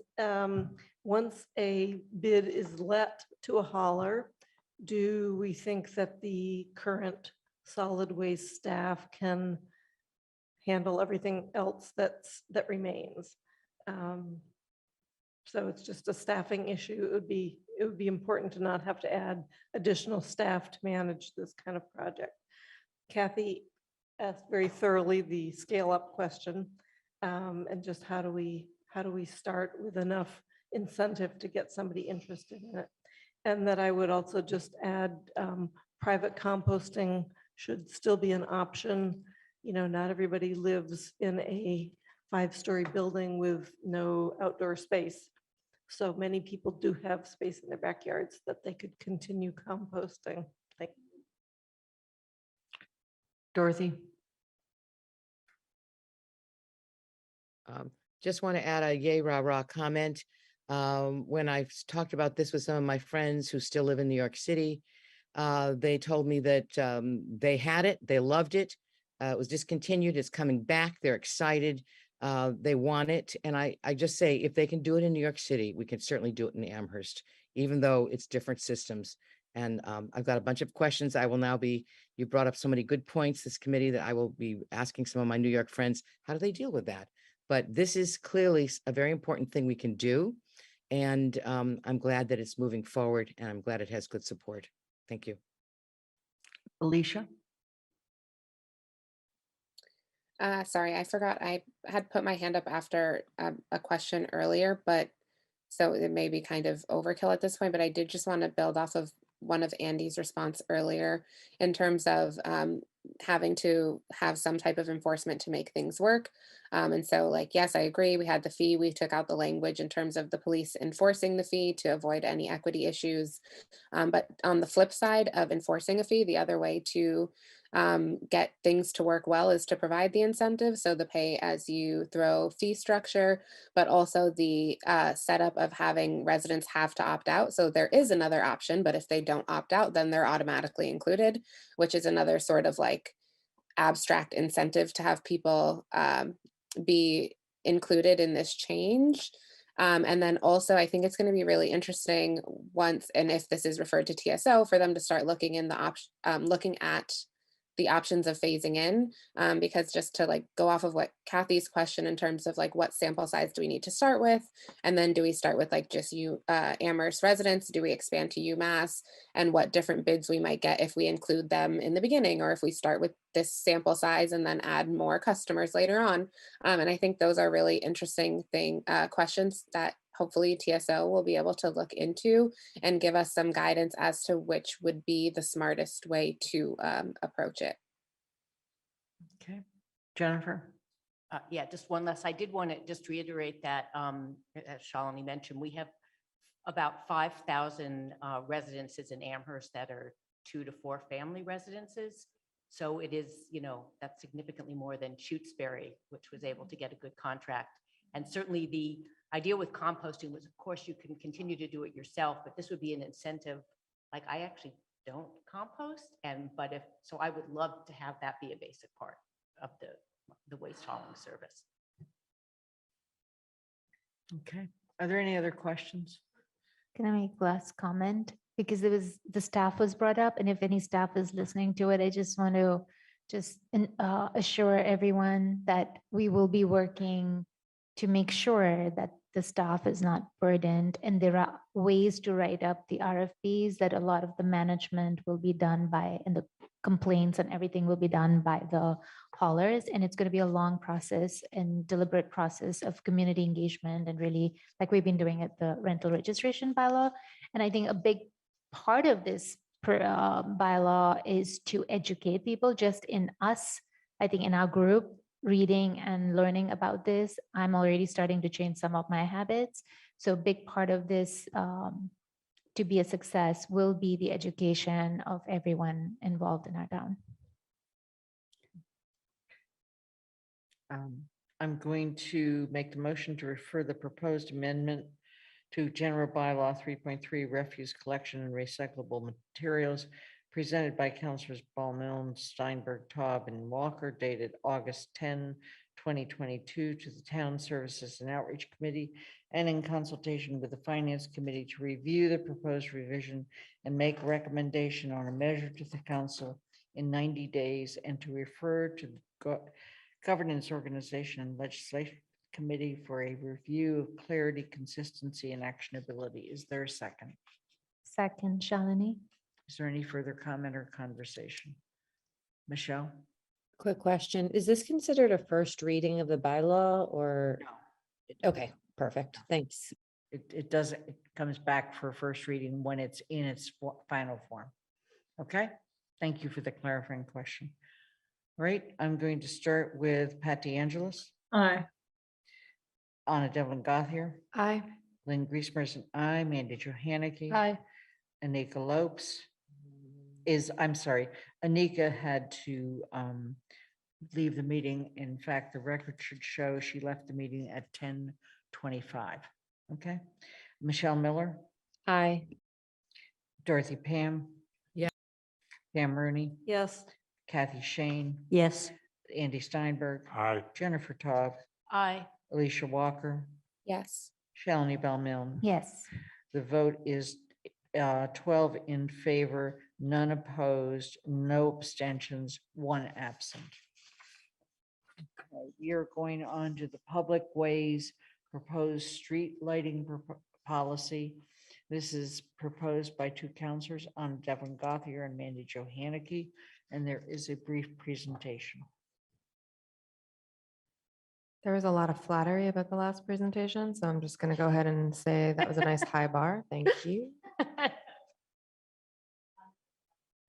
Wait, that was No, like no, no, throwing me under the Anna, bus. what I was saying was Anna did the whole presentation, so she gets all the credit for this one. Or the blame. She's the one that created this one. So I'm going to start and we'll try to make this as quick as possible. So Anna and I are proposing a new street lighting policy. We're going to go through some of the basics of it. Our current street lighting policy was adopted by the select board over 20 years ago. And lighting technology, lighting knowledge, and all has changed a whole lot since then. And so we believe it's time to think about lighting of our streets anew and do something about it. And I just want to acknowledge before we go on that in drafting this, we had worked slightly with Pam Rooney and Anika Lopes, but the timing in working with them and getting this to the council in a timely manner so that we know it can get through did not work out. But I just wanted to say that they were interested too. And one of the reasons we started this is we had heard from residents, particularly in Pam and Anika's district, of some issues with streetlights. So we took it up. So I think that goes then to Anna. Thank you. So essentially, the long and short of it is that what we are proposing is to rescind the current streetlights policy. I believe the last update was from 2001 and replace it with a new policy. Oh, hey, I wrote that on the slide. So why right now? The current policy was adopted by the select board over 20 years ago, and things change in 20 years. So in the past 2 decades, standards and knowledge and understanding have changed enough that it's time to redo this, to create a new policy. Next slide, please. Really quick and important note, the policy that we are introducing today and that will be discussed and goes through TSO is only applicable to streetlights that are in the public way. It does not apply to lighting that is on private residential lots or commercial properties, nor lighting at town-owned facilities such as Mill River or Groff Park. So really important clarification there. Okay. So a couple of reasons for proposing this policy, which is, as you can see, a lot more extensive than the current policy. There's a public health reason. Strong lighting, especially on the blue side of the spectrum, is harmful to public health, to human health, but also animal and other living beings' health, because it interrupts our circadian rhythms, impacts our health and well-being, and just makes it harder to sleep. As with animals, it disrupts their natural sleep cycle, foraging, daily movements, migration, other behaviors, because if you light too light, those nocturnal animals, it's disrupted that they're not sure it is dark, depending on how bright things are. So it's not just the blue light side, it's also how bright lights are. And the climate impact, fewer streetlights with higher efficiency is less energy consumption. And while we have transitioned all of our streetlights to LEDs, we will not necessarily see that energy consumption savings by adopting this policy. We are hoping to really look at where streetlights are and what streetlights are actually necessary to have, and also how bright they are. And if you are using less light, as we know, if you're using 100 watts versus 50 watts at home, you're using less electricity if you light at 50 watts. So making sure that the policy deals with what brightness and lumens we need will ensure that we're not spending too much money lighting on lights that are brighter than we need. Next slide, please. This is just a quote from the Department of Energy on a study that they had done, that it provides signals that can disrupt our rhythms and all. So with that, Anna's going to talk about some of the, before we go to that, she's going to talk about definitions, but this policy is actually in 2 parts, and she's going to do the first part and I'm going to do the second part. The first part is the standards. What brightness, what color temperature, how much light trespass there should be, how much uplighting there should be, whether there should be glare or not. That's the first part of the policy, and Anna's going to talk about some of that. The second part of the policy is where streetlights go. So I want you, and we've already heard some comments about the where streetlights go, but I want the council to think about this policy sort of in 2 parts as we go through this and as the committees see and consider the referrals. Thanks, Mandy. Next slide, please. That's really helpful context.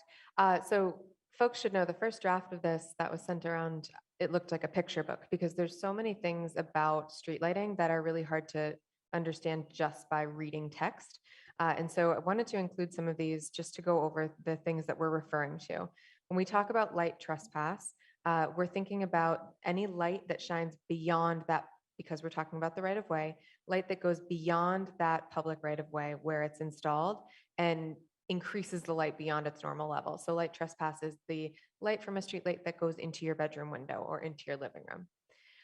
Sky glow is the glow in the sky that comes up, right? So this is the light that comes up from the light. Sorry, I'm saying the word light 20,000 times. It is the illumination that goes into the air above the luminaire, the street light, from that bulb. And then glare is the sort of that intense light that reduces visibility. So it's the light bouncing off of the ground. If you go to the next slide, you can see all of these together. So these are the things that we're trying to deal with. And if you look, there's also a little cone there that says useful light. And that's what we want to focus on. The intent of streetlights is to light the street underneath them. It is not to light the inside of your bedroom, or it is not to light up the entire night sky. And so we want to really be clear on what we're trying to reduce and what we're trying to retain. And then, yeah, last thing, sorry, really quick, is when you look at sky glow, the glare actually can also impact sky glow. So there's double threat there. All right, next one. So our performance standards focus on 3 areas. The first is fixtures. The second is the lighting spectrum, or the relative temperature. And then the third is the level of light. So next slide. So the first is fixtures. Mandy's going to talk more about the lighting zones. So we'll get into the difference or where streetscape lighting would go. But if you look downtown right now, you'll see examples of streetscape lighting. This is more decorative. And it's really in this policy, these are only in streetscape lighting districts, for example, downtown. These are not necessarily designed to be the most hitting the max of every element of our standards, because we also want them to retain the aesthetic value of lighting in our downtown. However, there are ways to shield. So if you look at the example on the far left of this, you see just a bare bulb, basically. There's a ton of stuff happening around that. There are ways to retain aesthetic value and still hit some of those standards. And then you see on the right side, this idea of a fully shielded fixture. So this is a light that's capped on the top. We see these in some areas around town currently to eliminate all of that uplight and minimize that light trespass and glare. It really keeps that cone pretty tight in of where the light goes, and it goes where it's intended to go. Next slide, please. So then the other element is lighting spectrum. So if your phone or your computer has any similar setting to mine, about 2 hours into the meeting, your phone turned a lot more yellow because it was time to go to bed. So we are advocating to shift much more closer to that warm white and ultra warm white section of this scale. So this is called a Kelvin scale. The streetscape lighting, so think about that, I'm going to say decorative, right? More decorative lighting is not to exceed 2700 Kelvin. So that's still in that warm white area. And then all other lighting is not to exceed 2200 Kelvin. So there are a lot of reasons why this is better. Mandy touched on some of them earlier, but one interesting fact that I found as I was looking through and doing my research on this is that in addition to being better for our health, that warmer light actually has better transmission than the bright light. And so it improves the safety to shift those lights into that warmer spectrum. Next, and I can happily provide citations for those. And I'm going to turn it back to Mandy. So the second part of the policy is where to put streetlights. And this is, in some sense, the current policy has some of that, but doesn't have all of that. And so what we tried to do with lighting zones, and this is something that is done in many policies that have adopted these newer regulations regarding streetlights, is to identify zones where there's low pedestrian traffic, medium pedestrian traffic, and high pedestrian traffic areas. And then the streetscape, as we call a streetscape lighting district, an area or areas of town where we're looking for more decorative lighting, not just because they're high pedestrian areas, but they're also high business areas. And so you're looking not just because someone's walking between a bus, that they're high pedestrian because they might be bus stop to apartment complexes, but because people are shopping and all. And they might need actually a little bit more lighting than even a high pedestrian area, or you're looking for more friendly lighting in terms of your lighting sidewalks. And so you want lower to the ground fixtures and all. And so what we've attempted to do is identify through our zoning districts those areas. And we've actually identified zero lighting zones, no light zones, low light zones, medium light zones, and high light zones based on what we think are the pedestrian areas. And so if we can go to the next slide, this is the map that's sort of, that's in your packet. The purple is the low and zero light zones. And we've done, those two zones apply the same policy in this streetlight policy. And the reason there are two that, you can just keep it on the map.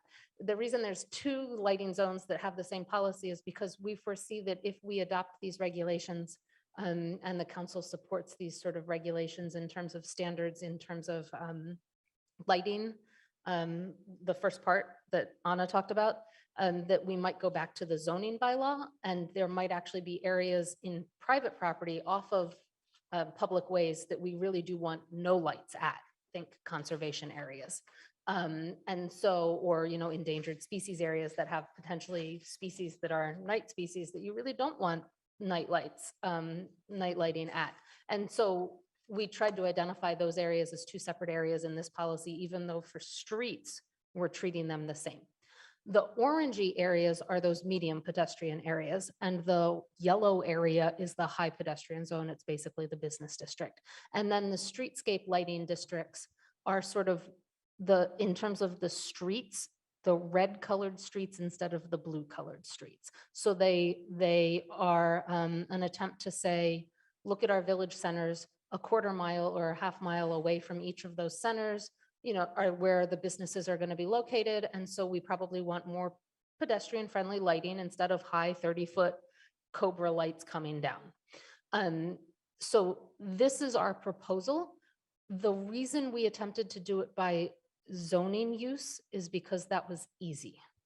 We recognize in our town, zoning use doesn't always equate to pedestrian use. And so this is one of the comments we've heard from others is it might not be the right balance. It is the one thing that we know really does need discussed as to what is the right balance. I think it's the next slide. So within the streetscape lighting districts, within these zones we've talked about, and the policy talks about where the streetlights go. One thing we'd like to try is if we don't need a light for pedestrians, because a car is bringing their own light. And so, you know, think about the end of a cul-de-sac. The car can see the end of the cul-de-sac, especially if we put reflectors at the end of the cul-de-sac. You don't need a street light at the end to identify for a car and keep it safe so that they don't run into the end of the cul-de-sac because they have their own lights if you put reflectors there. Those are some of the things we thought about in proposing this policy that we need to have TSO think about and consider. For pedestrians on safety, data show that the levels of light don't impact the levels of crime. We know it's a concern about that type of safety. And, you know, the more dark oriented your eyes are, the more you can see into the dark. So if you're standing in a bright light, like if you're in a house with a bright light and you look out, you can't see very far. But if you turn the lights off in your house, you can see much farther. And so there's some safety issues for lowering those temperatures, lowering the level of light to help people see at night while walking. We've put into the policy ways to amend the policy or ways to add lights that might not comply with the policy through requests from the town manager or the DPW or the police department and our public safety and individuals and departments, because we know one map can't necessarily get everything right, because it's more of a blunt instrument than we might need in certain areas of town. And so that's where the making adjustments and further adjustments come. Next slide. So we hope you'll refer it to TSO. We know there's probably a lot of work, especially on the map, to go with. One thing we didn't mention in this presentation is that we actually spoke with Paul and Guilford before we've proposed this to you. So they have had some input into some of the things that have gone into this policy. That was at the town, it was our request, but the town manager sat in on those meetings and gave us that opportunity. So we want to thank the manager and the DPW director, superintendent, for meeting with us and being willing to review the policy and make comments so that we could do that. And then if a policy is adopted, we hope to be able to, in the near future, propose zoning bylaw amendments to match the performance. We didn't want to do them at the same time because then you're dealing with zoning timing in something that maybe isn't right. And once you've adopted those CCT, those Kelvin requirements, you can copy them into a zoning bylaw much more easier than if you've got two separate proposals coming to two separate committees that might be changing things two different ways. So we thought we'd start with the public way part. And then if it is well received, if it is adopted, we will consider trying to address the rest of the town's lighting to work with these within these new parameters. And I think that's it on the. Yeah. Are there questions from the council? Again, this is a referral to TSO. Pat? Yeah, I'll simplify my question. I was going to quote some of the statistics that Tracy Zafian placed in her email.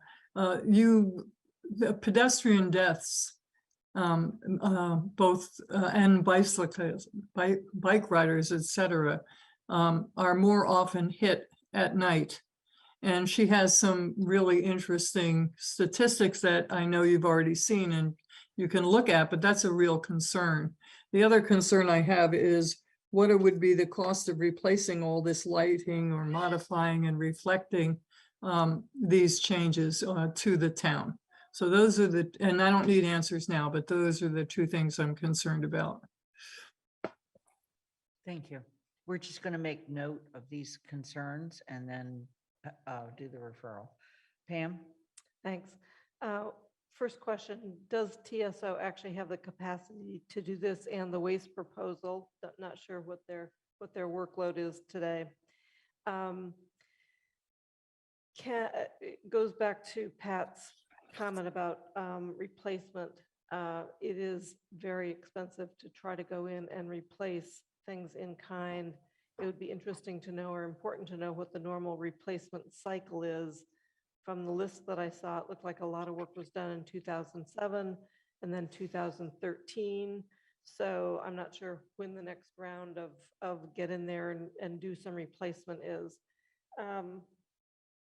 In terms of staff feedback, it would be very important to know what DPW thinks it has the capability to do on, on a fairly high number of changeovers. I would also ask for a full review by TAC, since they have, let them do some of the legwork. Next question is, where does the money come for this kind of effort? Is that a capital? I'm looking at Kathy and Andy. Is that a capital project list? So it comes out of that bucket. And then lastly, to begin with, can at least existing lights be shielded so that we get much of the uplighting diminished, the spill diminished, and start with there before the lights actually have to come to a replacement cycle? Okay. May I address some of those? Sure. I'll just be quick. We originally had a more strict implementation plan in this proposal. And at the request of both the town manager and the DPW superintendent, we went to a proposal for implementation that has them proposing the implementation schedule with a deadline of 5 or 6 years, because they were concerned. They wanted to be able to do it in their own logical order. And so it's got them proposing to us just to say, this would be the right one. They did say in our meetings that it would be a 5-year schedule would be logical to do, although we do not know the actual cost of that. And so that also goes into that. Depending on how many you turn off depends on the cost too. If you're keeping almost 500 streetlights that we have in town, that's a different cost than if you only keep 400. So we don't actually have cost estimates right now. In terms of shielding, there's a light outside of my house that my husband has asked to have shielded. And we have been told that the current fixtures cannot shield our house from that light. So the fixtures themselves might not be able to accept the shielding. And so that might not be an option for a number of people that are having problems. Jennifer. So this is kind of the opposite problem I've ever experienced. I guess I've always been struck since I've moved to Amherst how dark the streets are. And, you know, in my neighborhood, which is between downtown and UMass, where there's a lot of pedestrian traffic and a lot of bicyclists, the streets are very dark. And so it makes me so nervous to refer a proposed bylaw that is going to possibly make the streets darker. So this happens frequently in the winter. It starts to get dark at 4 p.m. There's still a lot of bicyclists, particularly heading towards campus. On Lincoln Avenue, which is a main thoroughfare, there's not many street lights. So there's someone on a bicycle. The bicycle usually doesn't have a light. They're wearing a dark coat in the winter. They may have a dark knit cap, and you literally don't see them until your car lights illuminate them, and they can be within a foot of your car. And it's terrifying. I mean, to the point that I tell visitors if they're staying in my house, you know, look out for bicyclists at night. McClellan, which goes right into town, it goes to Kendrick Park, you have to walk in the street really using the flashlight on your phone, because the sidewalks kind of go like this and there's no illumination. So it makes me just very nervous to think of making the streets darker, because they are very dark as it is. And my other concern was, this is such a technical, you know, and safety issue that if it goes to TSO, it seems like you really need, now there may be this expertise in the town and the Department of Public Works, but that you really need a consultant or a subject matter expert to really go through, you know, where can you decrease lighting without really causing a public safety issue. So I'm wondering, do we have that expertise, or do we have a budget to retain it? Because I think that's putting a lot on TSO. So that's one of my questions. And then I have the question Pam had, which was, you know, partially answered. Do we have the budget to do all this replacement? But I would just be mindful that in many parts of town, the issue is too dark streets, not too light. Okay, Kathy? I'm going to build on Jennifer's. That's also our impression. And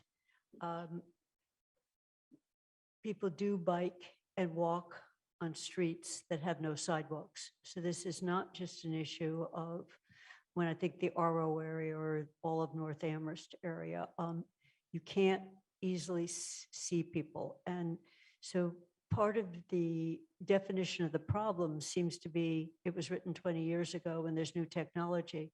I don't see, are there a huge number of complaints about excess lighting? Are there complaints about not enough safe lighting, not to be able to see? So I don't have a sense of, is this 6-page, very technical document a response to things that could be more easily changed? So for example, if the light outside Mandy's house needs to be changed out and residents are asking, can a resident just do that? You know, can we specify where the glare is? So that's a general one, but I have my specifics that I'll send in.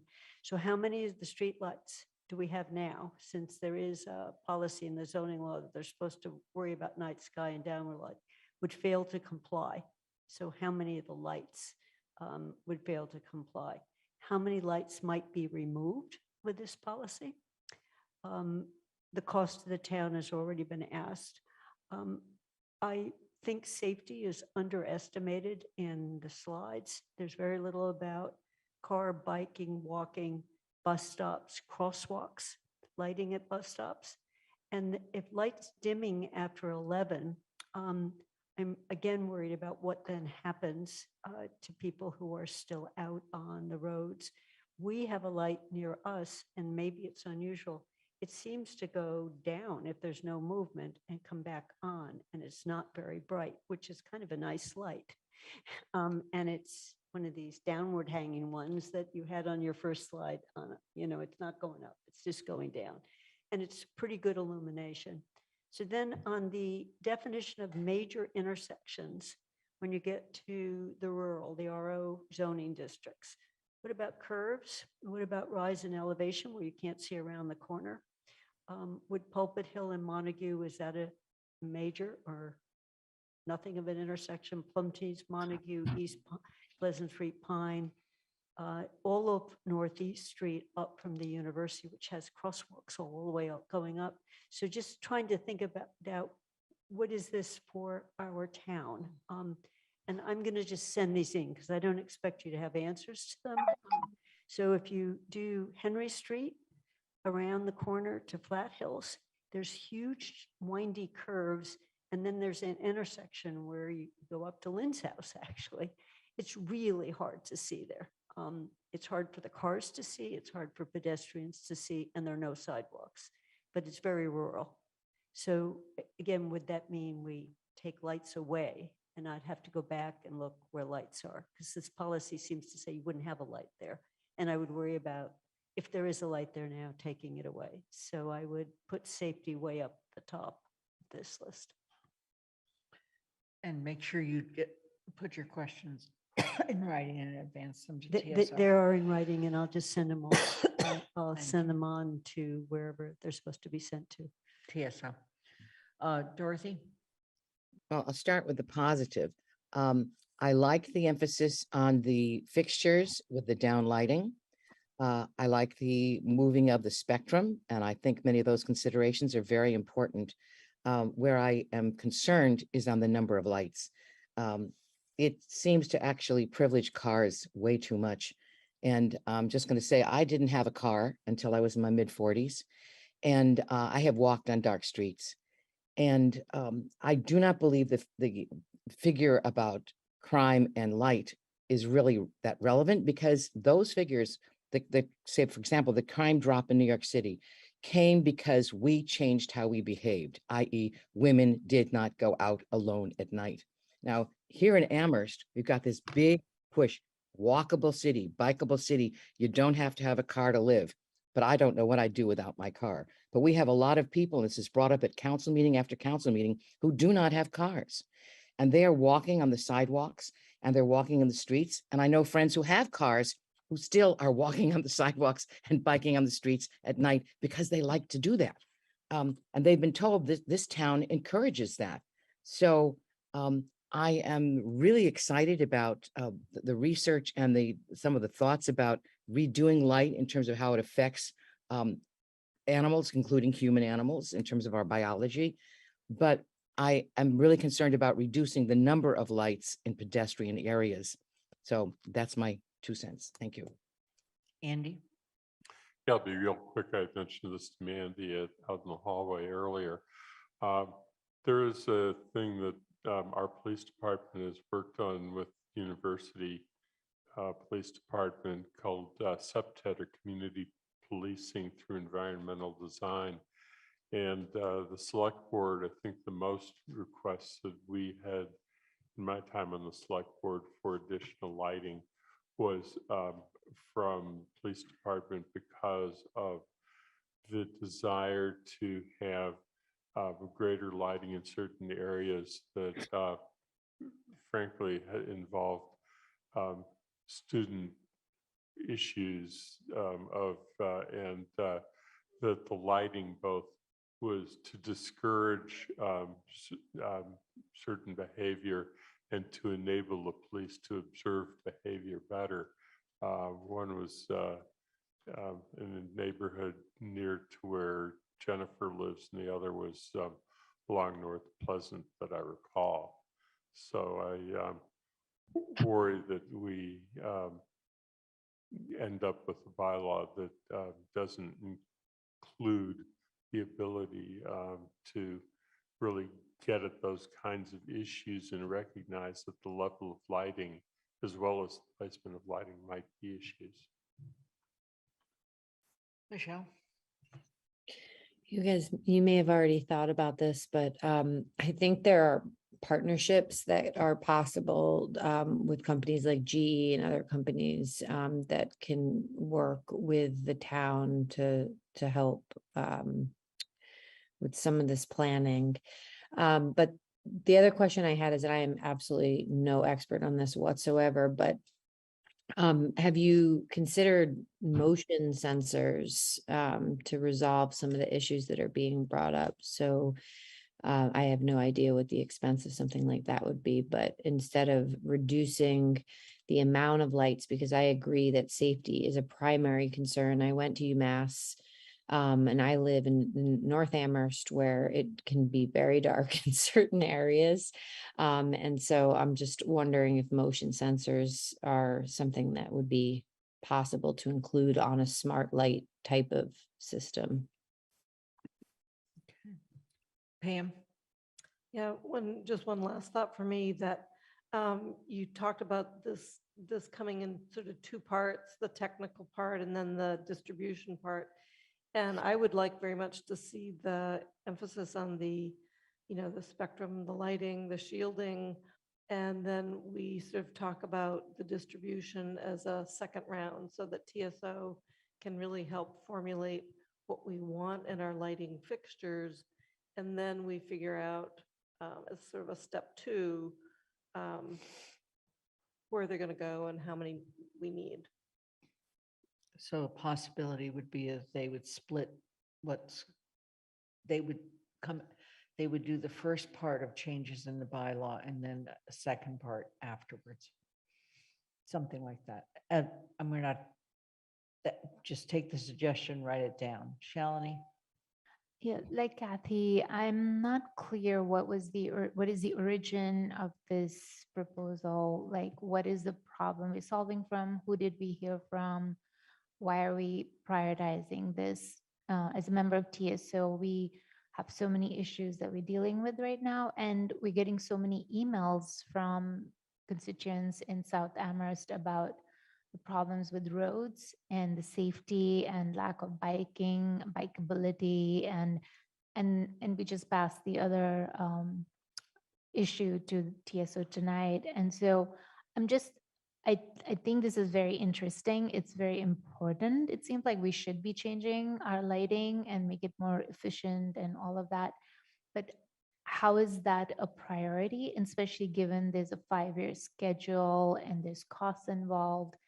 Like, what was the logic for bringing this forward to us now? So I started working on this last fall when we received an email from, it was probably the third or fourth email we received from Emily Boutillier, who lives in District 4. I think it might still be District 4. She lives on Chestnut Street, who has not been able to get any relief from a street light that shines into her bedroom at levels that are close to highway light levels. They can't be blocked. So for people who are affected by the streetlights that are in a blue zone, which are most of our LED streetlights, because we converted them really early when LEDs pretty much were only blue light LEDs, you can't sleep properly. And when you live in an apartment where you can't shade it and you can't sleep properly, it becomes an emergency for those people. She's had Paul out to her residence. She's had Guilford out to her residence, and there is nothing they can do. At least that's what she's been told. When my husband filed his complaint against the streetlight in our neighborhood, he was told it can't be shielded, and the policy doesn't allow us to shield it because you're on the side of the light, you're not behind the light, and so we have to allow it to shine on your property and in your bedroom because it's, quote, technically lighting the road. So these are real problems that are being faced.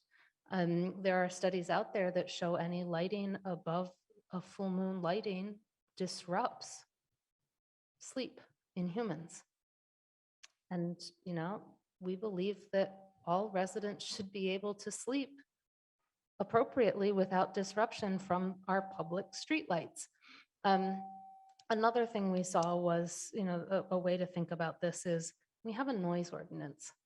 A noise ordinance is there because someone's creating a disruption to your ability to have quiet enjoyment of your residence.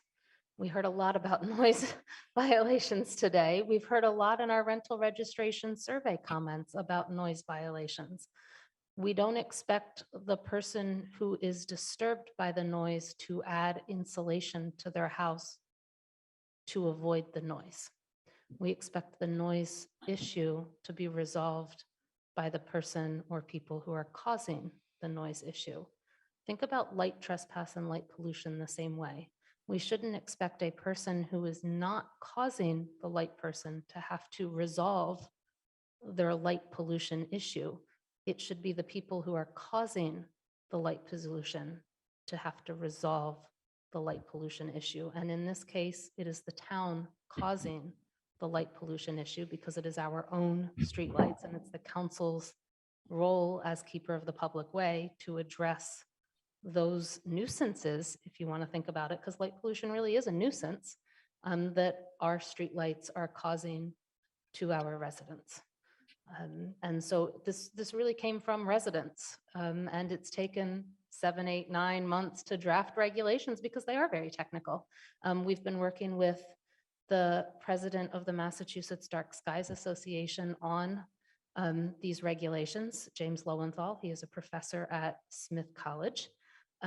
He has been a paid consultant in Pepperell.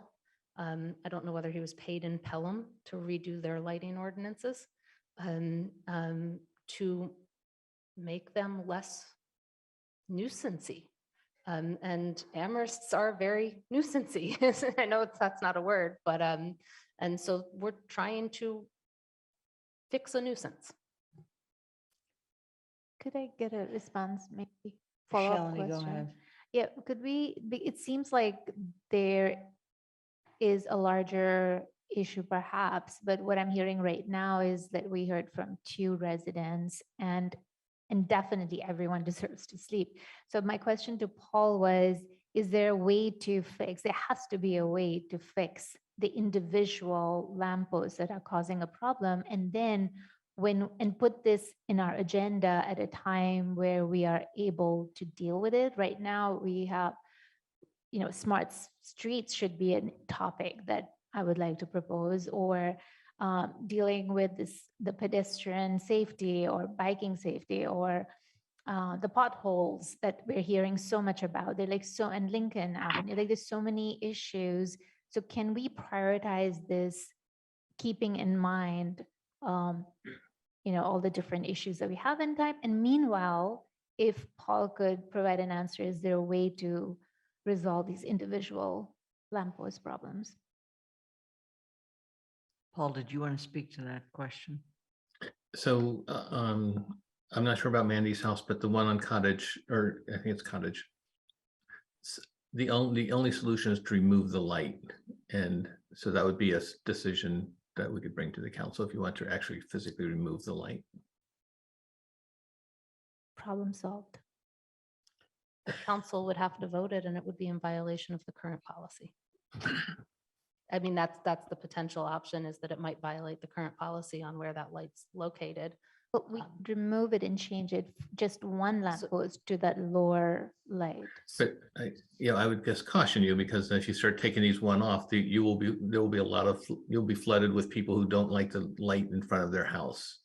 And when you look at street lighting, it does have to be a systemic approach. You have to say, we are going to put them at a certain cadence. We want them at intersections. We want them at different places. You can't, if you get into a situation where someone wants a street light or doesn't want a street light, it becomes chaos. And motorists and walkers have to come to expect a certain cadence of lighting, so they're used to things.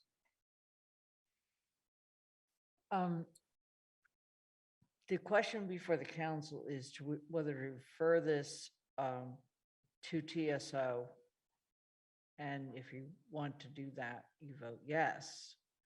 I suppose if you don't want it to go forward, then you vote no. But that's not generally how we've been doing it.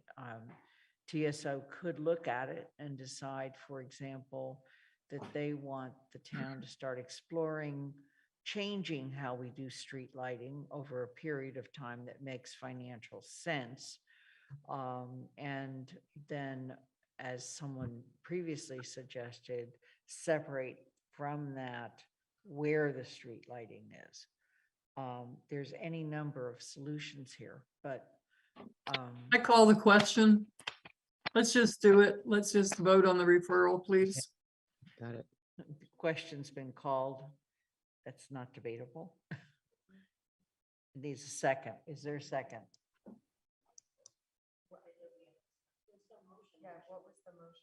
Oh, that's right. There was no There- motion. There's been no motion, Pat. Right, that's why I wasn't sure I could do it, but this is getting ridiculous. Okay, let me make the motion to refer the recommended rescission of the current streetlight policy and the proposed replacement streetlight policy presented by Councilors Devlin, Gothier, and Hannicky dated August 10, 2022 to the Town Services and Outreach Committee and in consultation with the Finance Committee to review and recommend to the council in 90 days and to refer to the Governance Organization Legislation Committee for a review of clarity, consistency, and actionability. Is there a second? Second.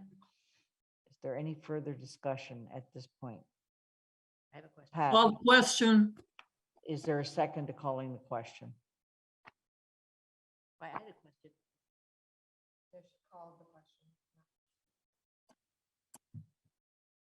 Call a question means that we would bring it to an immediate vote. Then Jenna, hand up before. Okay, I'm not hearing a second, so we're going to continue the discussion. Jennifer, I'm gonna, Shalini, you still have your hand up, but I'm gonna go on to some other people. Jennifer? So Pam's suggestion about phasing it, I mean, I would feel comfortable referring to TSO to look at changing the intensity of the light. And maybe there's new kinds of lights. I feel really uncomfortable having, you know, referring something that may end up in there being fewer lights. So could we separate that out? TSO can decide to come back to us with a split recommendation.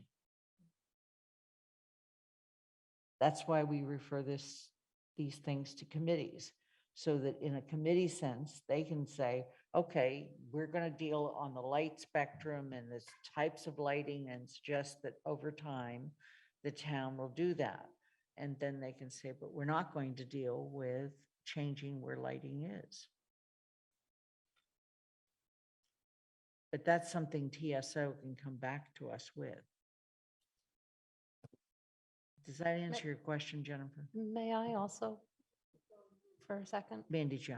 So in a previous council, there was another bylaw proposal. I forget which one this one was. There was the face recognition one that also included surveillance tech, but I thought there was another one where in committee, the sponsors, I was one of them, we agreed to split out and only consider a section first It and was then a a zoning second. bylaw. It might have been a zoning or something, Yeah. but it's not unheard of for the council. And once the sponsors are in committee with the committee, to through those discussions, say, let's just deal with one part of something if they are easily splittable. Right. That's That's exactly. it's not an unusual occurrence, That's exactly. So even in our Pam, 3 years. of I'm existence. sorry, Dorothy, you're next. Right, my question really was to do with the 90 days and then going to GOL. That sounded awfully much like we were going to come up with a bylaw that we were going to be recommending to the town, whereas you're now saying that the 90 days just means we have to say something. 90 days means we want to hear a report back. You may come back to us and say, hey, we're not going to have this for another 6 months. Okay, Okay? that's it. It's always been that way. Yeah, exactly. Michelle?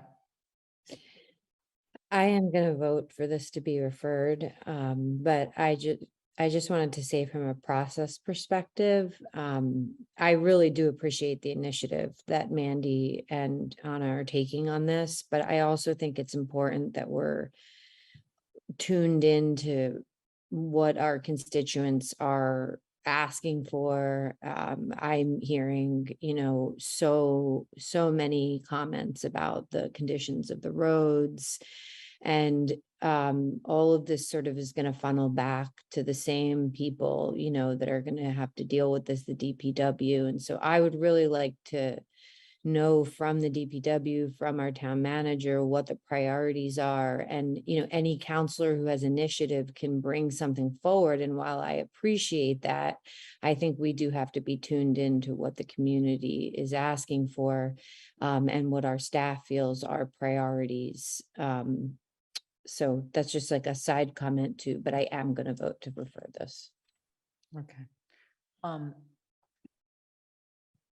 going to begin the vote, if you will. Anna, Devlin Gothier, Yes. Lynn Griesmer is a yes. And Mandy Johanicky, Aye. Nika is absent. Michelle Miller, Yes, aye. Dorothy Pam, Yes. Pam Rooney, Yes. Kathy Shane, No.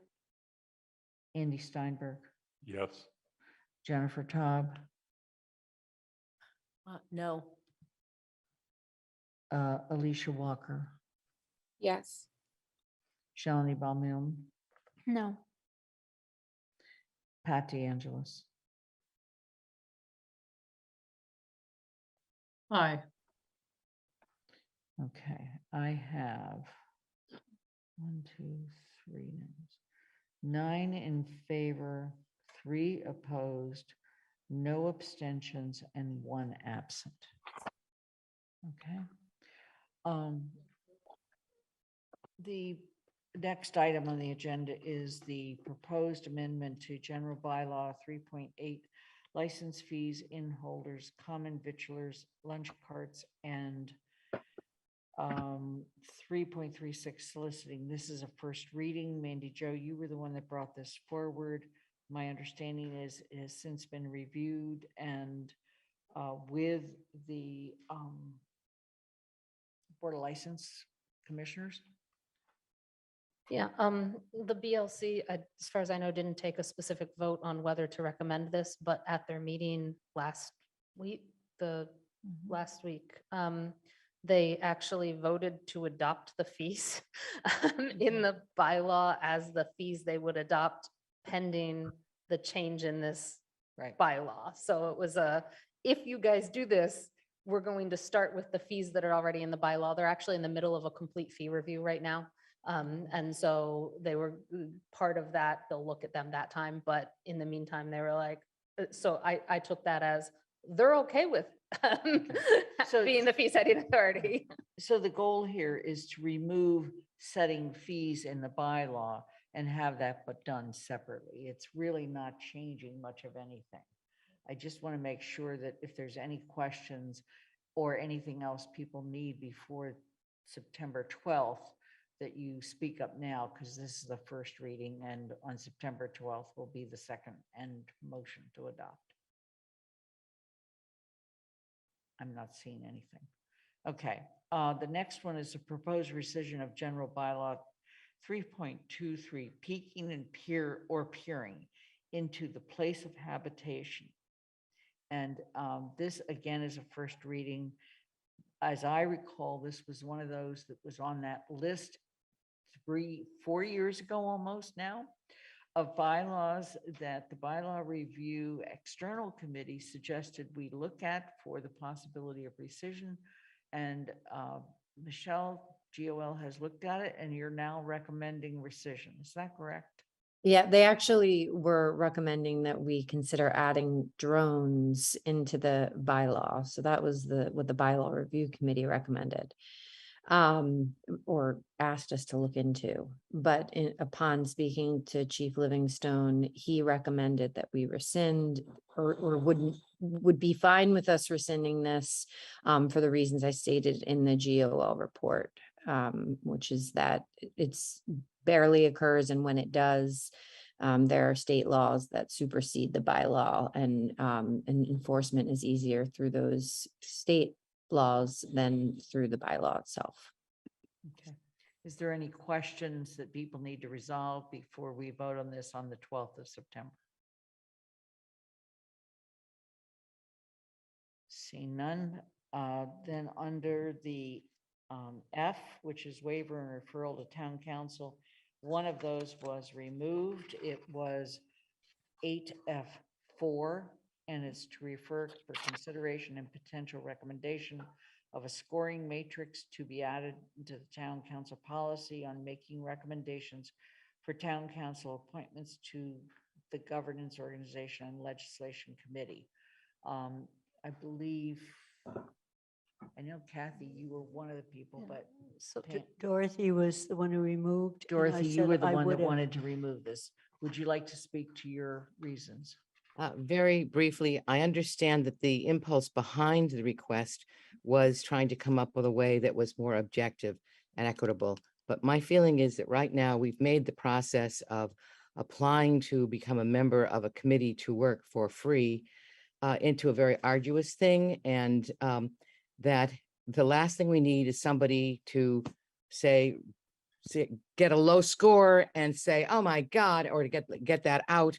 It's just another way of humiliating people. So I know that's not what it was proposed for. I know that the motives behind that were really good ones in search of trying to get something more fair. But I'm just saying it could be misused, and we've seen easier things misused. So I'm not for it. That's it. Kathy, you also were going to pull this?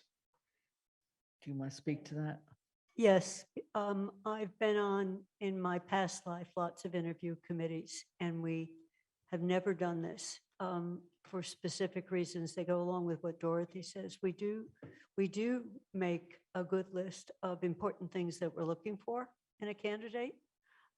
And that's part of the discussion if someone comes with all of them, but it's not that they get an A or they get a 90 or a 70 or something. I think a rating system on an interview is both dangerous and cumbersome, and we haven't even fixed how to do a follow-up question.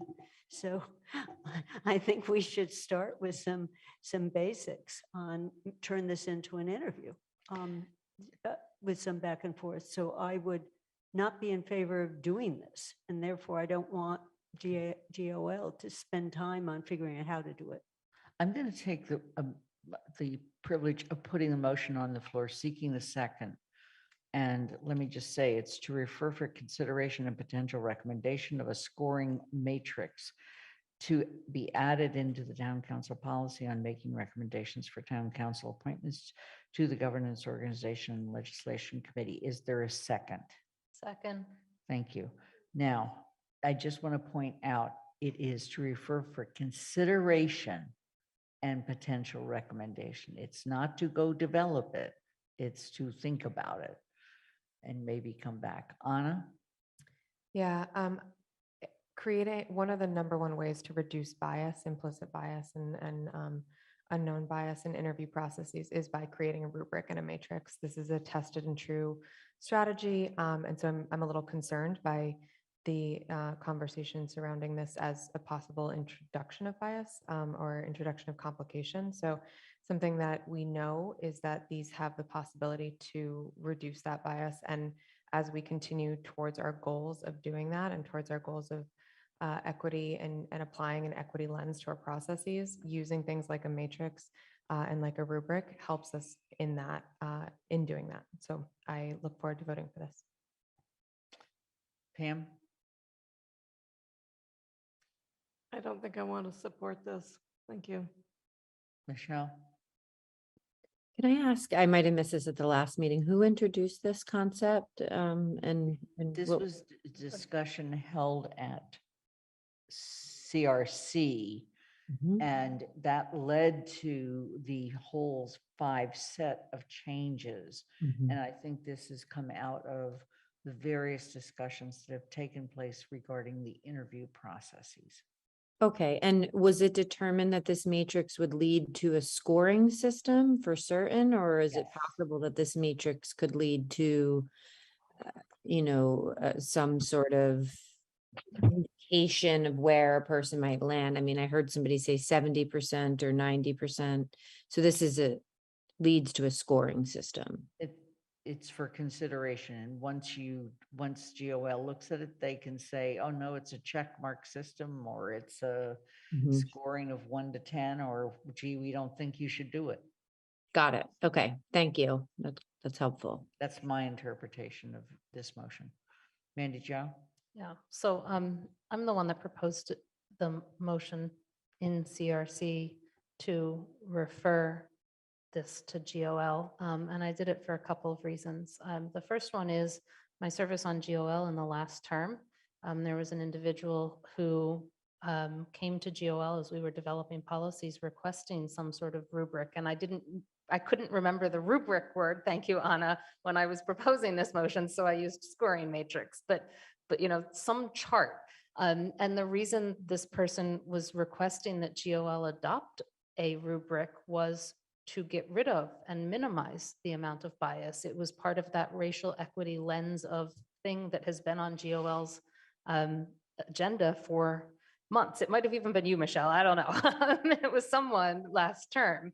And so that remembered back to me when we were going through this issue and looking at this most recent issue and this most recent set of interviews. And then when thinking about other interviews where we've, as a council, had many comments about, well, why was one person chosen over another? Aren't they all qualified? Why was X, Y, Z?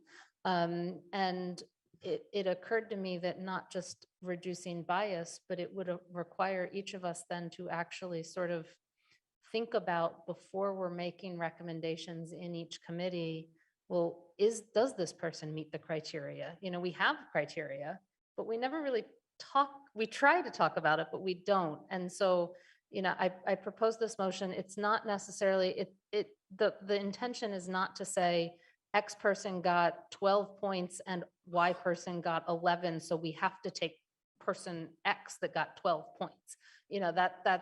It's more of, let's discuss whether we would want something like this, whether it would be useful. And if so, then if GOL thinks that, could GOL propose some rubric and how to use that rubric for the committees that are doing these interviews? And then even for the council, because the council gets a report and the SOIs, and they can watch the videos, but they get a report that says, these committee members wanted this one, wanted this person, these committee members wanted that one, and there's a couple of sentences about it. It just may help the council better make their recommendations and their appointments. It was my reasoning behind requesting this. Shalini? So I wasn't at the CRC meeting and missed this important discussion, but at our district meeting, we had the residents who showed up, they were concerned about the process. And one of the things that came out of the discussion was a lack of clarity around the criteria that's being used to make recommendations for appointments. And what I mean by that is that, we could just say that they're meeting these basic qualifications. They were very qualified people. And if that's the case, then why are we interviewing them? Like, if it's just basic qualifications, then let's just use that and not have. So what is the purpose of the interview questions? And what are we, and that's my lack of clarity, really, because I thought I was using a process in my mind that is looking at the qualifications and looking at whether people are bringing in an ability to be inclusive, and despite we all are coming in with our own biases, but are willing to look at different points of view. And that's one thing I'm always looking for, but maybe that's not a criteria that I should be looking. So I think there was just a lack of clarity maybe among, and all of us are using different rubrics in our own minds. So I would recommend this going to GOL to figure out what is the purpose of those interview questions so that it's clear to the candidates, it's clear to us counselors, what are we looking for and how are, what to expect. So I would support this going forward.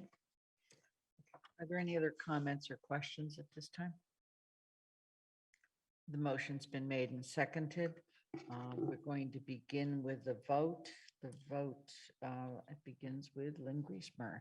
And I am an aye. Mandy Johanicky. Aye. Anik is absent. Michelle Miller. Aye. Dorothy Pam. No. Pam Rooney. No. Kathy Shane. No. Andy Steinberg. Yes. Jennifer Todd, No. Alicia Walker, No. Shalini Bowman, Yes.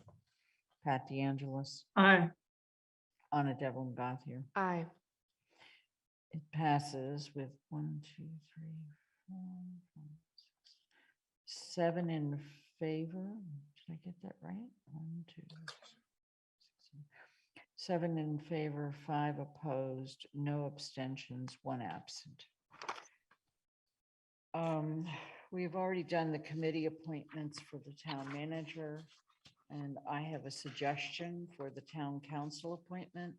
I also want to note that I've sent you a memo on this, that Councilors Griesmer, Haneke, and Steinberg have expressed interest, and Town Manager Paul Bachman and Finance Director Sean Mangano.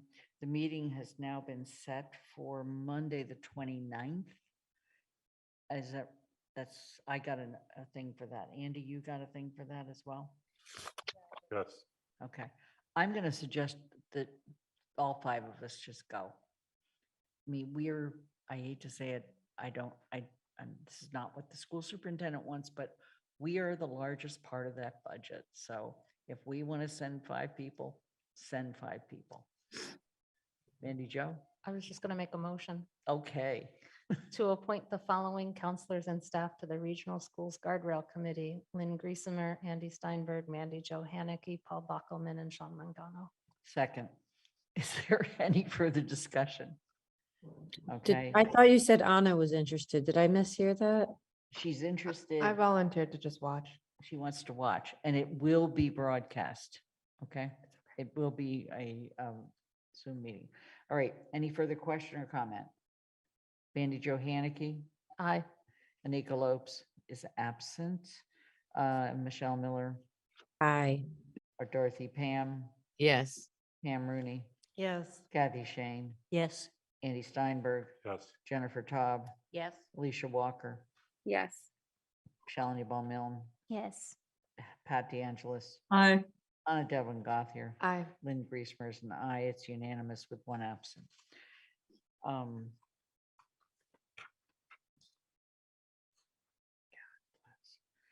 Okay, committee. Mandy Jo, CRC, Nothing further. Kathy, elementary school. Nothing specific. We are meeting every other week and we're in the design phase. Thank you. Finance committee, Andy, No report. Michelle, GOL. I think we covered everything. Anik is absent for the Jones Library. So- Paul, did you want to say anything? Yeah, so Anika asked of me to update you. You have received previously the PowerPoint that showed the incredible cost escalation based on cost estimates. They got 2 cost estimates, one by the OPM, one by the designer, one by the town. They sort of fit those 2 together.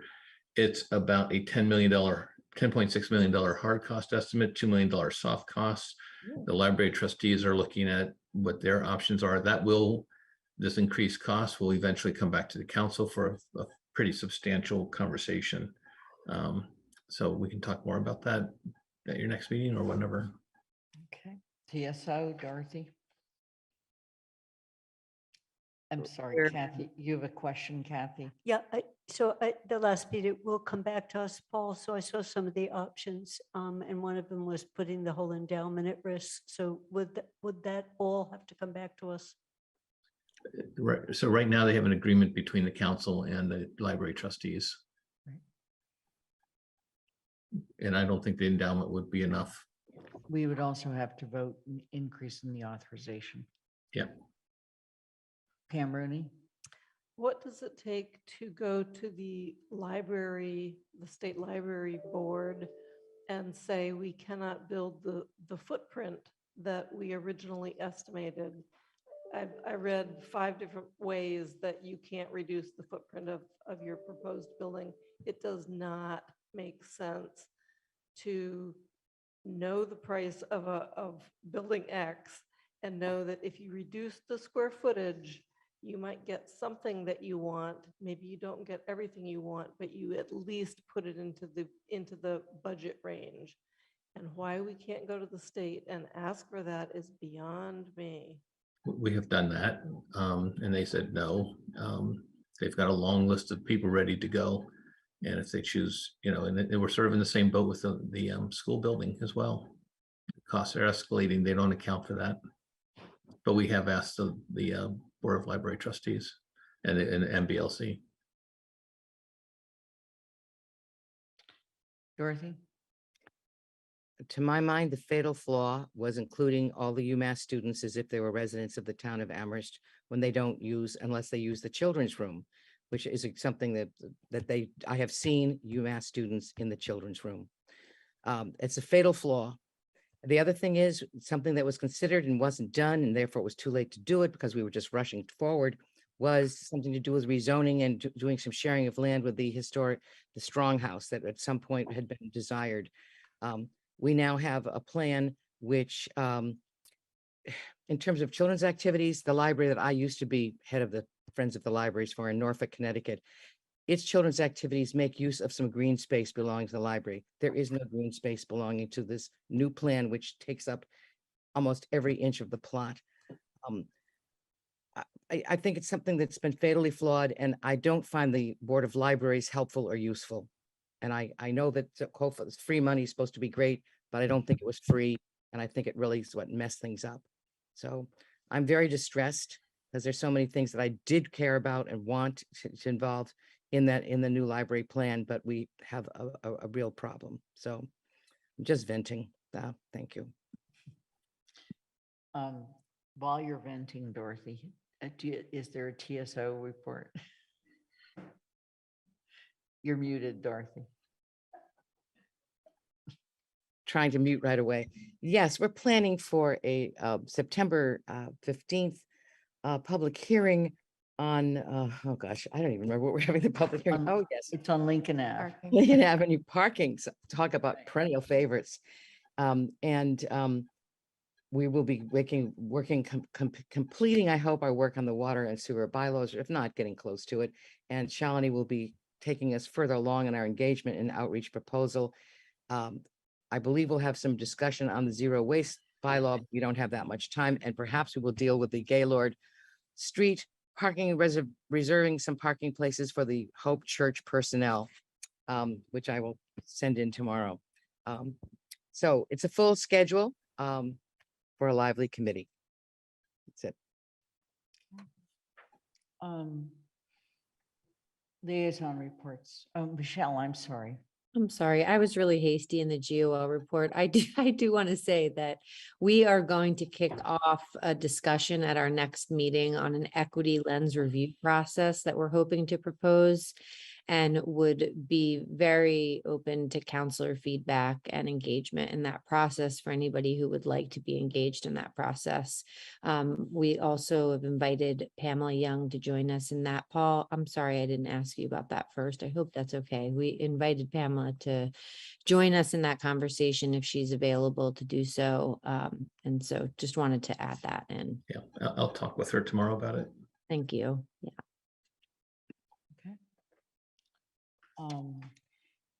Any liaison reports?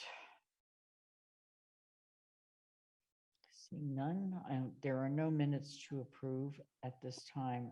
Town manager report, Paul. Just a couple of things. There's a pretty extensive health update that I think is really important. I hope you all read it. The town clerk is asking you to promote the elections, the early voting, and then the new locations, and that's in the town manager report. If you could put that on your listservs, we think that's a very effective way. We had a very good community safety day on Saturday. Huge number of people there, 250, something like that. So it was really terrific. Police, fire, and Crest all present. A lot of Crest their community responders brought their families, which is really exciting, and it was a great day. And then there's just road paving going on throughout the town. Randy Jo? Not for tonight, Paul, but could you update the council soon on the status of the strategic partnership negotiations with UMass? I mean, we just saw in the paper that they've reached an agreement with Hadley or something that is about half of what we've ever gotten from UMass. So I would really appreciate if we get some updates on the status of that and when we Sure. can expect a new one to be signed. Yes. Are there any other questions of the town manager?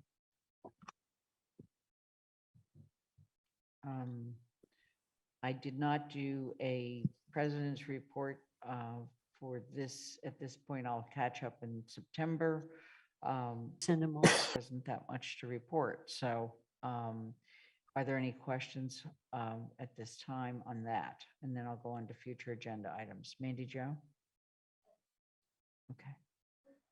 On my future agenda items, I have a hearing with Eversource that we may do on the 12th. We'll be doing the water and sewer bylaws if they're ready on the 12th. We'll be doing transfer fee upon sale of properties over a set percentage, which is a proposal by Councilors Haneke and Devlin Gothier. And then we also have a public ways question that if it's ready, it'll come forward. It's regarding a request by Kestrel Lane and Hopbrook Road to become public ways. And then we also need to begin the discussion about the process for the town manager evaluation. Are there any other items I should be aware of at this time? Oh, we'll be doing second readings for for rescission of one bylaw and the second reading on the other bylaw. Mandy Jo. There'll probably be a first reading on the other half of my delegation of fee authority to the Board of License Commissioners, the soliciting side of Okay. that.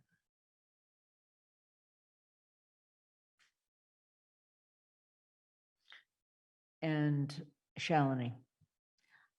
Just looping back to the discussion in the beginning of the meeting today about town council's work with the CSSJC and how we might work. I know that with other committees, we're starting to, like ECAC and TAC, there are places where we invite them and work with them. It's becoming more clear, but with CSSJC being a newer committee, we haven't figured out how we're going to work with them.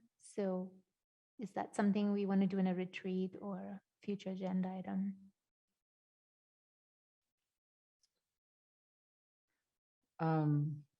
It's certainly worth discussion. Where we do it, let me just make a note to look at that. I did a while back send out a poll for a retreat. People didn't seem to be ready to answer it at the time we sent it out. So we'll be looking at possible dates on into October. Anna? I was going to say that conversation might be appropriate for TSO in terms of outreach to other committees. We talked about it as part of our process. So it might be part of that conversation. It's a very good point. Every once in a while I have one. Even at this hour. It's rare. And for that, you're to be highly complimented. Pam? Yeah, sorry, I forgot I had a liaison report for the planning board and that they have actually come forward with the RFP wording for the design guidelines for town center. So that's very exciting. If there are other people interested in that kind of thing, they're going to be at least talking about it briefly this Wednesday. Okay. Dorothy? I did attend the SSJC meeting. They were writing the letter that they sent to the town. And that was it. Michelle? I could talk to you about this offline, Lynn, but just wondering, I would like to propose a couple changes to our rules. And so is that something that I would ask to be referred to GOL okay. So does Yes. that have to go as an agenda item? You could put it on the GOL item and then come forward to us, or you could put it on the council item when we can refer it back to GOL. So I can go right to GO. I can just put it on the agenda for GOL. Yes. Okay, great. Thank you. Okay. Are there any other questions?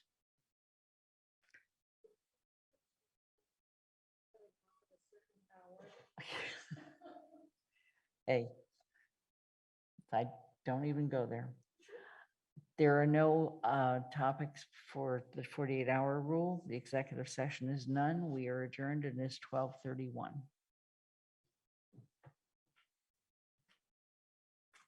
Thank you.